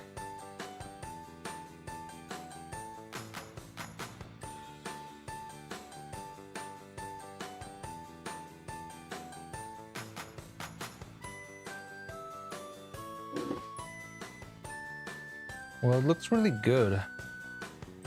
Look, I like how this face turned out. It's a little bit glossy, which I don't love, but the paint's gonna take care of that.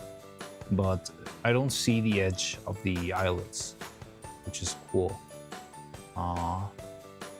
Yeah, it does look a little bit glossy. I'm not sure if that's because I took it out of the mold too early, or if it's actually because the surface of the piece is very smooth. But yeah.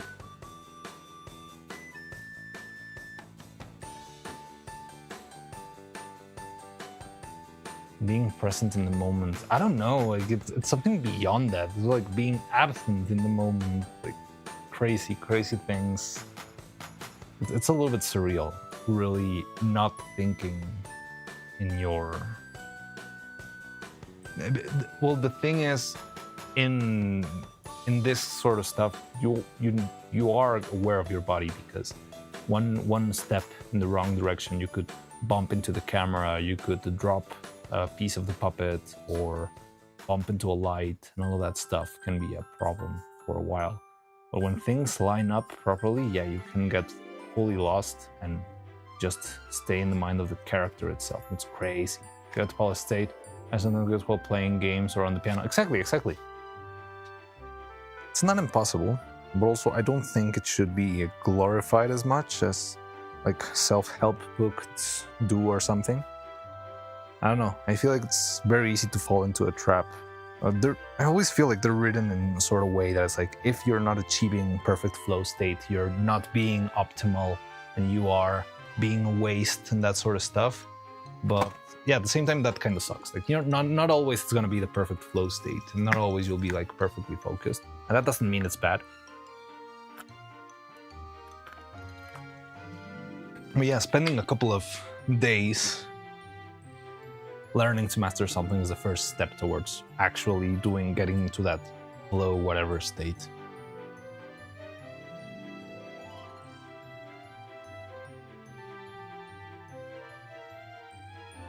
Okay.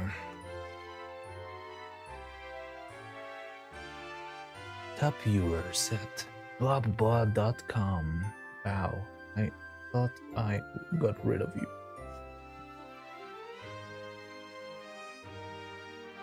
I was so close to banning you, Cloud.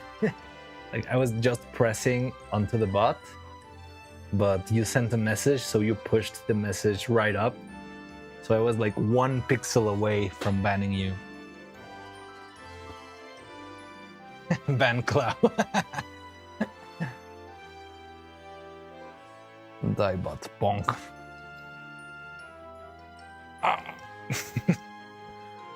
All of a sudden, like 90% of my chat disappeared with the banning of Cloud.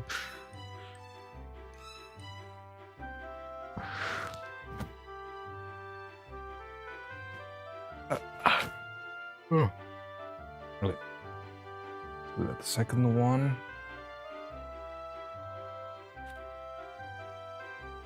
Yeah, sending the back of these.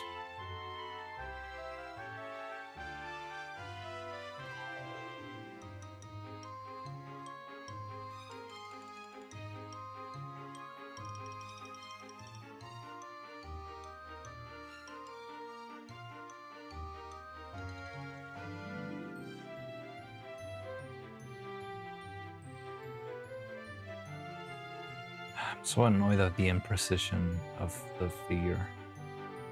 Like, it's so close. It's actually making something pretty. No.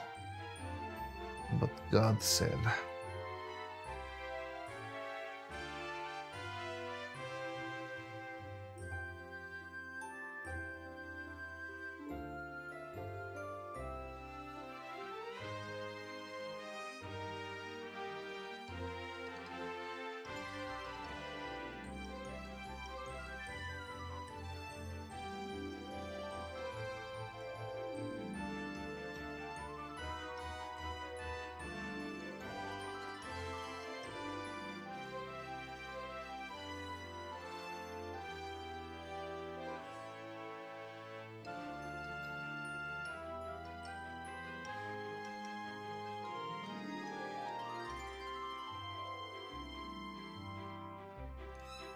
So how many did I say we need? We need regular, angry, open, closed, halfway through. It's a lot.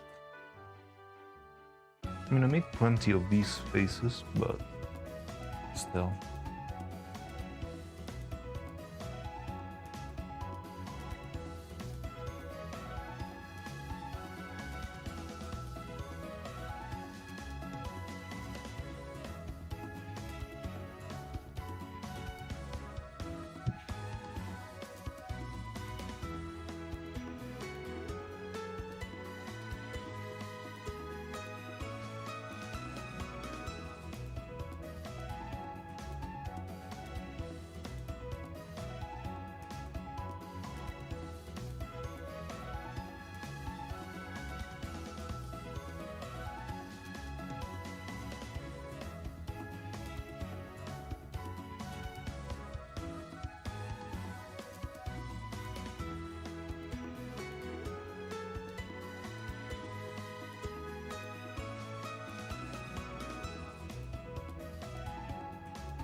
What do people learn in art school, I wonder? Nothing. I mean, I learned nothing in art school. I learned more on the battlefield, you know? I got the internship around the first semesters. I think it was around the third semester or something. And I learned more from that than anything else.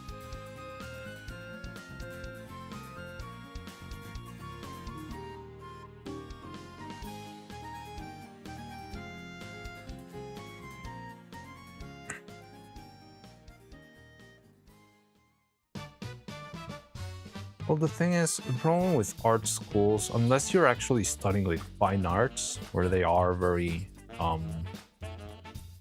like set in, you need to deliver a certain amount of quality, because fine arts is kind of objective.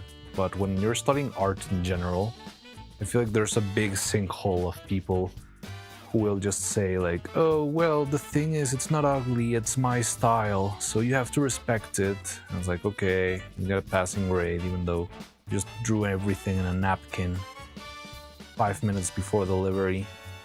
And yeah, whatever, I don't care, they don't pay me enough for this, you know? And yeah, it's like a big sinkhole for people to really not improve their skills.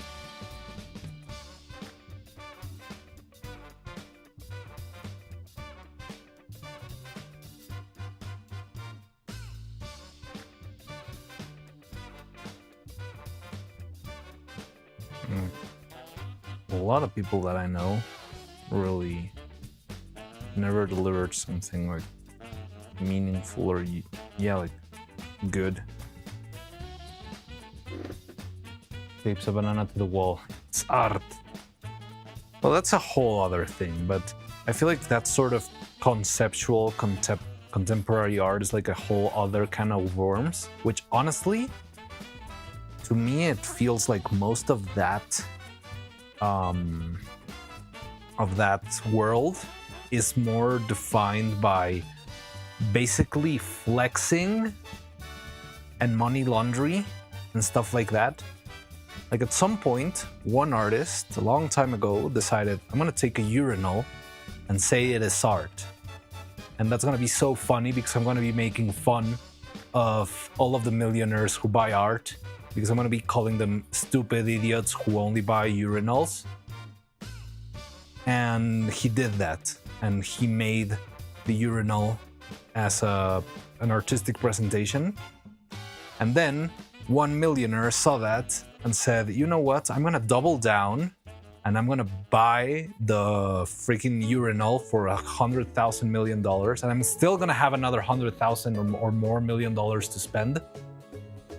And I'm gonna buy it just as a flex because I can decide what is good art, and I have the power of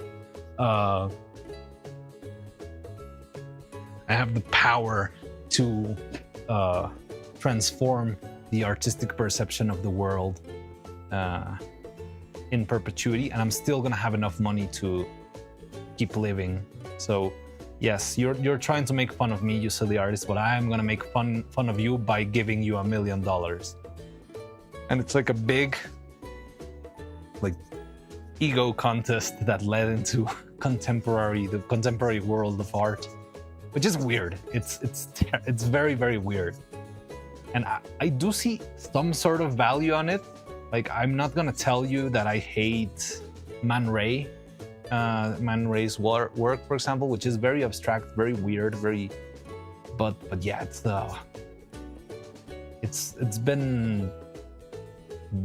it's become weird. The world of art has become very, very weird, and you can, I don't know, like split a shark into pieces and sell that for a bunch of money, and then you can tape a banana into the wall, yes, and then you can eat the banana in the wall, and that's also considered a performance and another piece of art. And but it's mostly, as far as I think, or as far as I consider it, it is like an ego contest of people in power who have the means to decide objectively through their wallet what is good, and what isn't. Natural art today, it's in the yellow period. Next week it's in the brown period. When I was in art school and doing my I drew my own characters that would be put in a cartoon, video game, or animated movie shows. I think the people in 2D, where I used to study, kind of did that, but again, I don't know, the lessons that I got were never, I feel like we got taught mostly like the basics on how to use the software, but not actually how to like make a decent artistic expression. So the classes would rather focus in the fact that knowing if you can like export a layer in Photoshop or whatever, rather than if you can make a drawing that's appealing or good or whatever. And we did have a couple of, for example, like figure drawing classes, you know, like having a nude model and just drawing either in 10 seconds, 10 minutes, whatever. And I think that's as artsy as it could get. But I can tell you, there was no way to fail that class unless you just didn't go to it. So even if you drew like actual abominations, or you showed no improvement throughout the whole course, you would still make it through, because it is kind of a subjective thing, and it's not like math where you can be wrong, that's it. But actually you can, right? If you went like full Renaissance, you would be able to say, well, your drawings are bad, start over. I'm against that kind of art conceptually, but I do think that some of it's just absurd in the pricing evaluation. But again, the pricing and evaluation department is just like the big oh no, is the internet not working? I do have an excellent connection here. But like the world of art and the pricing of art and all that stuff, it's like a constant back and forth of dick measuring contests that just don't really matter. And it all boils down also to, if you follow the money trail, I feel like all of that is also like money laundering or tax evasion, stuff like that. Oh well, if I can pretend the banana in the wall is worth $100 million and I buy it, I can deduce that from the taxes of my big multi-million international dollar company. And if I do that, I can then raise the popularity of this artist and inflate the value of his work, so I can make like a whole collection of bananas or different fruits taped to the wall, and I can like sponsor the artist to doing that, and then sell every single fruit at absurd prices, and then I can also kind of do some write-offs with it. I don't know. It's not really a matter of art. It's a matter of accountants.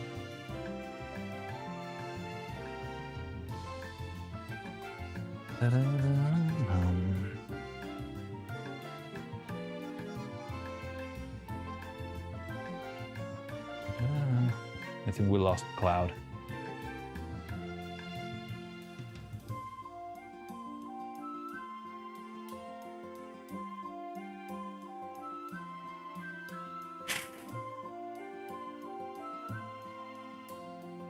'07. We had a celebrity here. He drew a fucking dick with yellow paint and was sold for 25K. But well, again, that's just a celebrity thing, right? Like if Taylor Swift sneezes in a napkin, it's not considered art, but I think you could still sell it for a couple $1,000s on the internet. But that's not really artistic value. It's more like obsessive fangirl value. Cloud got the bonk.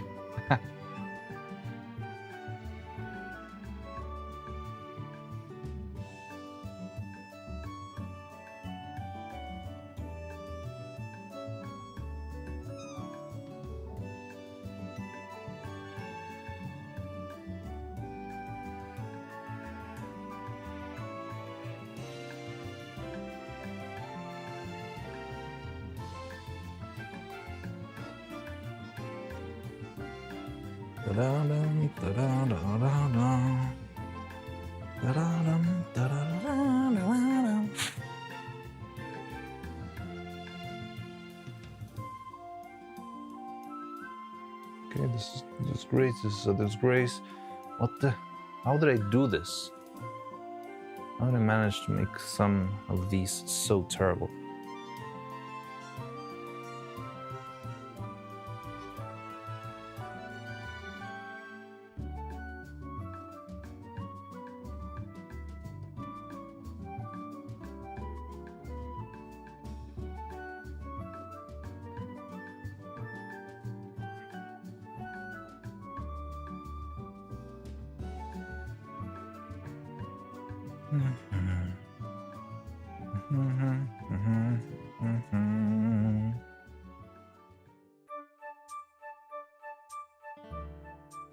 Now, if Van Gogh was to shit on a canvas and create a Starry Night, that would be art worth millions. Definitely. Well, no, it wouldn't be worth millions because Van Gogh would be alive. And if Van Gogh is alive, the art is not worth that much because you can abuse a dead artist much more than... Even though alive artists are very easy to abuse, dead artists can be abused even further. And even though I do like Van Gogh's art a lot, I do believe a lot of his rise to popularity or to the like zeitgeist came from the fact that people were able to mark up his art freely without any repercussions or struggle against the artist itself. I mean, even though I do believe Van Gogh's art is incredible, but he was not a big deal until after he was very well underground.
There has never been another painter artist anything like Van Gogh, or even as good as him.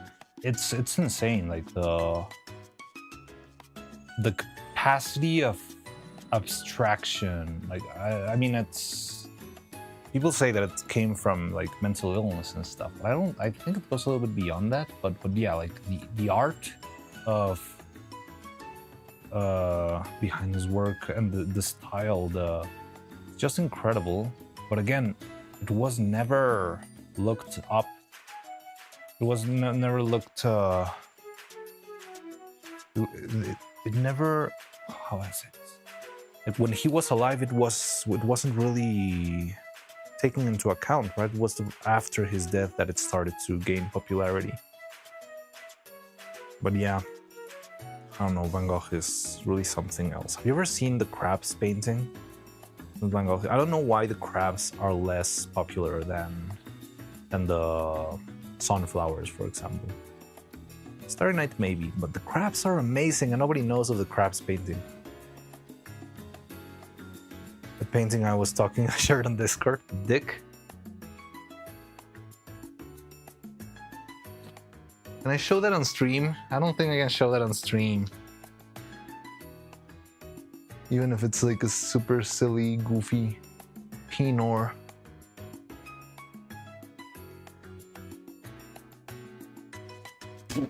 Yeah, I cannot show that on stream. Well, I don't know. Even Neuro could draw that. Oh wait, you made more? Oh no, this was your taco. That looks cool. Yes, the tortilla is huge.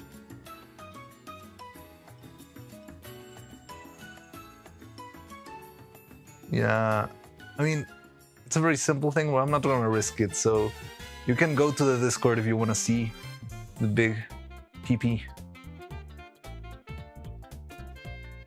25k. Brother sold it instantly after he drew, but who was it? It's normally when most artists and inventors really get noticed, but then people can steal their credit. Exactly, it's when they can, again, when they can be abused by the system. That's right, when they can be. When they get the popularity, they can. Have you ever seen the Wes Anderson movie? What's the name? The what's the French Dispatch? It's got like one short story of a painter in prison, and a guy wants to use him as like a scapegoat for. Look at Leonardo da Vinci and Nikola Tesla. Well, Nikola Tesla was exploited during his lifetime, right? With the whole patents shenanigans and Edison and all that stuff.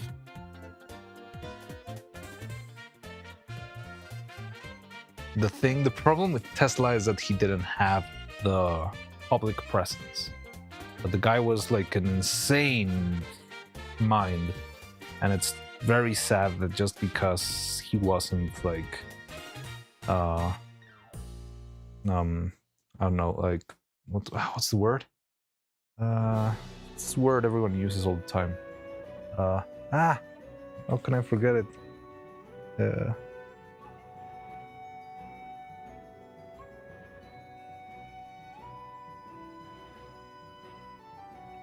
I don't know, like Tesla wasn't social enough. He got the short end of the stick. Was after. Really, it was after, but he did a lot of work. Like Tesla worked in big companies. He made like dams, and he made that's not a small job.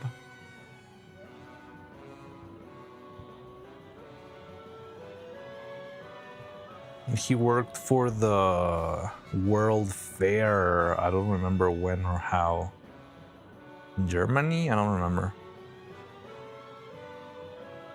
Like lighting stuff with electricity for the first time or something like that. Like, he did a lot of stuff while alive. Like, it's not like he had a job, you know. It's not like Van Gogh, who actually like lived in the middle of the rural town, living off scraps. He's a local celeb. And Leonardo da Vinci, wasn't Leonardo da Vinci at the very least patron? Leonardo da Vinci got patronage from, was it the Medicis? I know Michelangelo was a very,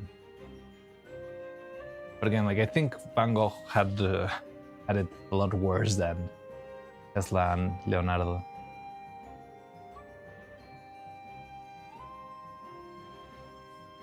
And AC current. Ah, yeah, the AC current stuff. But the AC current. Ah, yeah. I remember.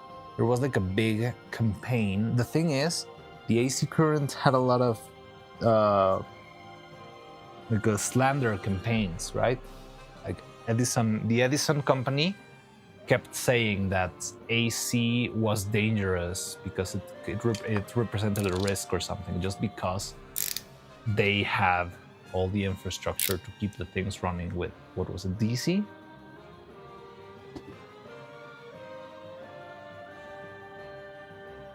I don't know if no one knew him, but the shit's price is so absurd for the kindergarten drawing. Yeah. Yeah, well, what can I say, man?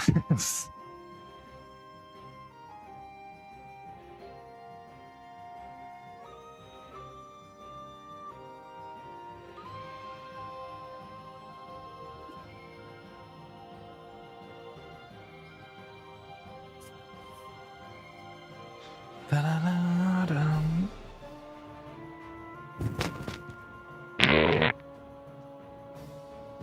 25K, how much does that translate to? Oh yeah, it is a lot. Da-da-dum.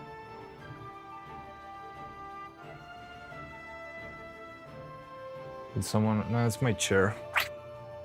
It squeaks. You've already heard my chair squeaking a bunch of times before.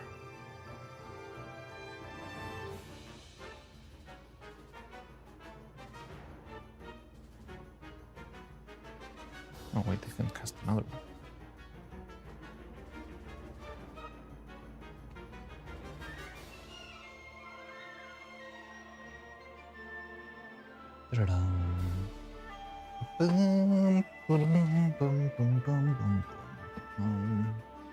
Where's my? Don't believe that was a chair. You never believe it. You're just trying to. That was very human sounding chair sus. It's a friggin'. I am not gonna continue this. We've had this conversation a bunch of times.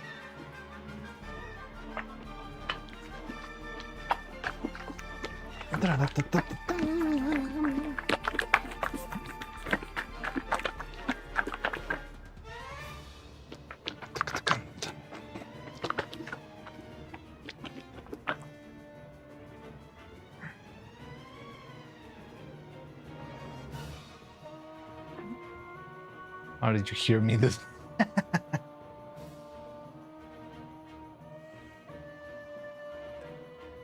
You see, it wasn't me, nor my chair, apparently.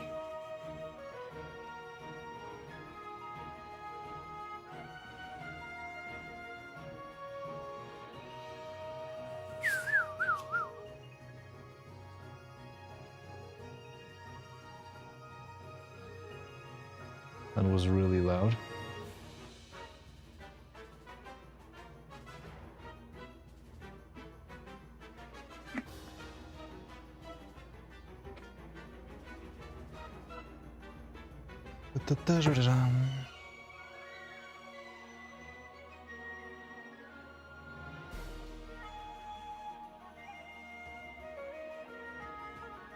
One, two, three.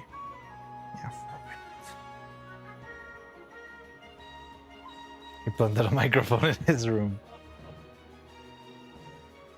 I do have a spare mic.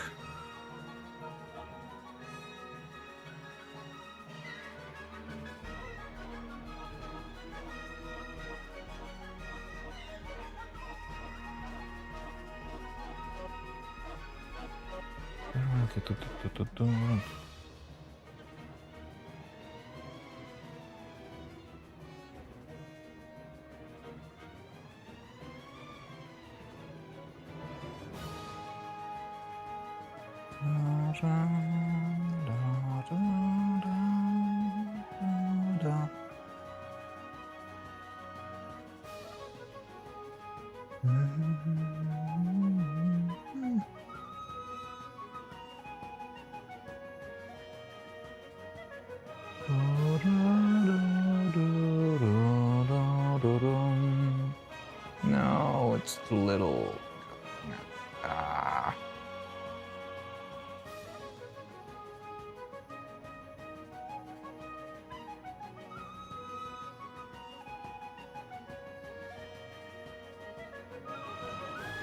We maybe clutch this. Da-da-da-da-da-dum.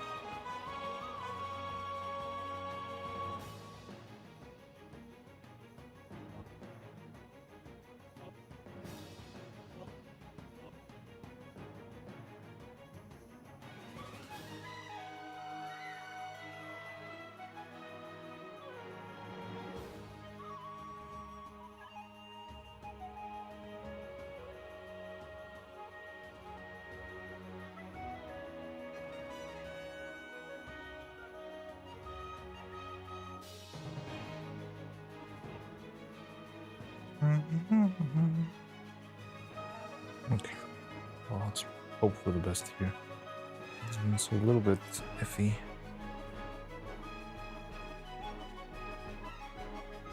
Go. So we already made 3 faces right now.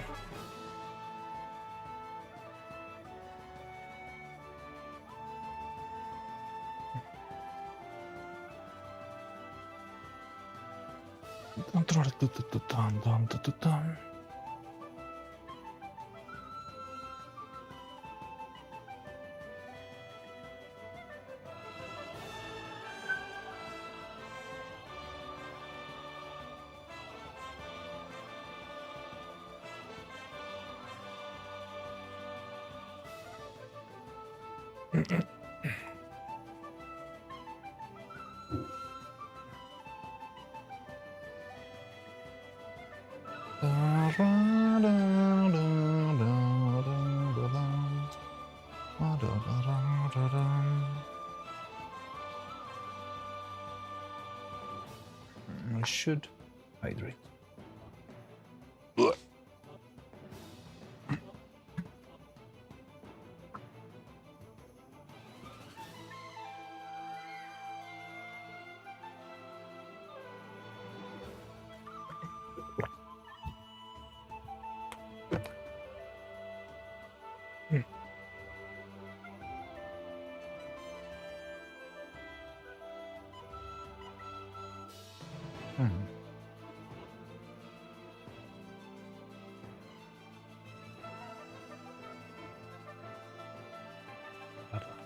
I'm tired of the song.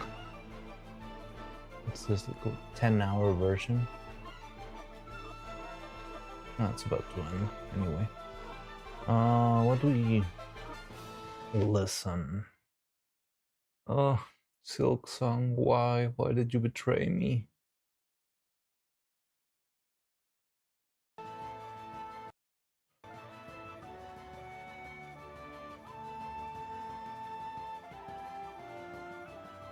One hour of balatro background music. I've never heard balatro music.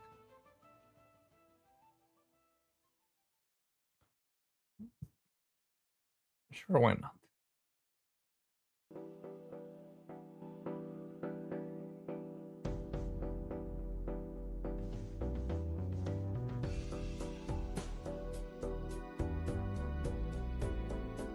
Epic rap battles of witchery.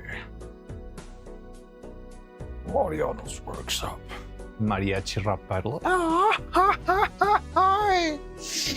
I've never been able to do like a full on. Well, I've never actually tried, but I'm afraid to hurt my throat with a big mariachi scream. It's like a whole skill doing that.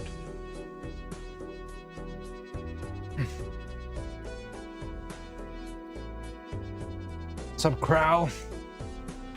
How's it going? I'm picturing something not unlike Gerudo Valley. Gerudo Valley is more It's like, well, it's kind of Spanish, and like Maroccan. No, not Moroccan. It's like the Muslim Spanish blend, you know?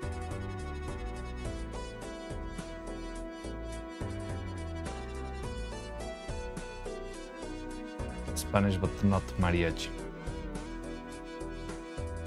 Yeah, like flamenco. Or the canto hondo. Ay, que el mundo no funciona. That's the other type. Well, that's the more Spanish type.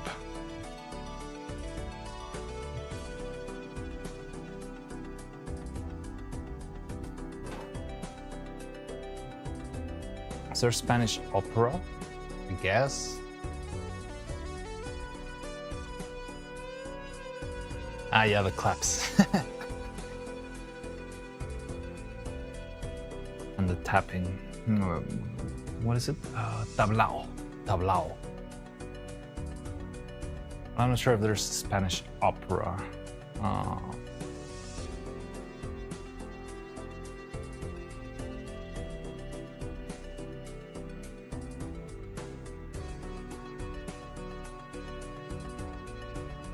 I'm guessing not. How is the Ave Maria not Spanish? Yeah, it's not Spanish, it's Latin, right?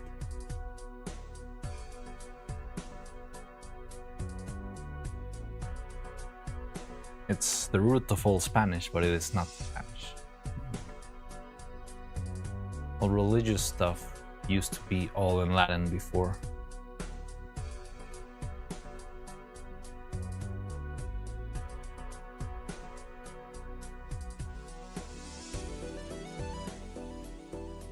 In a good mood today. Had my employer review. Good. So guess everything's fine. Good. Congratulations, I guess.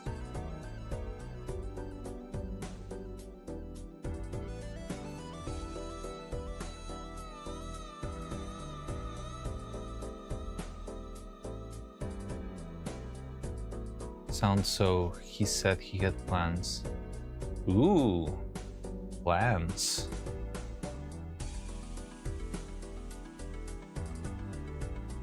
That's cool. Well, I wish you the best of luck with that.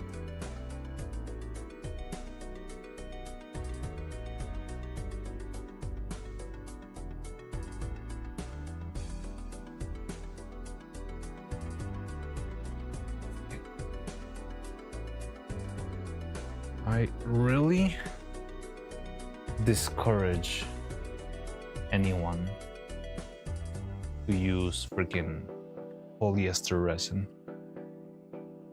This time next week, I'll be a kaiju level threat. Oh no.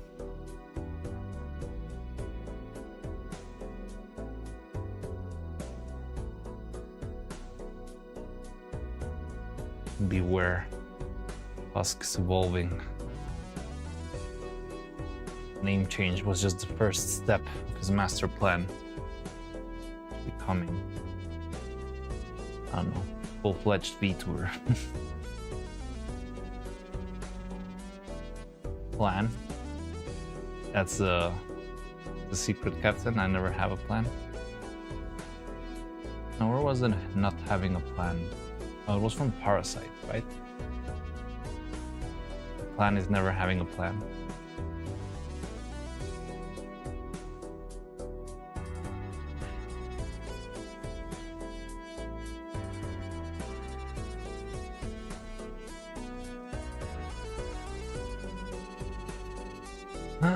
What did I do?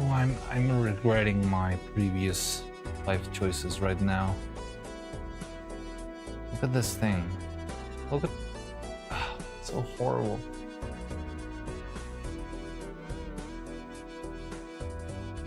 If Fuberecito me hace anymore, I have to start calling it Sephiroth. I don't catch the joke. I don't know. I've never played Final Fantasy.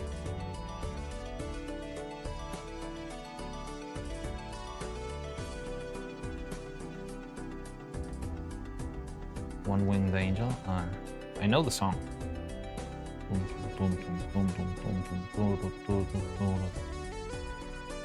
Sephiroth.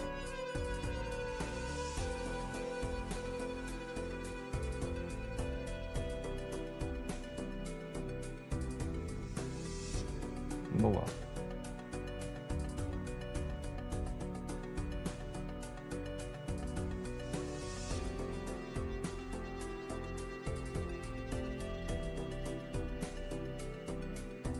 Bells, frog, big cherries, Peter Pan, magic cheese. I like a misheard translation.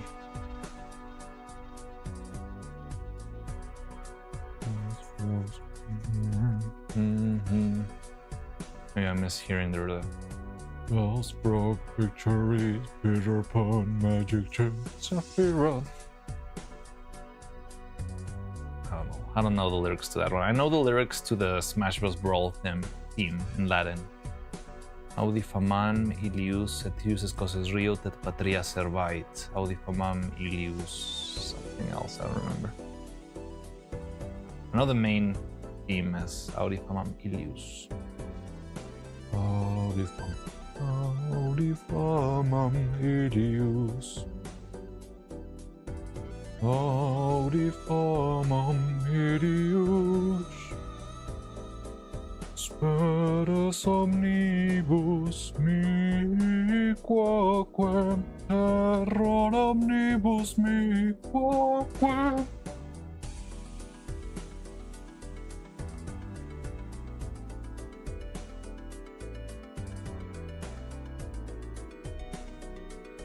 I'm gonna have that song stuck in my mind, goddamn.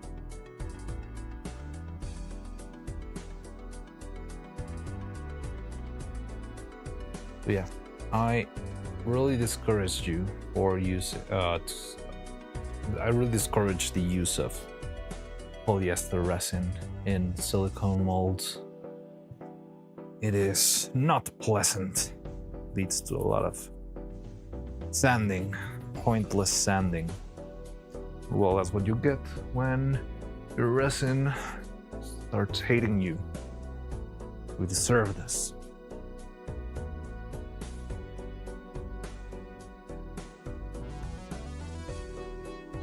Of the translation video and memes.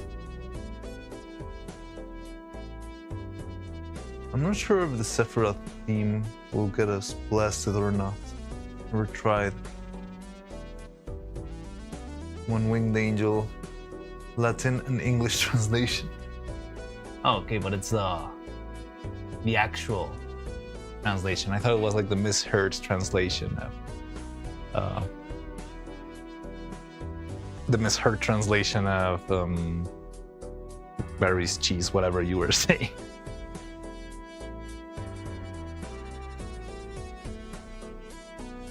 All right, I'll keep sanding off the dolls here, but yeah. All right, see you, Husker.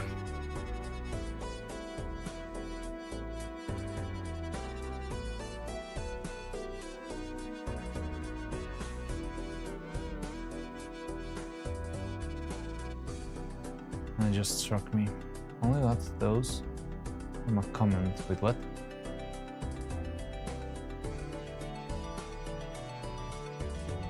One of these videos? Oh, okay. I just stuck me. There's a lot of songs that have. I remember also the Brawl theme also had like a misheard lyrics version.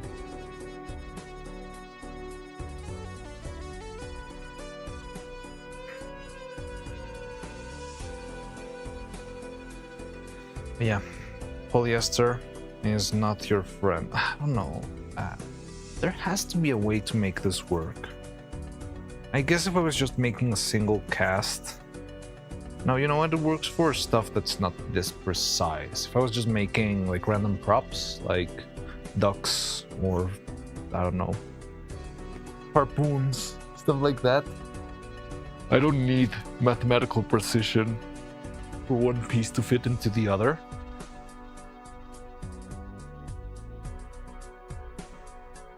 So that's what this resin could be useful for, or like making stupid turtles and dragon frame controllers.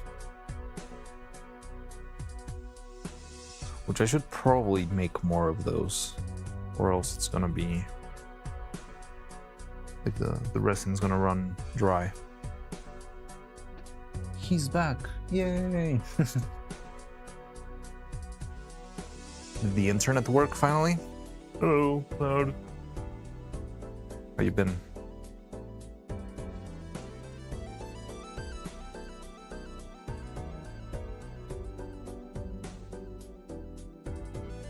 Someplace else now? You had to scour for some internet. Went to the closest Starbucks of wherever equivalent there is. Spadas omnibus mi quoquem error omnibus mi quo. God damn it, I'm gonna have that in my mind forever now.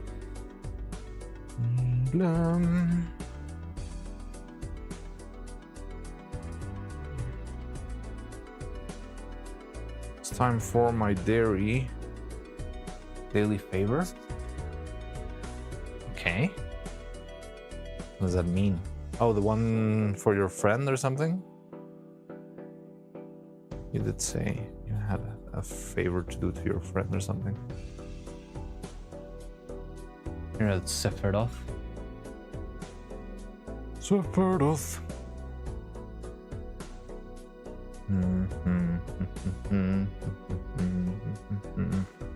Ooh. That's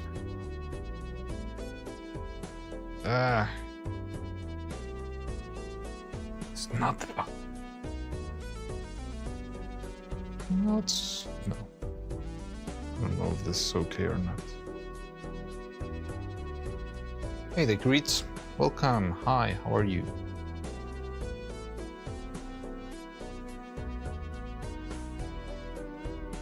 I'm casting faces for evil now, but it's been slow. I think I'm gonna throw this one away.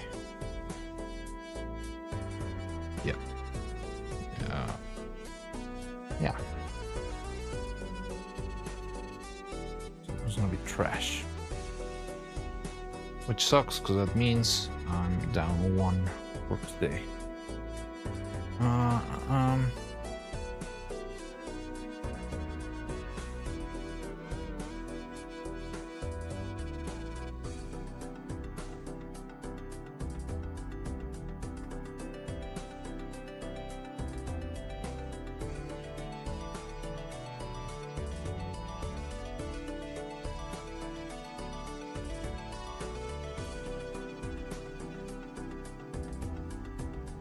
Evil so cute. Evil Jam so cute.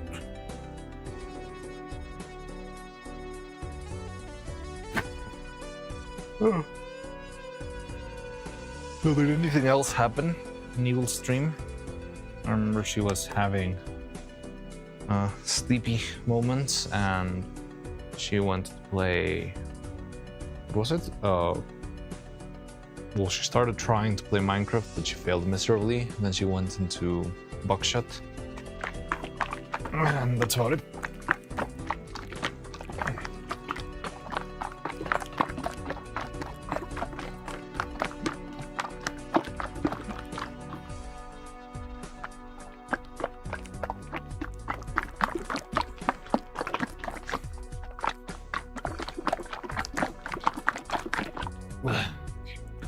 I'll do like 9 or 10 grams just for safe measure, because the last one didn't really go out as planned.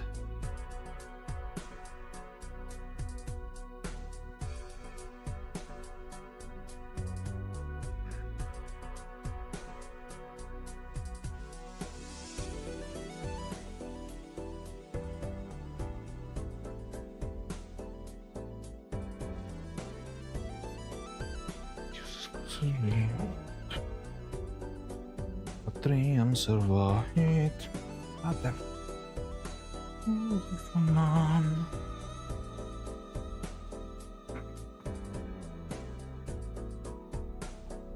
You were so cute. You were so cute.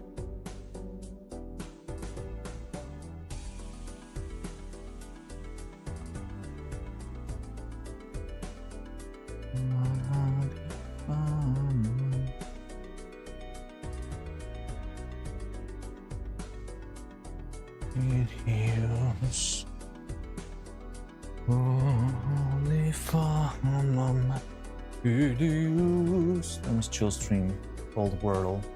World in Minecraft.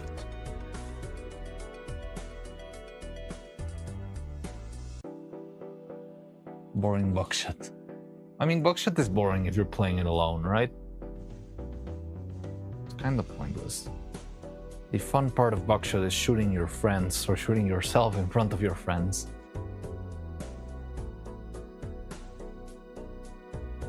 Oh yeah, there was art review. Did you get lucky?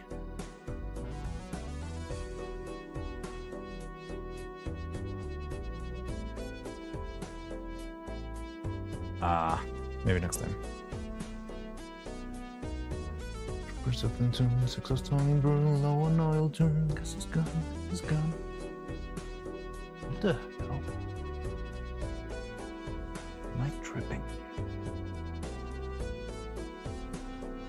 For some reason, one of these mouths is very pink.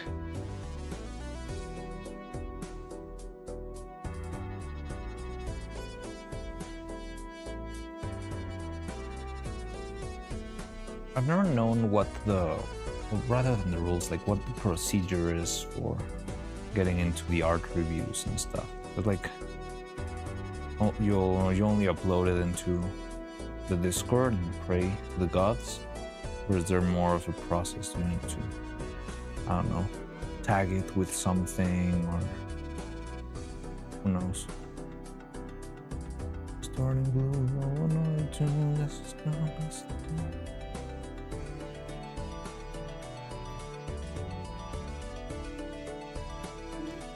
Whoever or whatever is choosing art doesn't like mine, really. You've been a couple of times, right? Maybe they just try to give other people an opportunity. You know who I haven't seen stuff from in a bit? Heartwink. Remember Heartwink? It's another creator making very beautiful... Oh no, I can see the horrors in the future of this mold. Ah.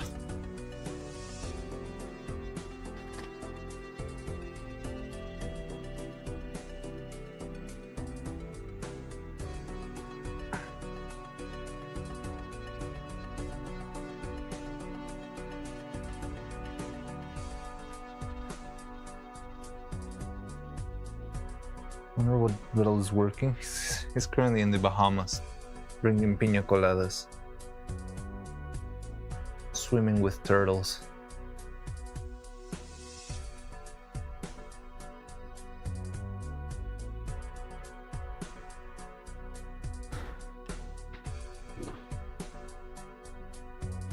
Don't look if you can't see them. They're not real. Oh no. I hate this resin so much. Giving more people the chance can't be the reason, because in this stream alone, one person got 2 of their pieces shown, so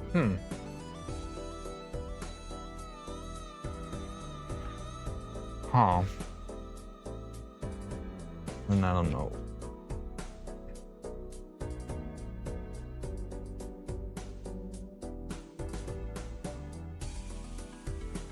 That kind of sucks. On a previous stream, sometimes the same art will come up. I remember that specific. That's why I started talking about Heartwink, because I remember Heartwink got some of his pictures put in the art review twice. I think it's just vital coding, man.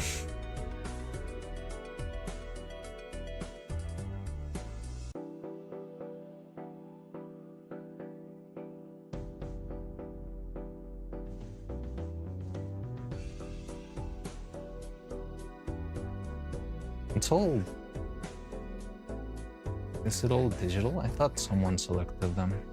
Noticed in the comments of the last video, the official channel, something is coming, but we didn't hear it from him, wink wink. Huh. Something is coming. I mean, I'm guessing there could be a new music video coming soon. I would have already expected it to be in production. even before the Sabathon, honestly. There's probably something prepared for Evil's birthday, but that's kind of far away. Or some good moves. It could be either or. Give me a second. Why is the power supply making noise? What is going on?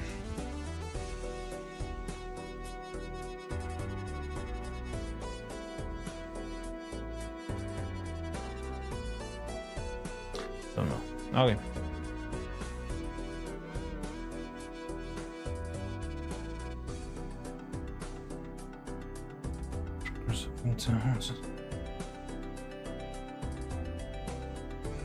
I'm wondering if it's related to Neuro since she has the main focus of the video. Of which video? Of the Love, Death and Robots video? Or what was the last video they uploaded?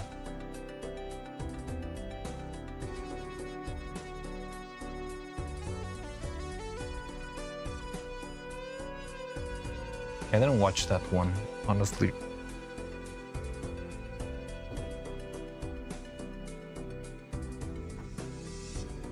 Was it good? I don't know what it was. Was it like a compilation of subathon moments? Okay, so Neuro Neutral, Evil Neutral, Neuro Angie, Evil Angie, Neuro Sad, Evil Sad. I'm gonna need plenty of these. Ah! God.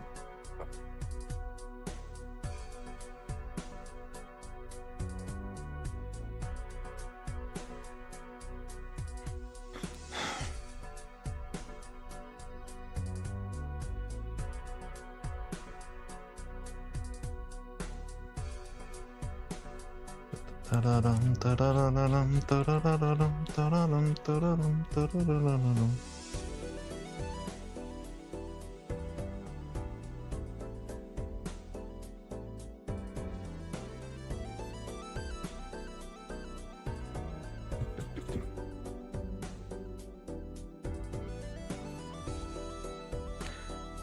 I just want them to release more songs so that I can extend my personal Neuro playlist and put it without getting copyright infringement claims. Because right now my list is only 3 songs, not even Chinatown Blues is safe.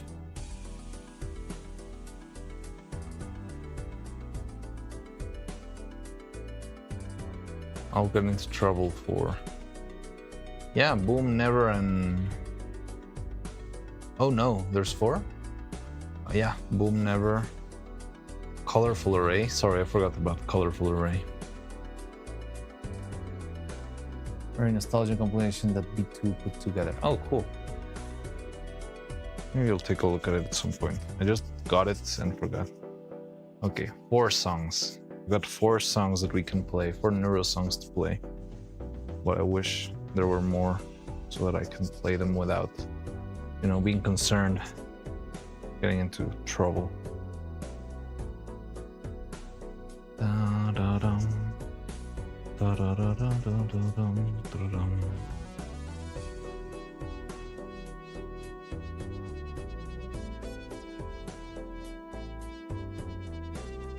Da da da dum da da dum. Da da da da dum da dum.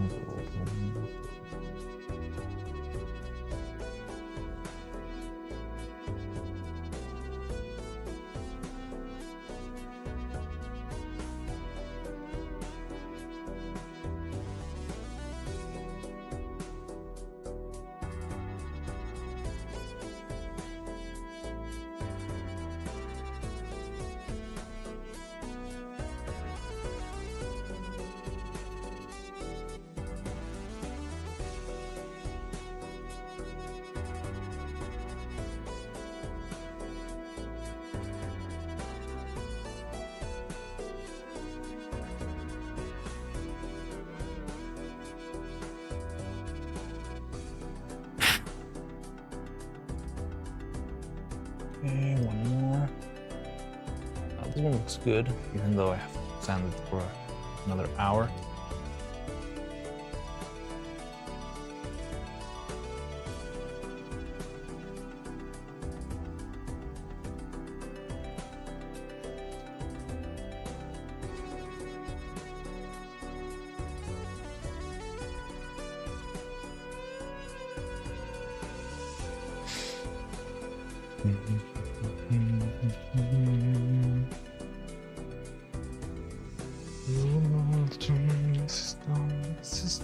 This is gone.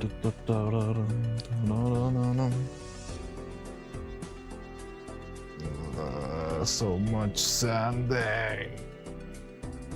So right now I've got 1, 2, 3, 4, 5, 6, 7 bases.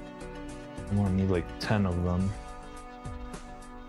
Maybe 12. No, I think I'm gonna need 12. God damn it. Ah, why?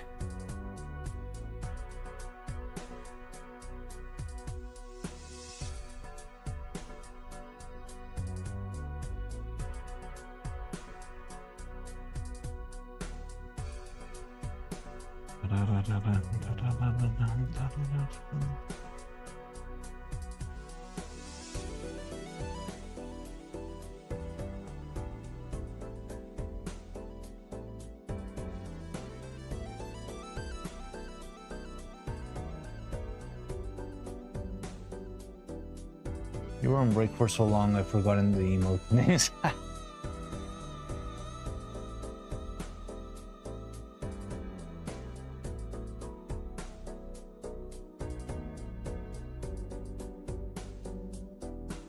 You can always put the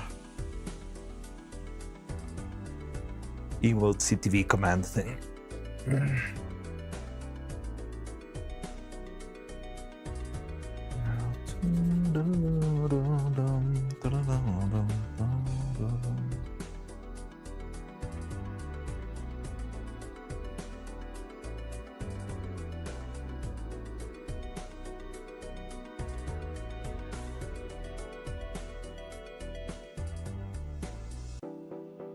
I'm on level right now. Ah, yes, you're outside doing your favor. Right. Nothing else is in my heart.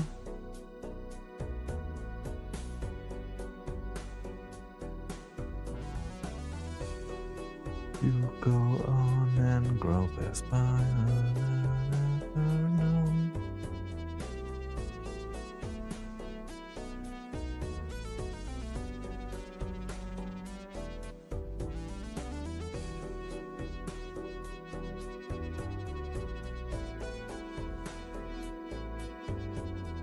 So what do you think the Vettel and Evil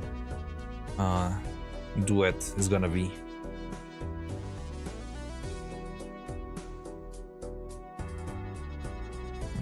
I find it hard to think of a song. I mean, considering Vettel, it's probably gonna be like a one that has like a couple of lyrics for his voice, and most of the heavy lifting is gonna be done by Evil. Yeah, I don't know.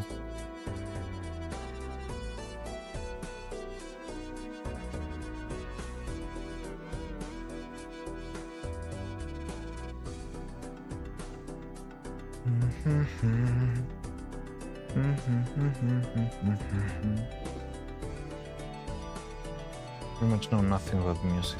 Yeah, does he ever mention what music he listens to?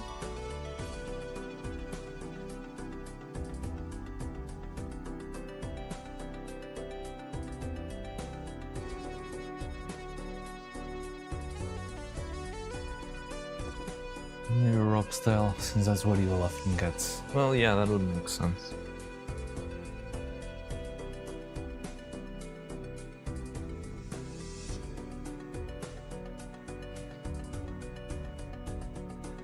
It's gonna be the Goofy Goober rock, and Vettel's just gonna say rock on every sentence.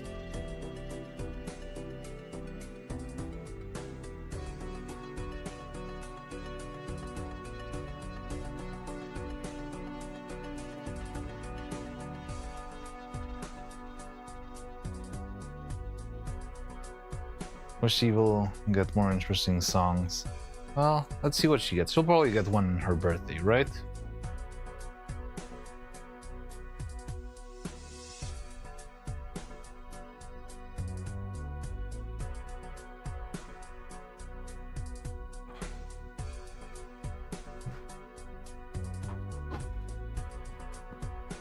One, 2, 3, 4, 5, 6, 7, 8. It'll still need 4 more.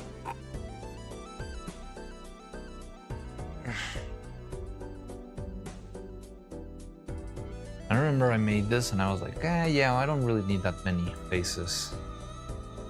Now that I'm seeing it in retrospect, it's like, nope, I do still need a bunch of them. Unless I use the same ones. There's one song I like to hear her cover called Blacksmith, Blacksmith. The thing is, does it have like a lazy part for Vettel to sing?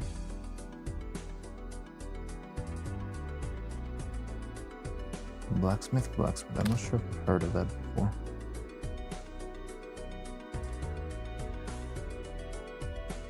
Wanna see Neuro talk.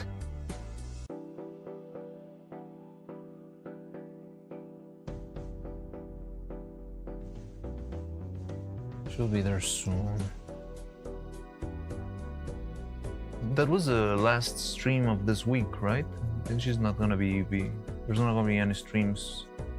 If I remember correctly from the schedule, there's gonna be no streams from Neuro until Monday, maybe?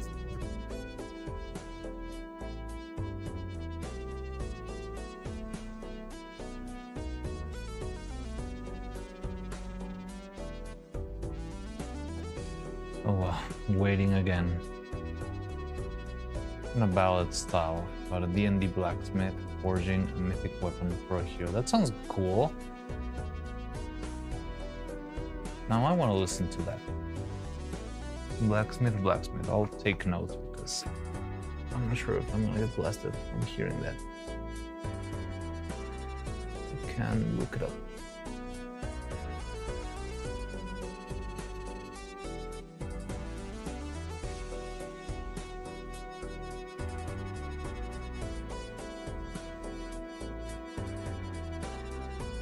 Chase Noteworthy, D&D folk song. Oh, that's cool. It's a good idea, making D&D folk songs. That's super cool. When I hear them covering Savoir Faire.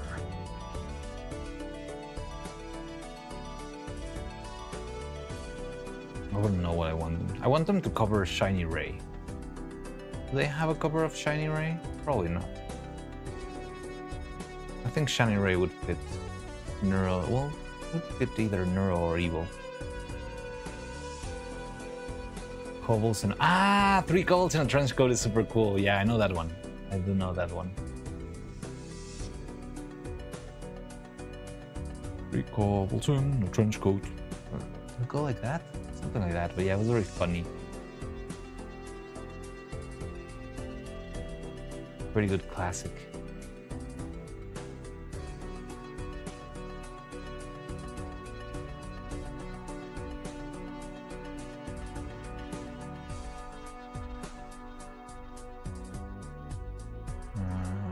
Might need the new sandpaper. This thing is falling apart.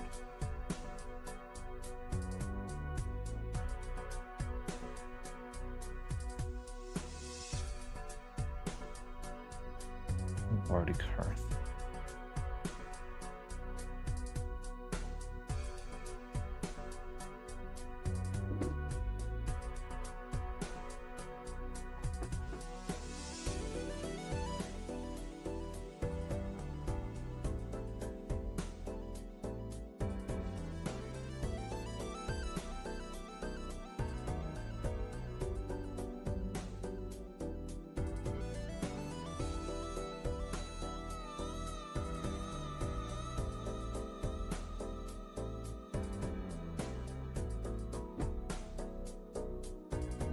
channel called Miori.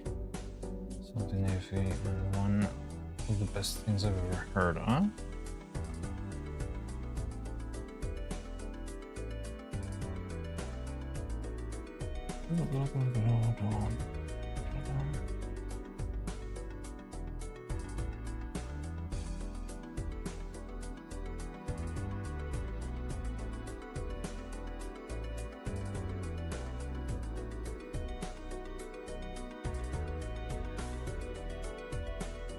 Okay. Still need 3 more of these.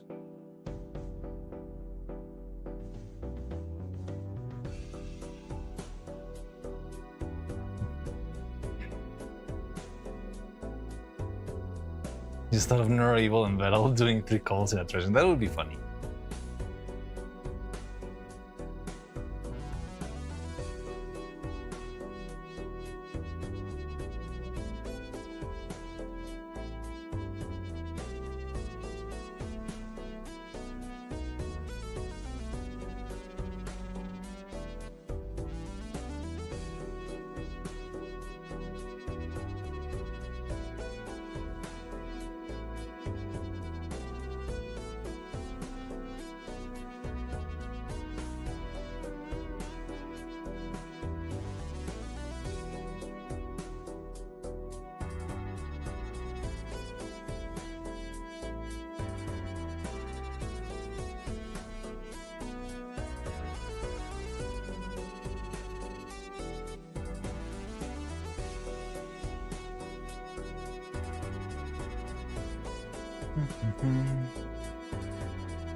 Four, four.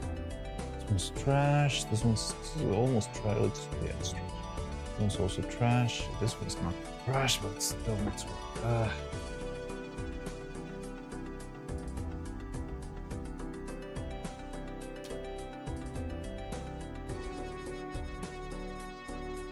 Maybe I can already cast another phase. Will break.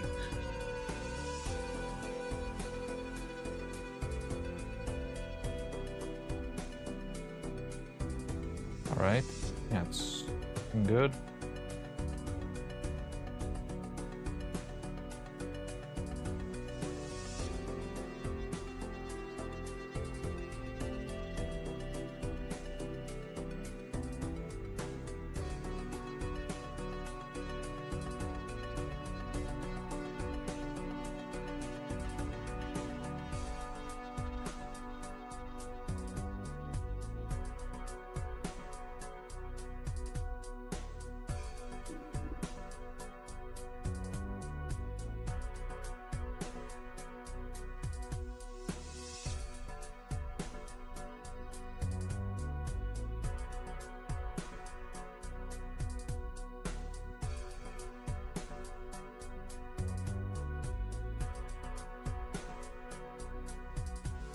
Okay, one more.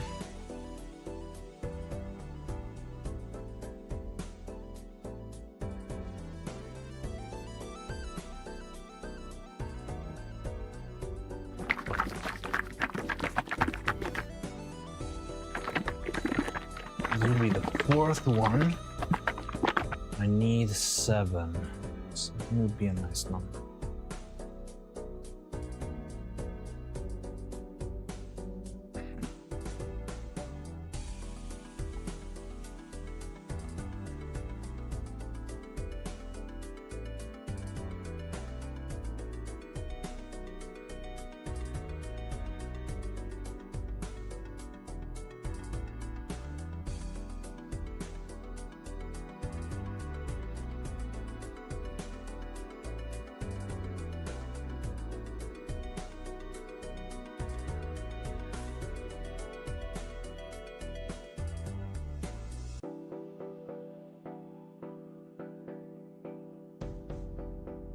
That would be interesting. I would love to hear a song of the 3 of them together.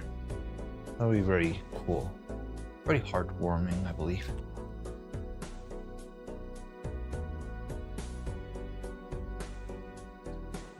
got a pair of strings. 1, 2, 3, and a 4.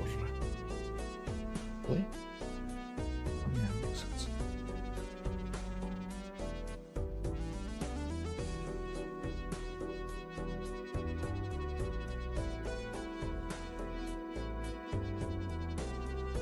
Oh, goddamn. Okay. Had a little catastrophe there.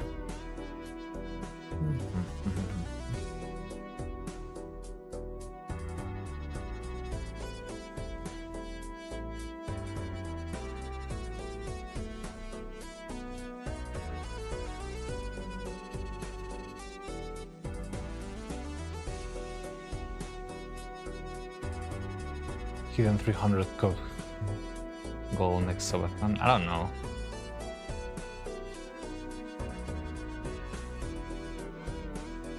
There should have been more goals. Like, at least they could have come up with something on the spot or something. I mean, if they're already making it like 100k above the expected limit, it would have been fun. Some other goal.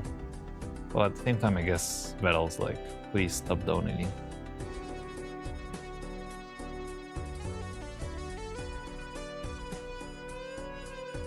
Brr.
That's phase number 4.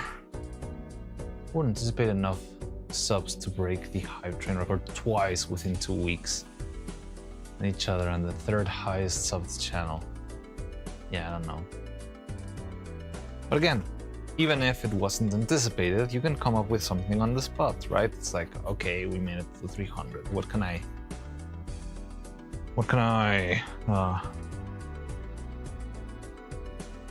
propose to do for that?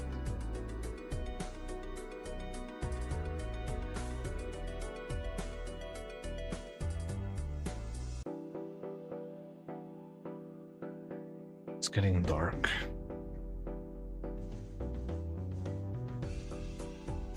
I'll turn on the lights.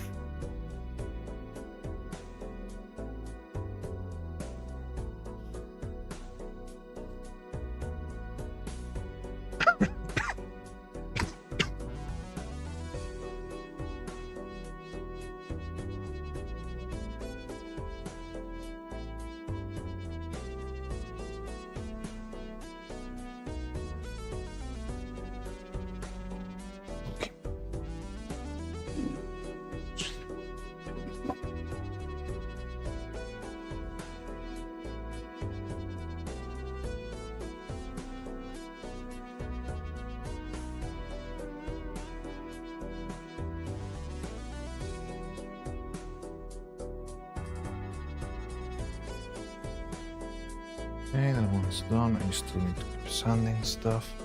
I want to throw out this. Maybe I can sand a little bit more with this, but I think it's done its job already. It's little piece of sandpaper is like completely wrecked. Look at that poor thing.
there are two, just two more. Okay, here's one.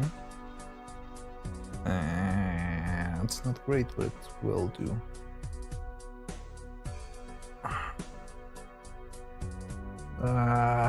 Scraping the bottom of the barrel here. I'm gonna use one of these, even though they're not the greatest. Ooh. How about you?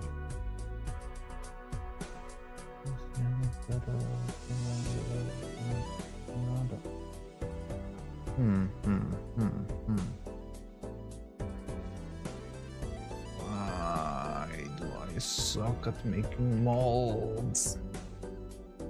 Maybe I can use this one.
Much to the world, fully armored H1 Hummer. How did you get a Hummer in the second floor? What the hell? The Root Sandstorm blasting. What song is that? Never heard of that one. Get it, no time to explain.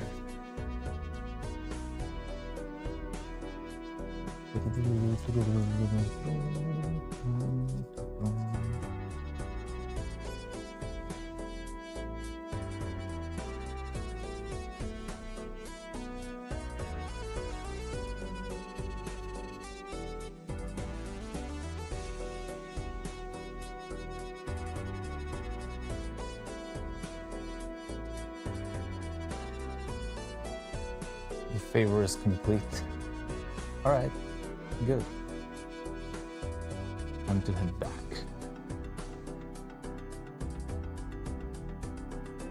It's like to go to it. Yeah, I know, but the meme is the not knowing what song it is, right? Have you never seen that meme? Whenever somebody asks like what song is that, everyone will reply the Root Sandstorm, even if it wasn't. Was like a I don't know, like an alternate. You've not really? Yeah, it's the whole meme. Like you would see, like in any comment or something, if anyone was asking what song it is, I don't know, whatever we're listening to right now, you know, or if someone in the chat asked me, oh, what song is that you're listening? I'll say, oh, it's the Root Sandstorm. You should check it out. And yeah, you troll people with the same freaking song all the time. But yeah, I do know. Sandstorm.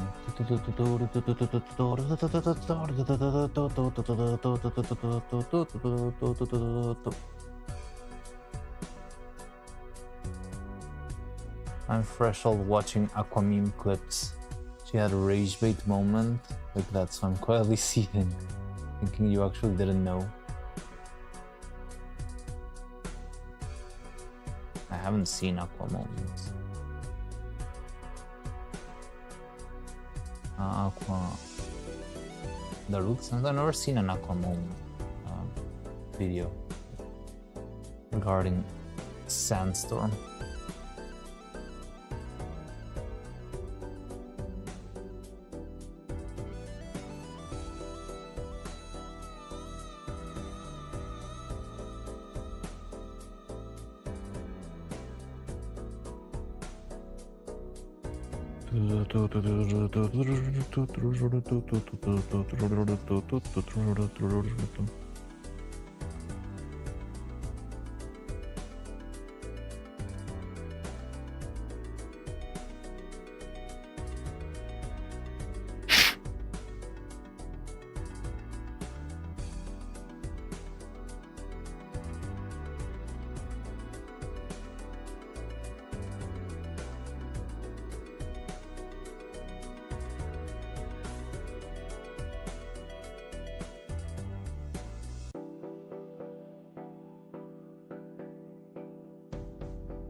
Tomorrow's clip gonna be titled "Never Trusting Polyester Again." Maybe.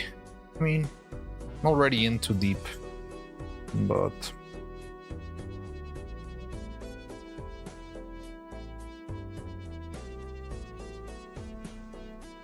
probably tomorrow I'm not gonna be that deep into polyester. Not gonna be seething as much as today. Tomorrow will probably be a painting day. I should paint a bunch of eyes. Also, tomorrow I'll be starting stream a little bit later. I've got some stuff to do earlier.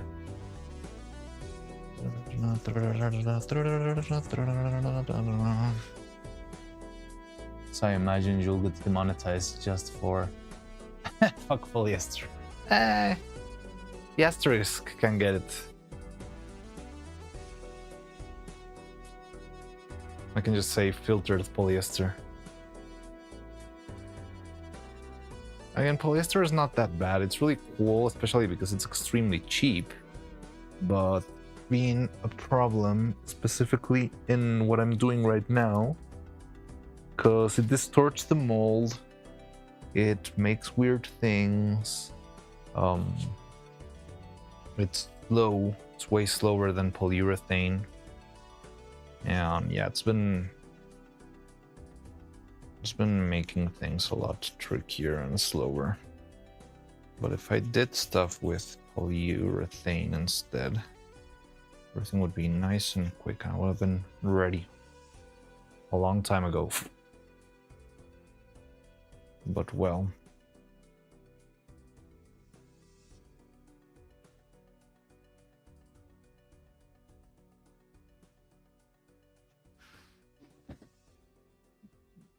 The umlaut. It's just a Norwegian word. Filtered, that smile line, filtered. We all know you stole that line from someone else. You cannot pretend that is not from our AI overlords.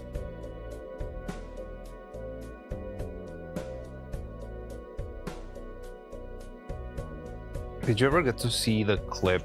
Okay, some of the clips of the extravaganza I uploaded as shorts on YouTube, and I actually was forced to edit a different version for the crazy fucking robot body version, because yeah, she says fuck a lot and it got limited monetization, so I had to make a second version. It was called Crazy Filtered Robot Body, and I just mashed a bunch of filtered in the clip. She's just saying like filtered.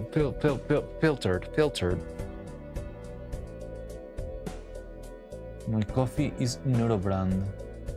It's right on the tin. And there's Neuro-brand coffee. I thought only Face Connect had coffee.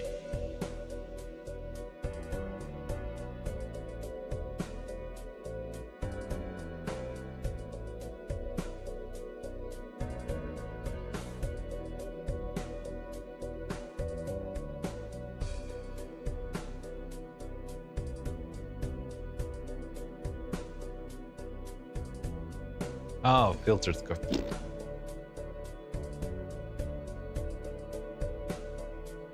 Filter, I'll have to check that out.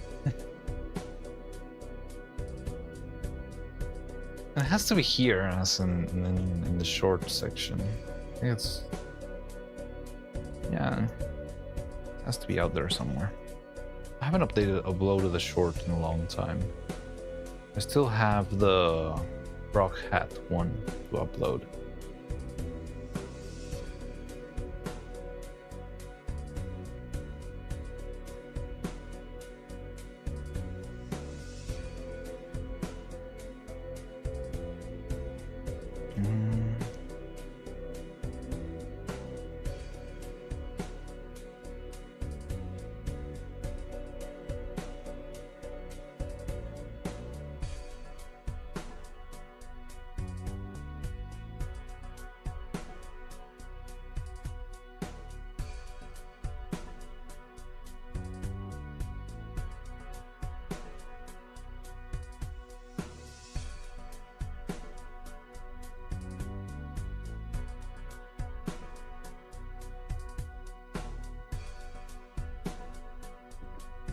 You know what to call the air that goes through one of the vent sheets? What?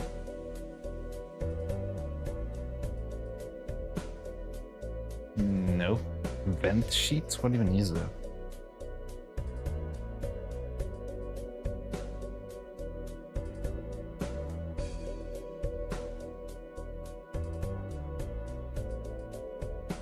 Filter air. Filtered air.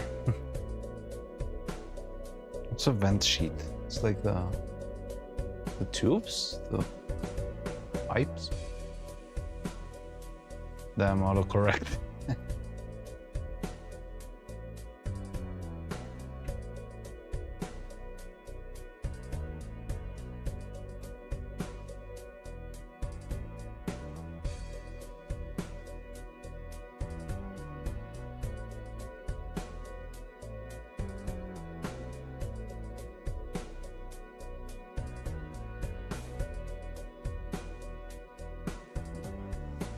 I was referencing an air filter to help lead the didn't know sandstone. Yeah.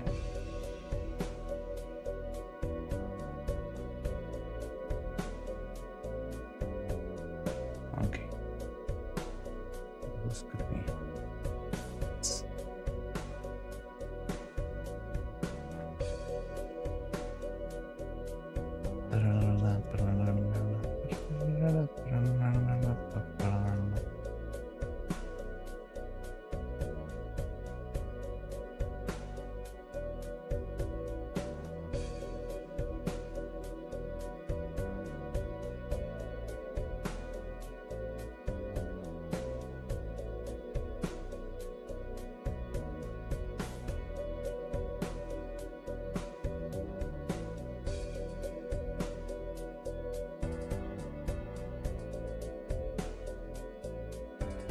Okay, so normal, sad, angry, half eyelids, closed eyes, and creeped out blue hue, whatever eyes. That's all we need, right?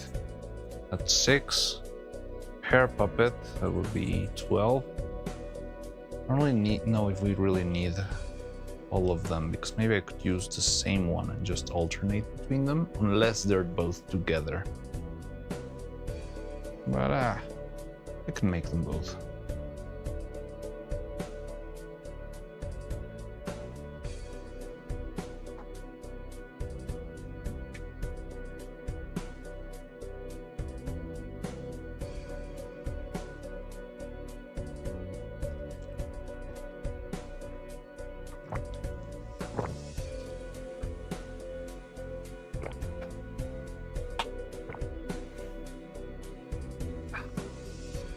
Oh, you know how it feels. I guess. I don't feel anything though.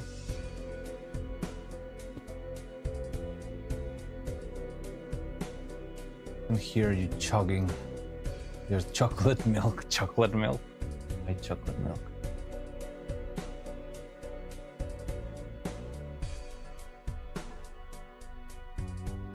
It's just water. Water.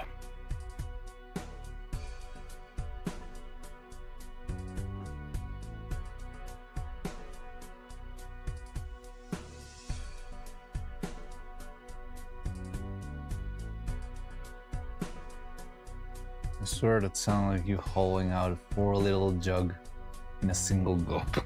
No, just 2 little bottle in, not really in a single gulp. It was like, I don't know, 100 mils maybe.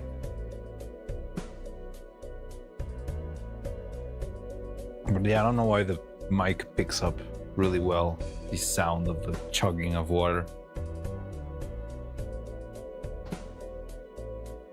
The trepidation in that, makes me believe you're tired. I don't know why I just got like a little bit. I think it's just the sanding. It's kind of annoying. Yes, I'm starting to feel like. Give me a second. If I turn off this.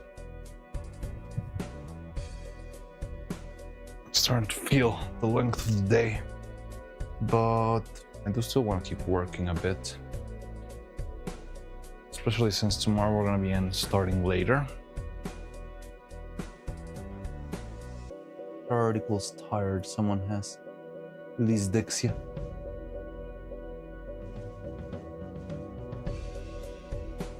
Oh, you've tried? Oh, chugging. Yes, I live dyslexia apparently. The thing is, in order to get the screen set up so that you can see it in the chat, well, in the OBS screen, it has to be extremely tiny, the font. So I struggle a lot reading sometimes because it's quite far away and it's quite tiny. So I half-ass read stuff sometimes and assume like the context in between. So yeah, sorry if I read, tried and tired differently.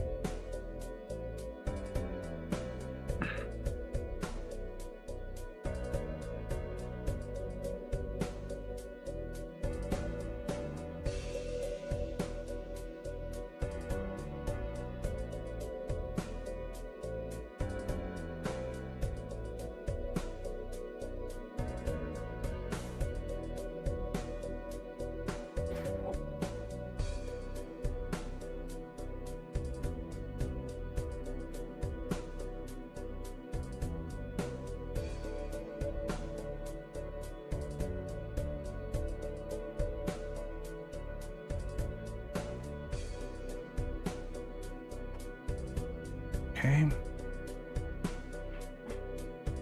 So I need to Cast another one of these. Yeah, look, this is what you don't want to see. But well.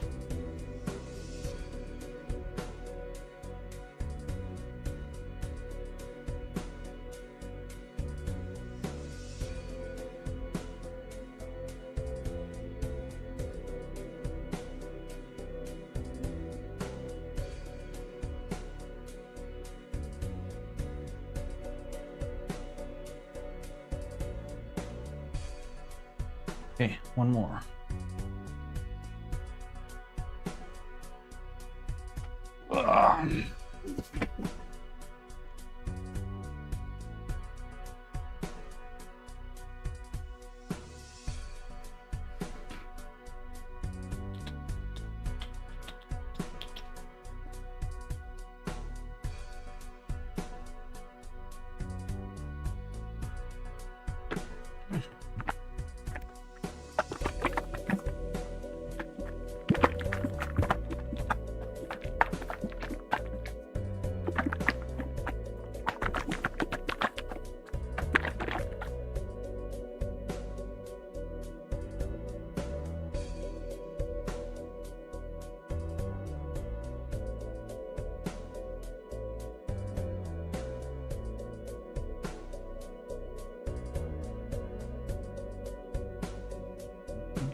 Okay.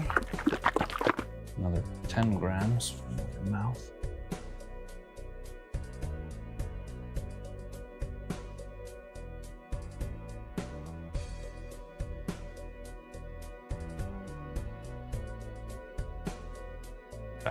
Hello, Cloud. How's it going?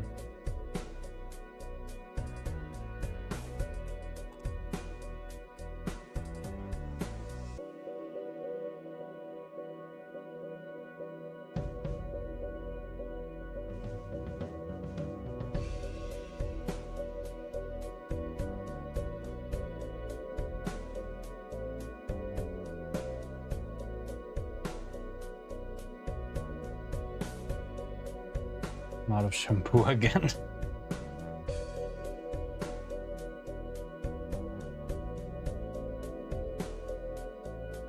Well, that's something that you can actually find in the conveni, right?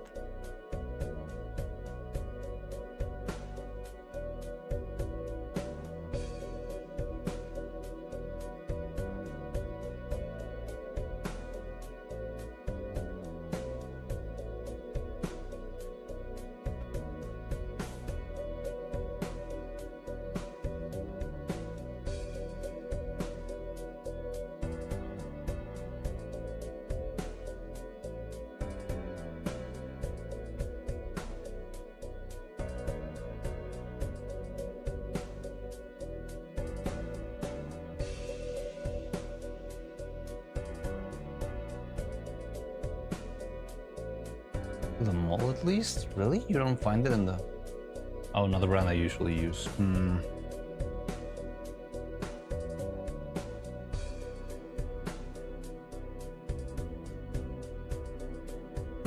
It's another journey.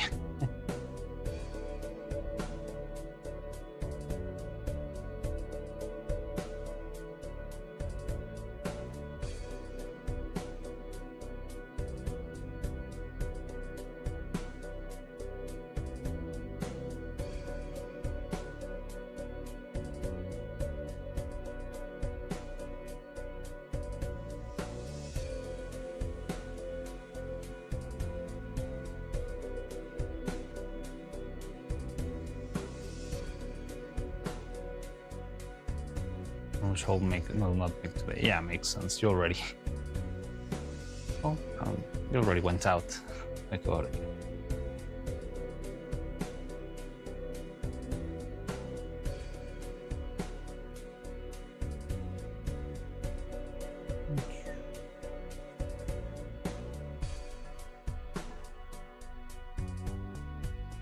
Maybe it's this chill Balatro music that's putting me to sleep.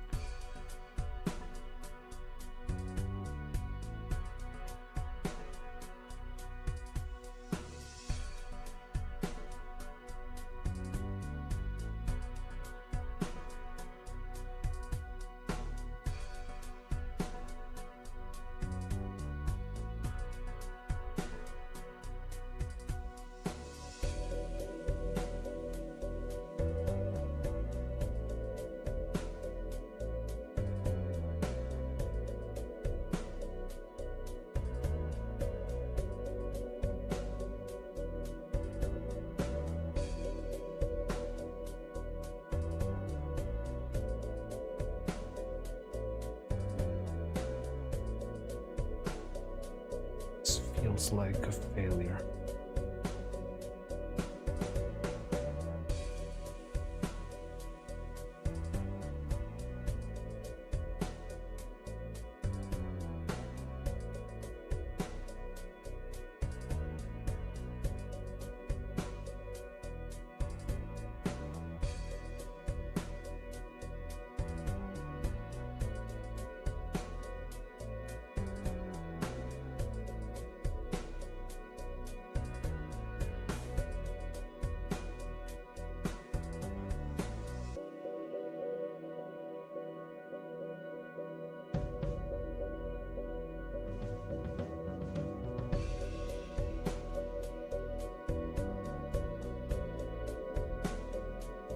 All right.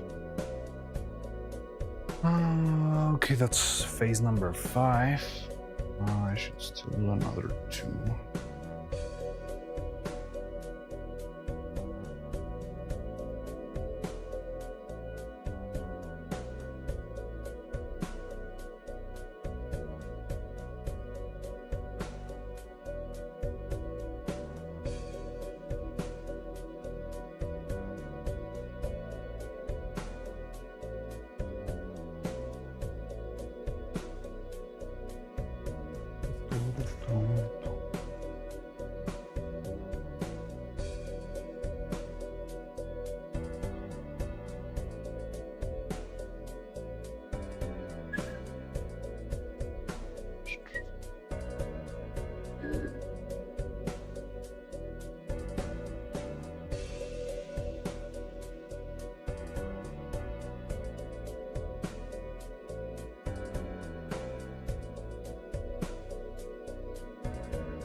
patch up some of these in order to actually have forehead.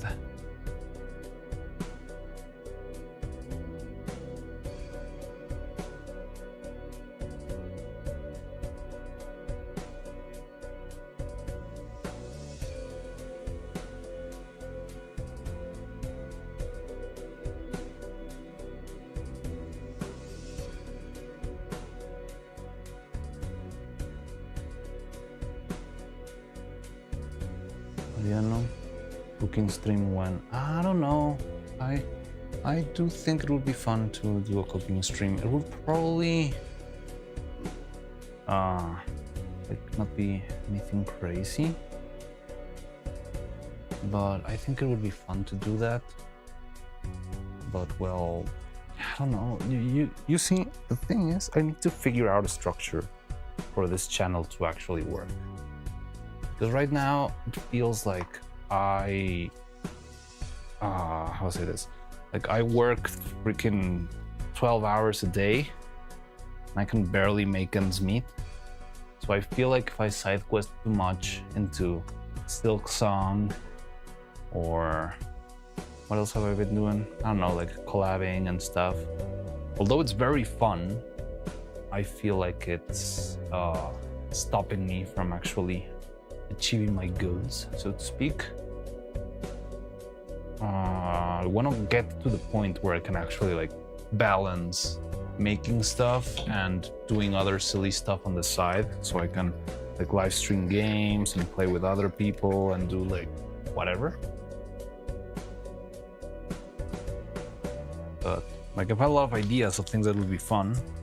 But at the same time, if I did that, I wouldn't be making the puppets. So if I'm not making the puppets, it's gonna be, well, like I'm not gonna be finished this thing ever. I don't know. It feels kind of obsessive when I say it out loud, honestly. But I really don't know how to, you know, like balance all that out. Like I feel like I can see in my mind how in an ideal world, once I'm not like struggling to get things to work, I can probably like take time off and just have fun and that sort of stuff. But I'm not sure if right now is the moment to do that sort of stuff. Didn't they make a show about that? Breaking Bad or something? But that's another type of cooking, which I could, well, no, I'm not gonna say that, but I have done a fair share of chemistry. I could do chemistry cooking, not that type of cooking, but I could do, we could make, let me translate it in my mind. Naphthalene sulfide, formaldehyde, no, sodium formaldehyde naphthalene sulfide on stream if you ever want to. We can make some of that.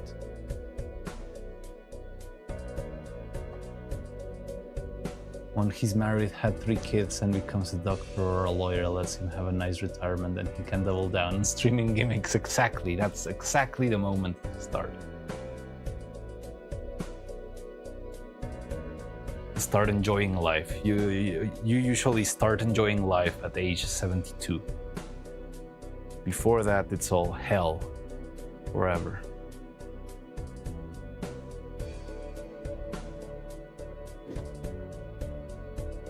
He's channeling his inner Walter. I do have an inner Walter White. I'll tell you that.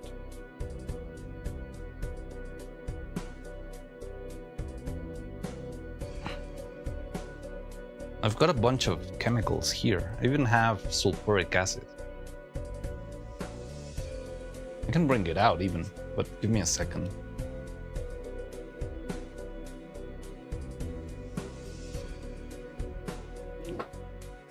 It's the most menacing chemical name you can remember that is actually fairly innocent. That's an odd question. Like I used to have already got somewhat like I had like a chemical like deposit to take one of the chemicals that I have here, but I always call it my my pirate chemical. So like my pirate powder. And it was a pirate powder because the bag where it came in was plastered in skulls. So it looked like a pirate thing. And it was silicofluorato de sodio.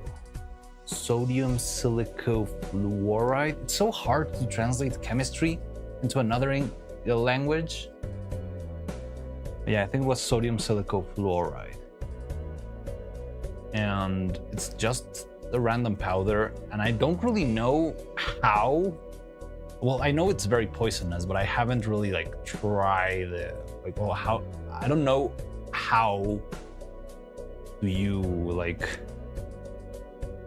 engage with it in order to be at risk. Like, do you have to breathe it in? Does it have to touch your skin? A French-Canadian thing that made them translate Latin chemical names. Well, it's not that like it's not the translation are kind of straightforward, but you have to put the components like upside down.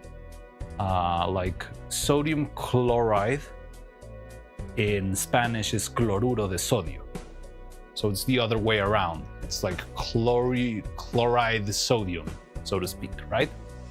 But when you start to talk about more complex molecules like sulfonate, well, I'll say it in Spanish because I don't really know what the name is in English. I might have the patent somewhere around here, but it was sulfonato naftaleno formaldehído de sodio. All right, that's the chemical that I prepared at some point. I think that's the most complicated chemical I've ever prepared myself. And it's not that hard actually, but it's interesting. Involves a lot of glitter, oddly enough. Most European languages do. But then at the time of translating like such a complex molecule like sulfonato naftaleno formaldehído de sodio into English, it's a lot trickier than sodium chloride. So it becomes like what? Sodium, naphthalene, sulfonate formaldehyde. I don't know how what the order of the words is. You know, that's the tricky part.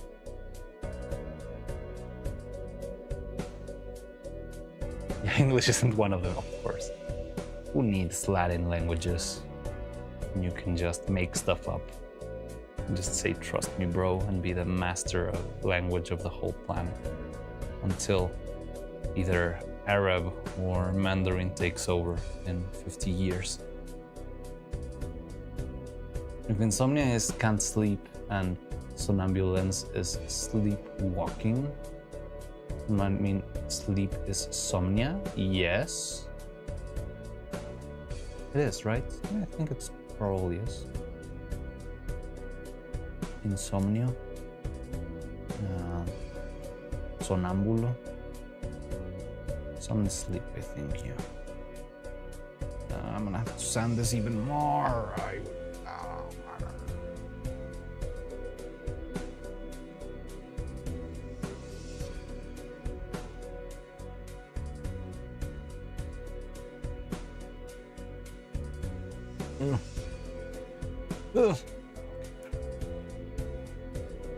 Is that where solemn comes from? I don't know. It sounds... I wouldn't really know, but it sounds like they have different origins to me. Solemn could be similar, but doesn't sound like the same word in Latin. But hey, maybe you're right. Let's see what Cloud comes up with. This thing is too fast. Gotta go fast.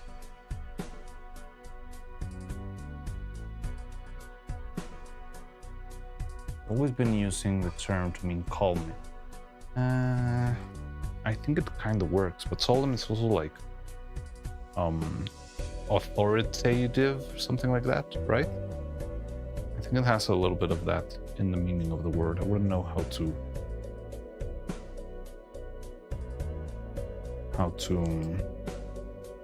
put it into words.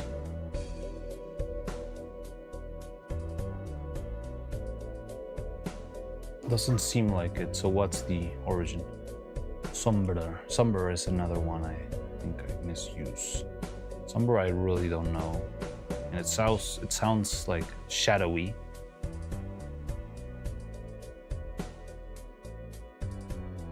But yeah, I really wouldn't know. The main menu.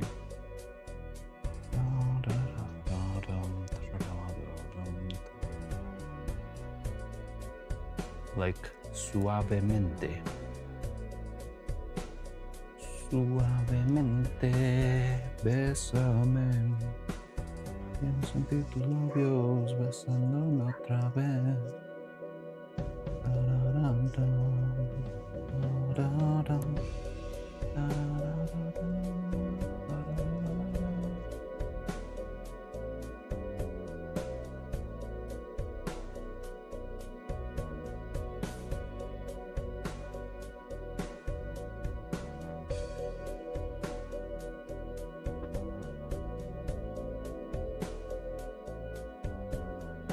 According to Google, solemnis celebrated a fixed date. Interesting.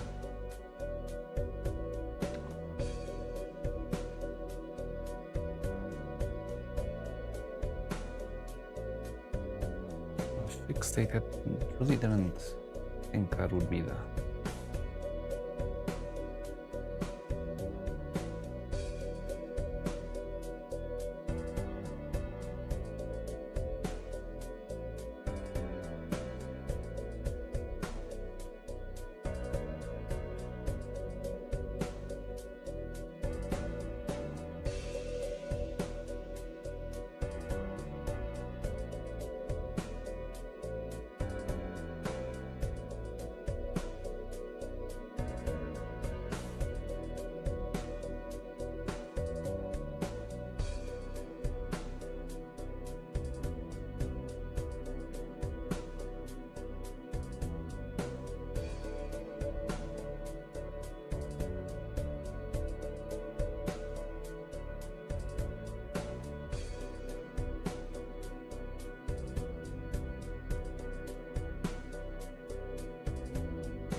Pardoning a little bit too quickly.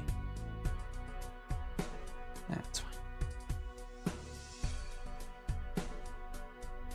Just sand it down.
Okay, I think it's done.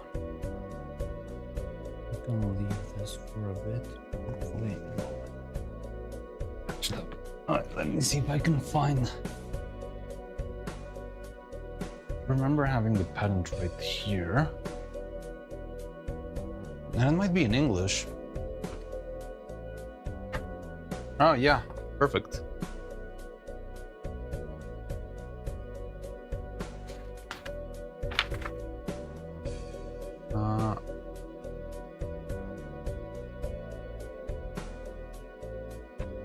It's missing a page. God damn it.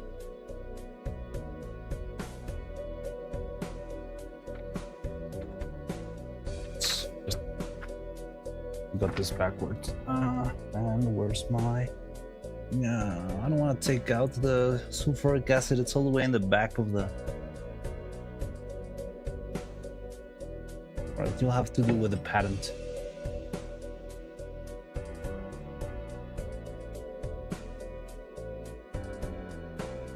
Yeah, look here.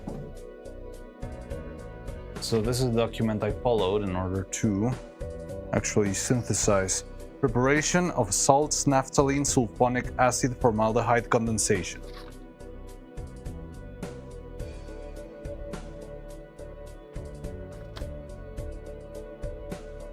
I'm gonna go do things, have fun. All right, take care. So yeah, this is the process that I followed in order to make. You thought I was joking?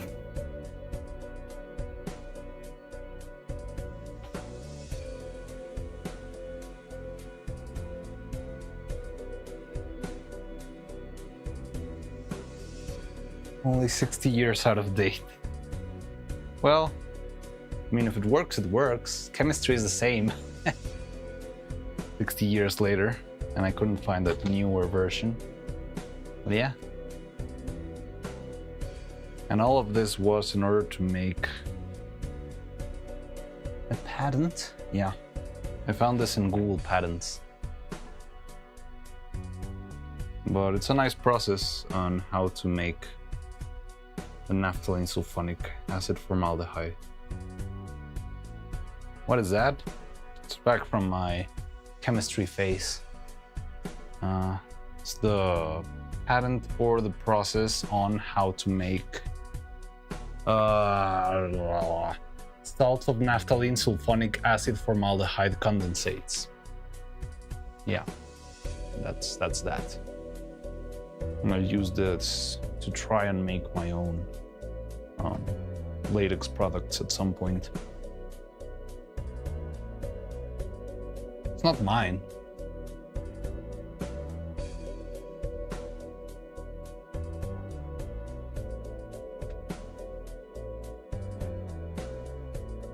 And it's honestly kind of a simple process. It requires what? Like, it's mainly just 4 ingredients. Sodium peroxide, sulfuric acid, naphthalene, and formaldehyde.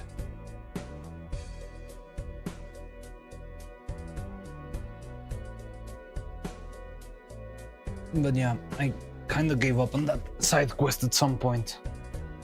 It was too hard to experiment while working full-time and stuff.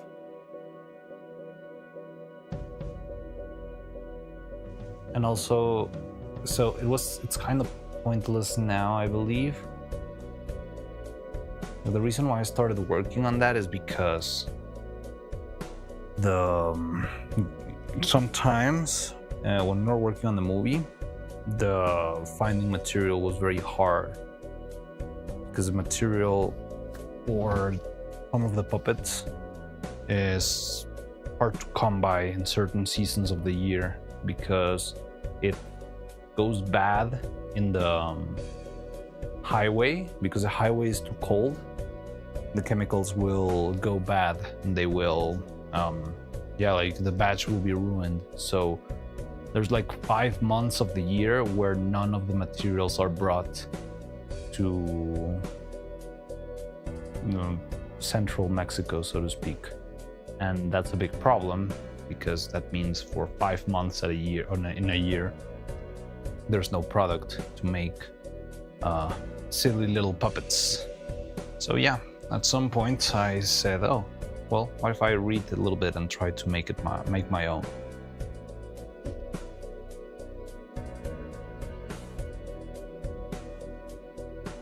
Temperature controlled tanks or something? I don't really know. I mean, that's up to the logistics of the company that brings it in, right? Maybe those guys don't have like temperature, like air conditioned trucks, or maybe it's just not worth it. I mean, that's a logistics thing. It's not. I don't believe it doesn't exist. There has to be, and they probably do that for, I don't know, like stuff that actually matters, like medicine or alcohol, but probably not for silly little puppet things. And you know, it's one of those things where the logistics on itself could be too much of a load for the distributor, since they're not that big of a company, right? Because they don't sell to that many studios, since there's not a lot of places that make either a theater or puppet productions. It's a big logistics issue. Like I guess they would do it if they could, but just the numbers probably don't add up. So I would always call them, and they would say, oh yes, well, there's no supply right now because we've got the issue with the highway and we cannot provide. So we're not gonna have the product until, I don't know, like May. I remember the month May. I don't really remember if it was that when they had it or when they stopped receiving it, something like that. But May was an important month in that. And yeah, that's why. That's so cooked. Yeah, kinda. But again, if the problem there is the logistics, that means that if you find out a way to prepare it, you would have basically a monopoly, a 6 months long monopoly, right?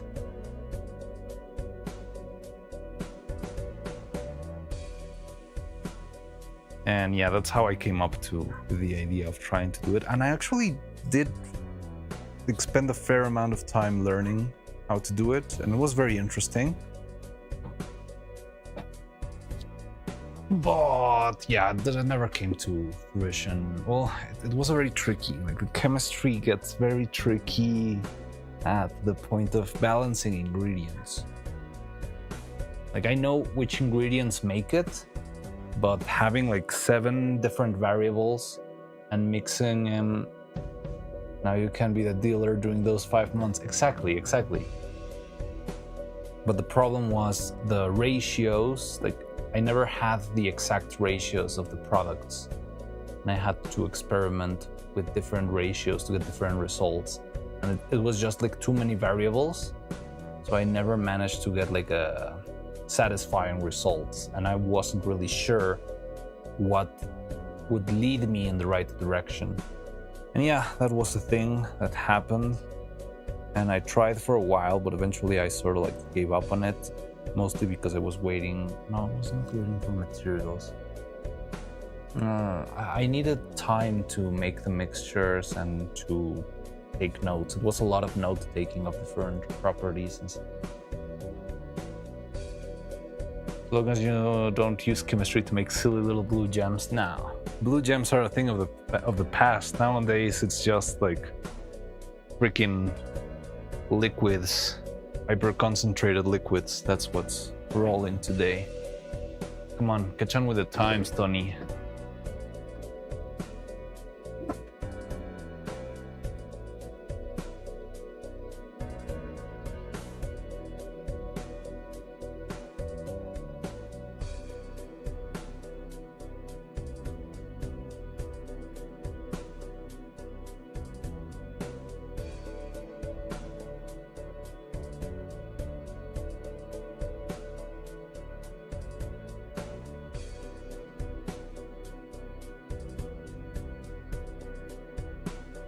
Sorry, I'm all in this game.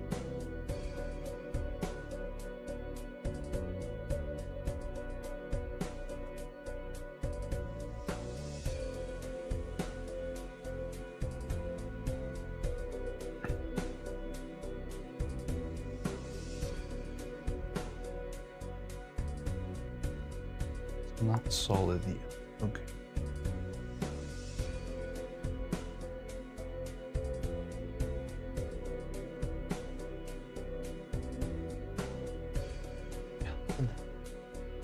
Can you see how it's like shrinking? It sucks.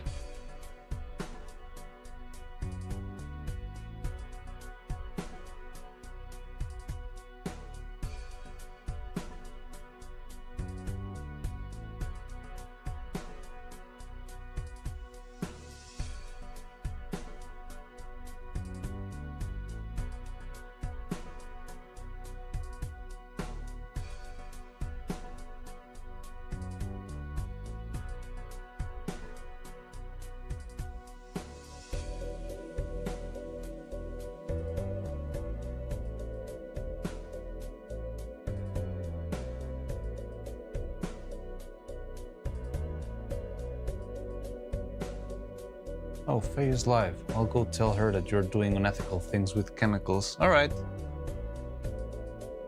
I wonder how she'll react.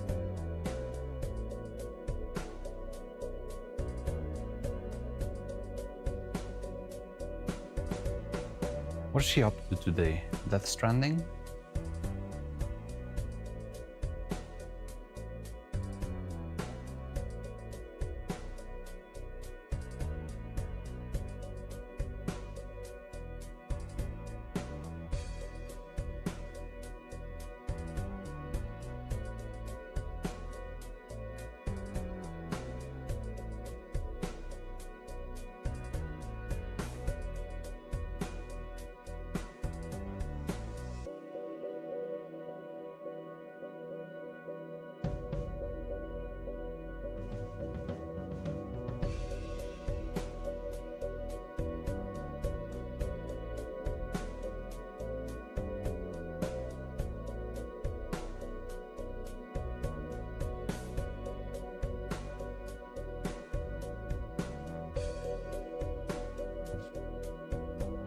What should I draw next?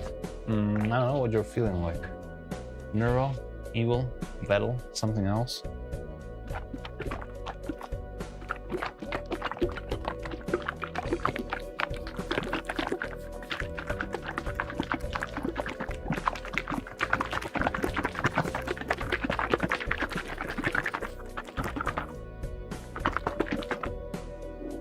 Not really enjoying mode right now after the piece, but some suggestions might do me good. I don't know, monster destroying a city, beautiful landscape, 3 kobolds in a trench coat.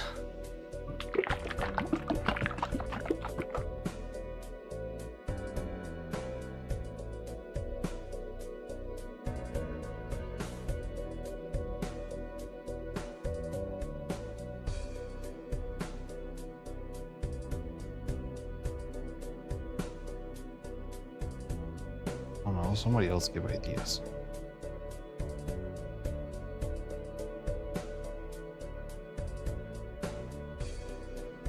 Something Silk Song. You already made your eye holes. Illustration. What could you draw beyond? I don't know anything beyond. Not even reaching Act 3.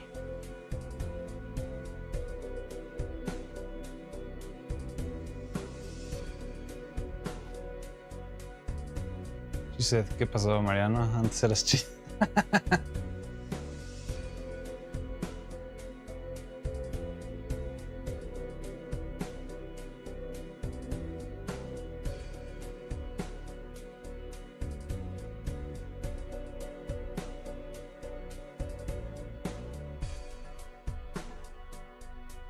You telling me that science isn't cool anymore?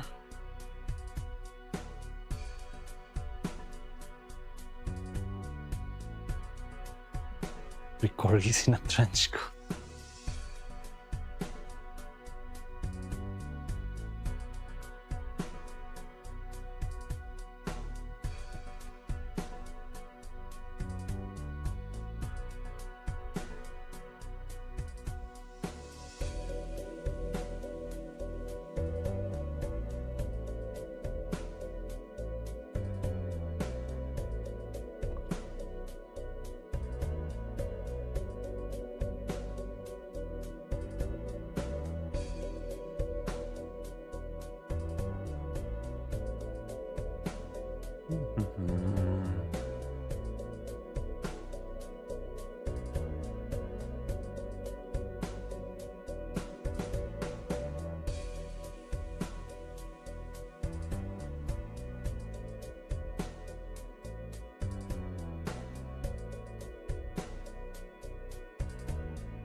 An old style town.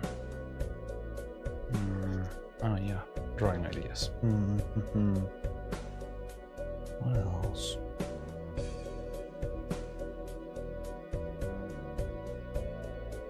An underwater monster, sea creature.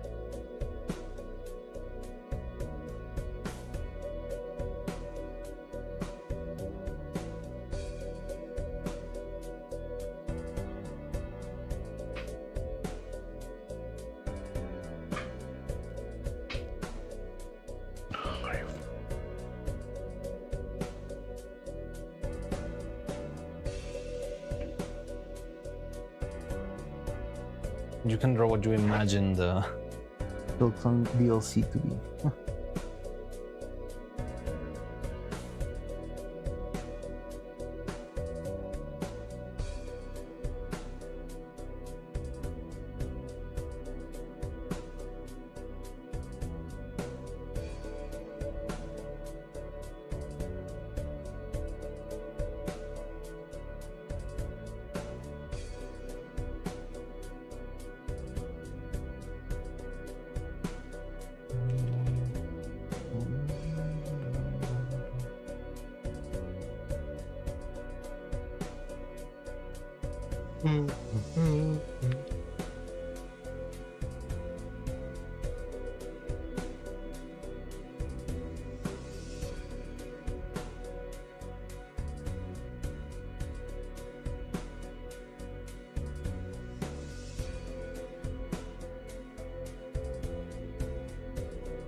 Evil.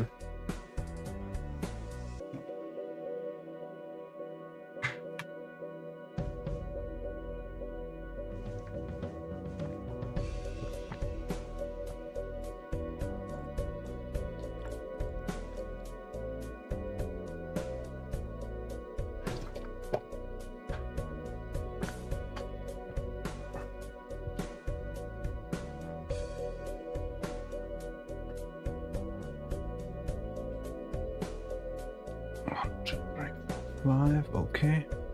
So got the 6th one. I think I'll cast one more. And yeah, probably call it a night there, but I'm gonna have to wait since I just casted this one.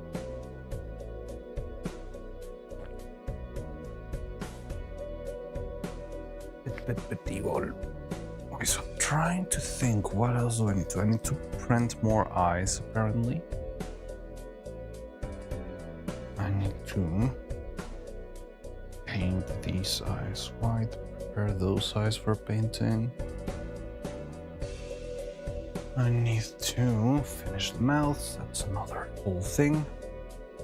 Sculpt a bunch of eyebrows, well yeah, of eyelids. That's gonna take a while. Print out the buttons. I need to rework those buttons a little bit. Go to evil.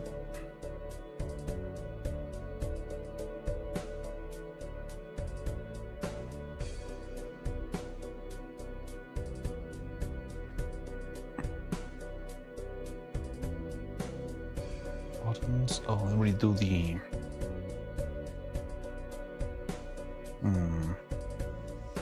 Redo the piece of the inner piece of the eyeball. Oh, yeah, I haven't cast it up, I haven't cleaned this thing up.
Eyelids, painting the eyes, making more mouths, sculpting those mouths,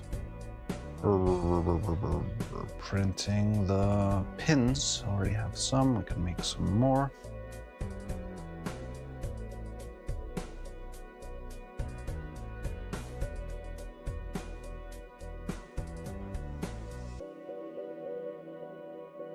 I could try and make the acrylic pins. That would be interesting, although I don't quite know if it will work. But if it works, it could be interesting. It might be a lot easier than actually modeling them in 3D. I think I like the 3D modeled ones more, but it will be more accurate to use the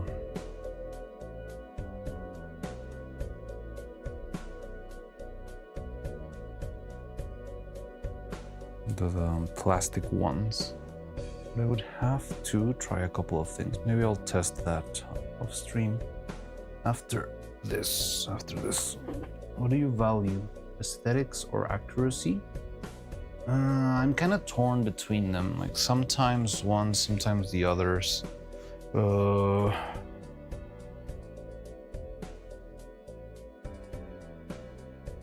I think overall I value aesthetics, but I try to be as accurate as I can.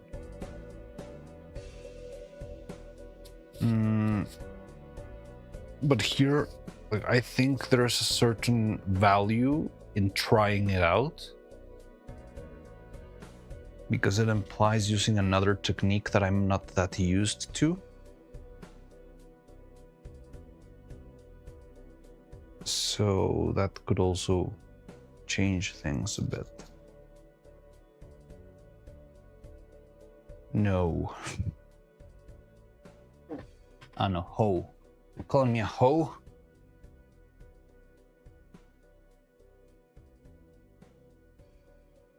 Why, Cloud? Why would you say such rude things to me? No, no ho. No hose? Now you're saying I have no hose? Why, Cloud? Why are you so mean to me? Oh no.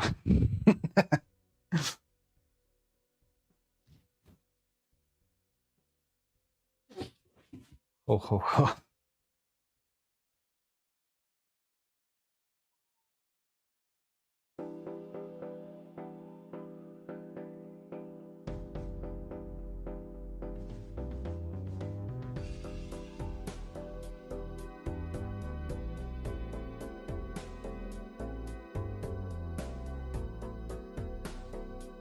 I mean, I think it would be an interesting experiment. If it doesn't work out, well, whatever, I guess. But I would have to, yeah, do a little bit of experimentation off stream, probably. I'll try it out.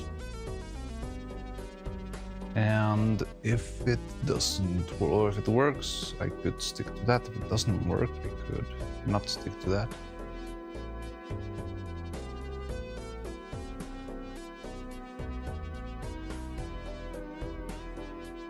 And what else can I do?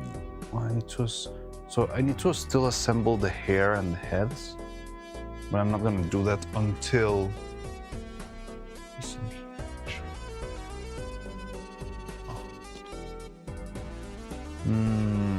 I need to do that until everything works out. Until I get the outfit, which hopefully will be this Sunday. I really hope it's done this Sunday.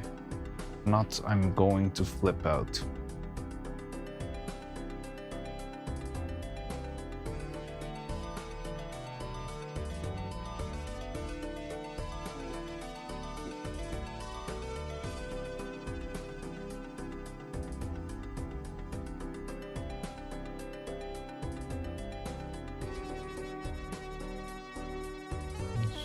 Not good, not great. I'll finally get to see the twins. I hope so. I really hope so. Get the eyes, get the mouths. So I still need to, oh, I need to finish these mouths, but we already finished all of Neuro's mouths, which is a big step forward. Let's finish the eyelids. For real, let's go. Let's see, we'll see. I think Neuro could be, at the very least, she could be done on like next week if I like rush her specifically, because I could focus myself on Neuro just to do the little teaser.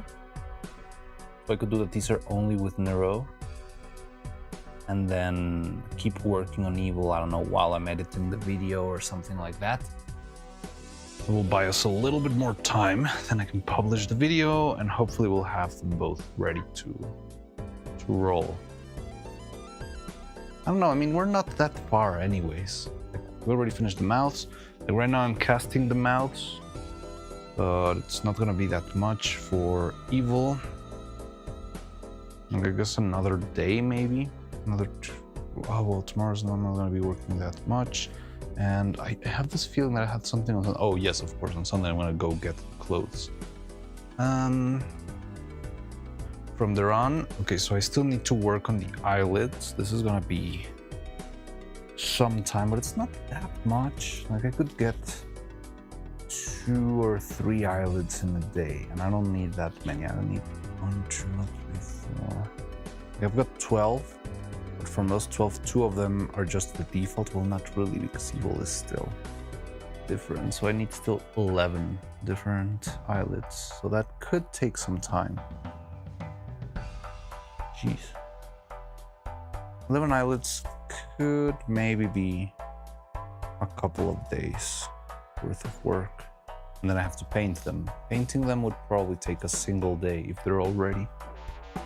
Then eyeballs. Here.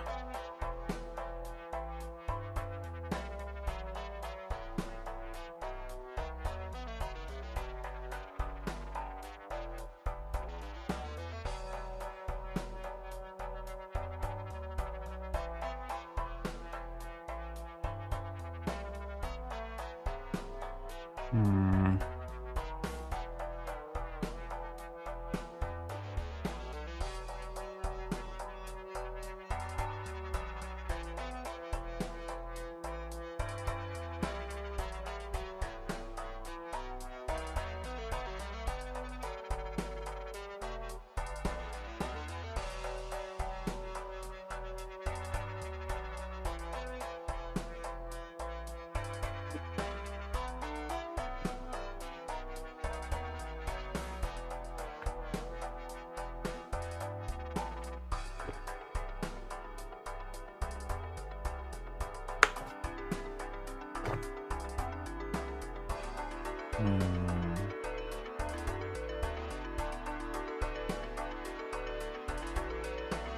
I want to put magnets everywhere for the head.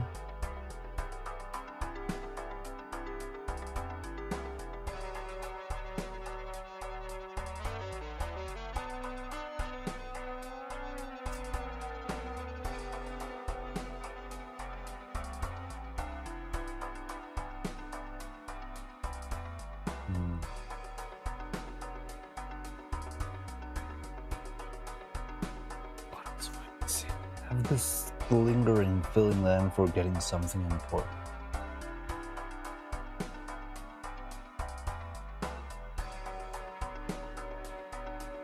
Maybe it's just like some Stockholm syndrome. I got too used to not being done, and now that I can see the light, I refuse to see it.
Yeah, I just can't get rid of that feeling.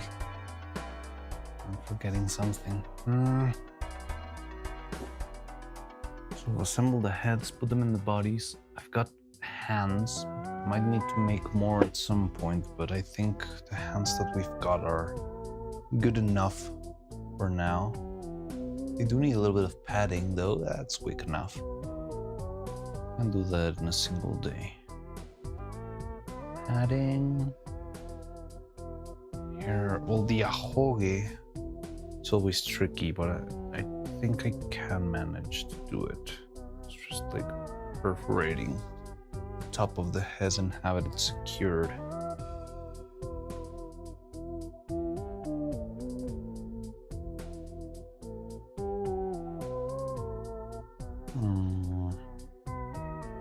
Ahoge, eyeballs.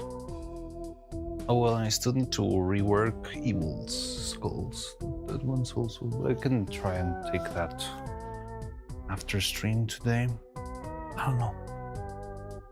I'm not sure. I'm not sure if I'm getting concerned over nothing or if I'm forgetting something that I should be concerned about. But what I think we can do is open this guy up. This mold.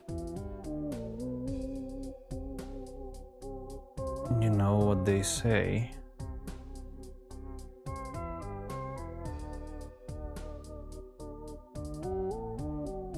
So I'm gonna cost one more of this, and I think we'll wrap up for the day because I can't come up with anything else. Well, I mean, there's plenty of stuff to do, but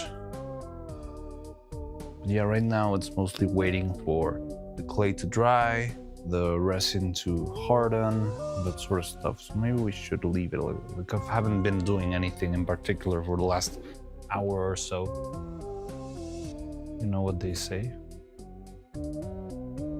If you don't remember, it wasn't important. Meanwhile, evil, completely forgotten or something. It's just like evil's birthday.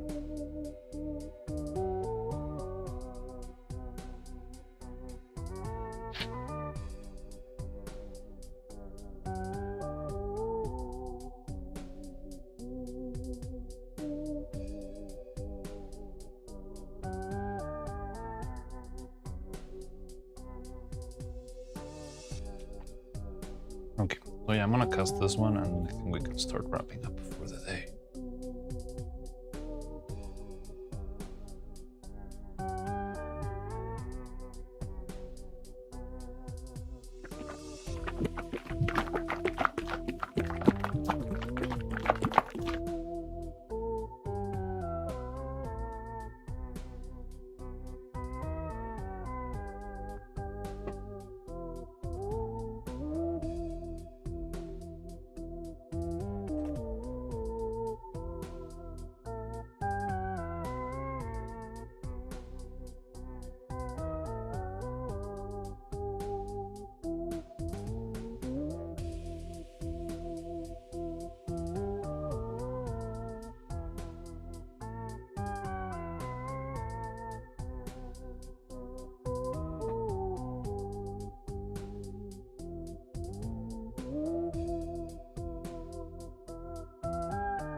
Okay.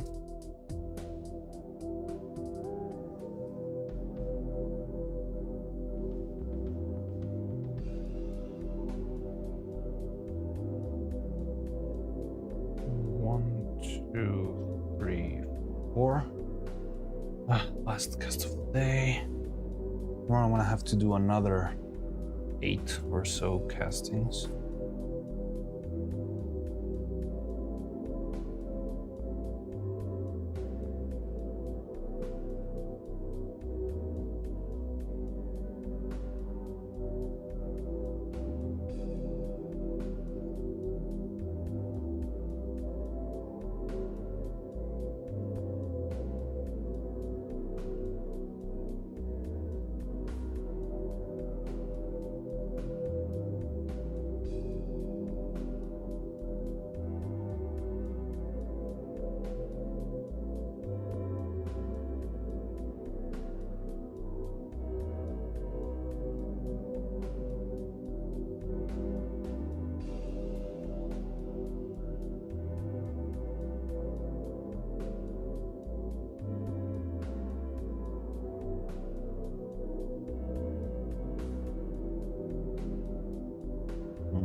This mold is distorting too much. I might have pushed it too far. It's holding an unhealthy amount of resin, which probably means that it expanded, which is expected, but not ideal.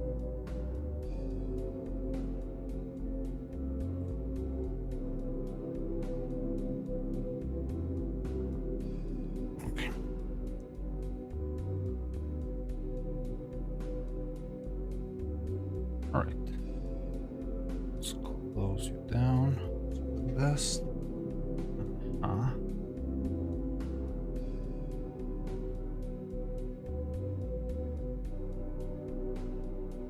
And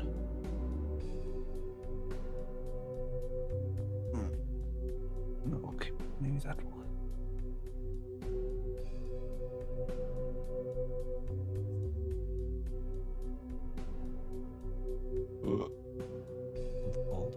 Don't fall.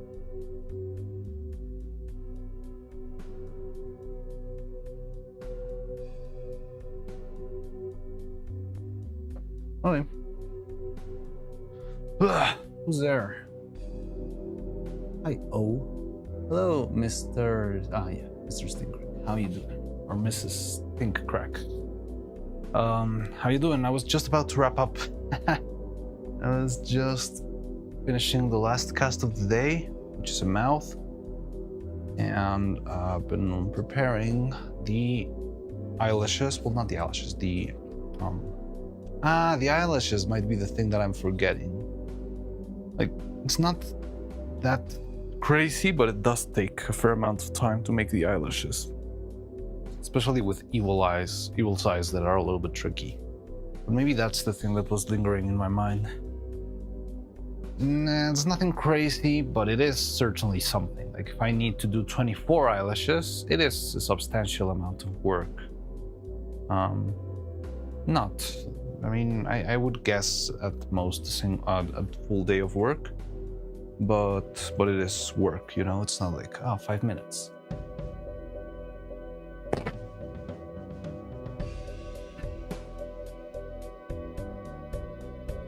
And maybe it was the eyelashes what I was getting concerned over.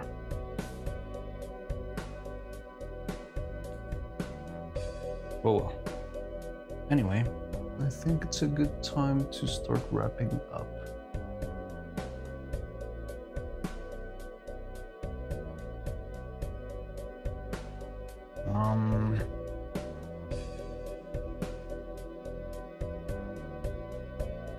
So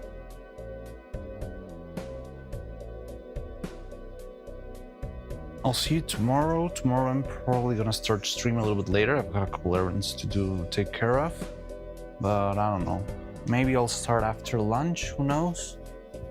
And if I start after lunch, maybe I can go down a little further, a little bit later at night.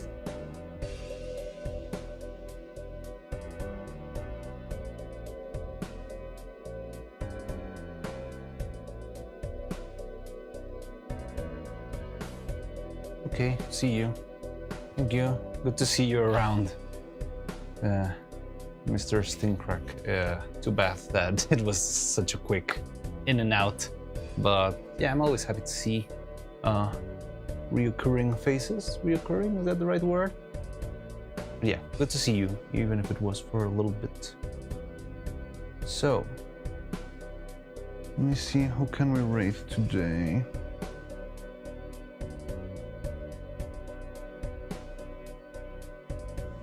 We could raid Faye. I don't know, Faye probably doesn't have raiding enabled. Sheena, Cleo, Marcos Wills.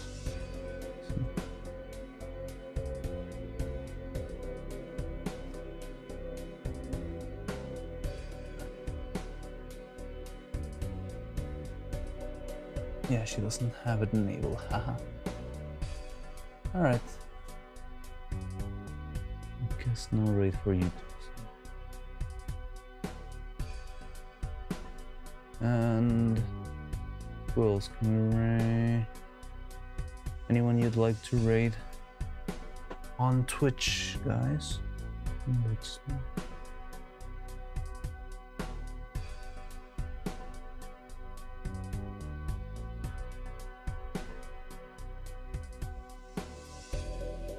No, well, Ellie's doing ASMR, that sounds fun. Or Yumi Pixel is playing Ace Attorney, well, the Neuro Attorney. Let's do Ellie ASMR. I think think that sounds cool. I'll go play Silk Song. All right. Yeah, Twitch. Let's raid Ellie Minibot.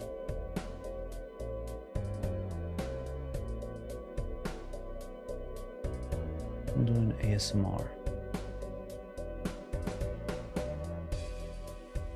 She just got raided by somebody else.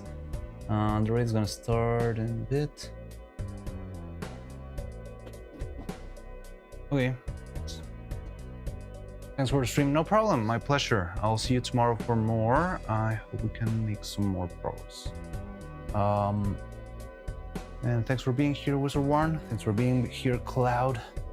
And yeah, I'll see you around. Tony, I'm not sure if you're still here, but if you are, thanks for sticking around.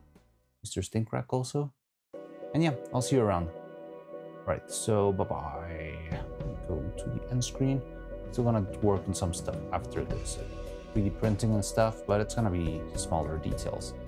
Same things that I was tackling yesterday. Anyway, see you later. Thanks for stopping by. Ciao.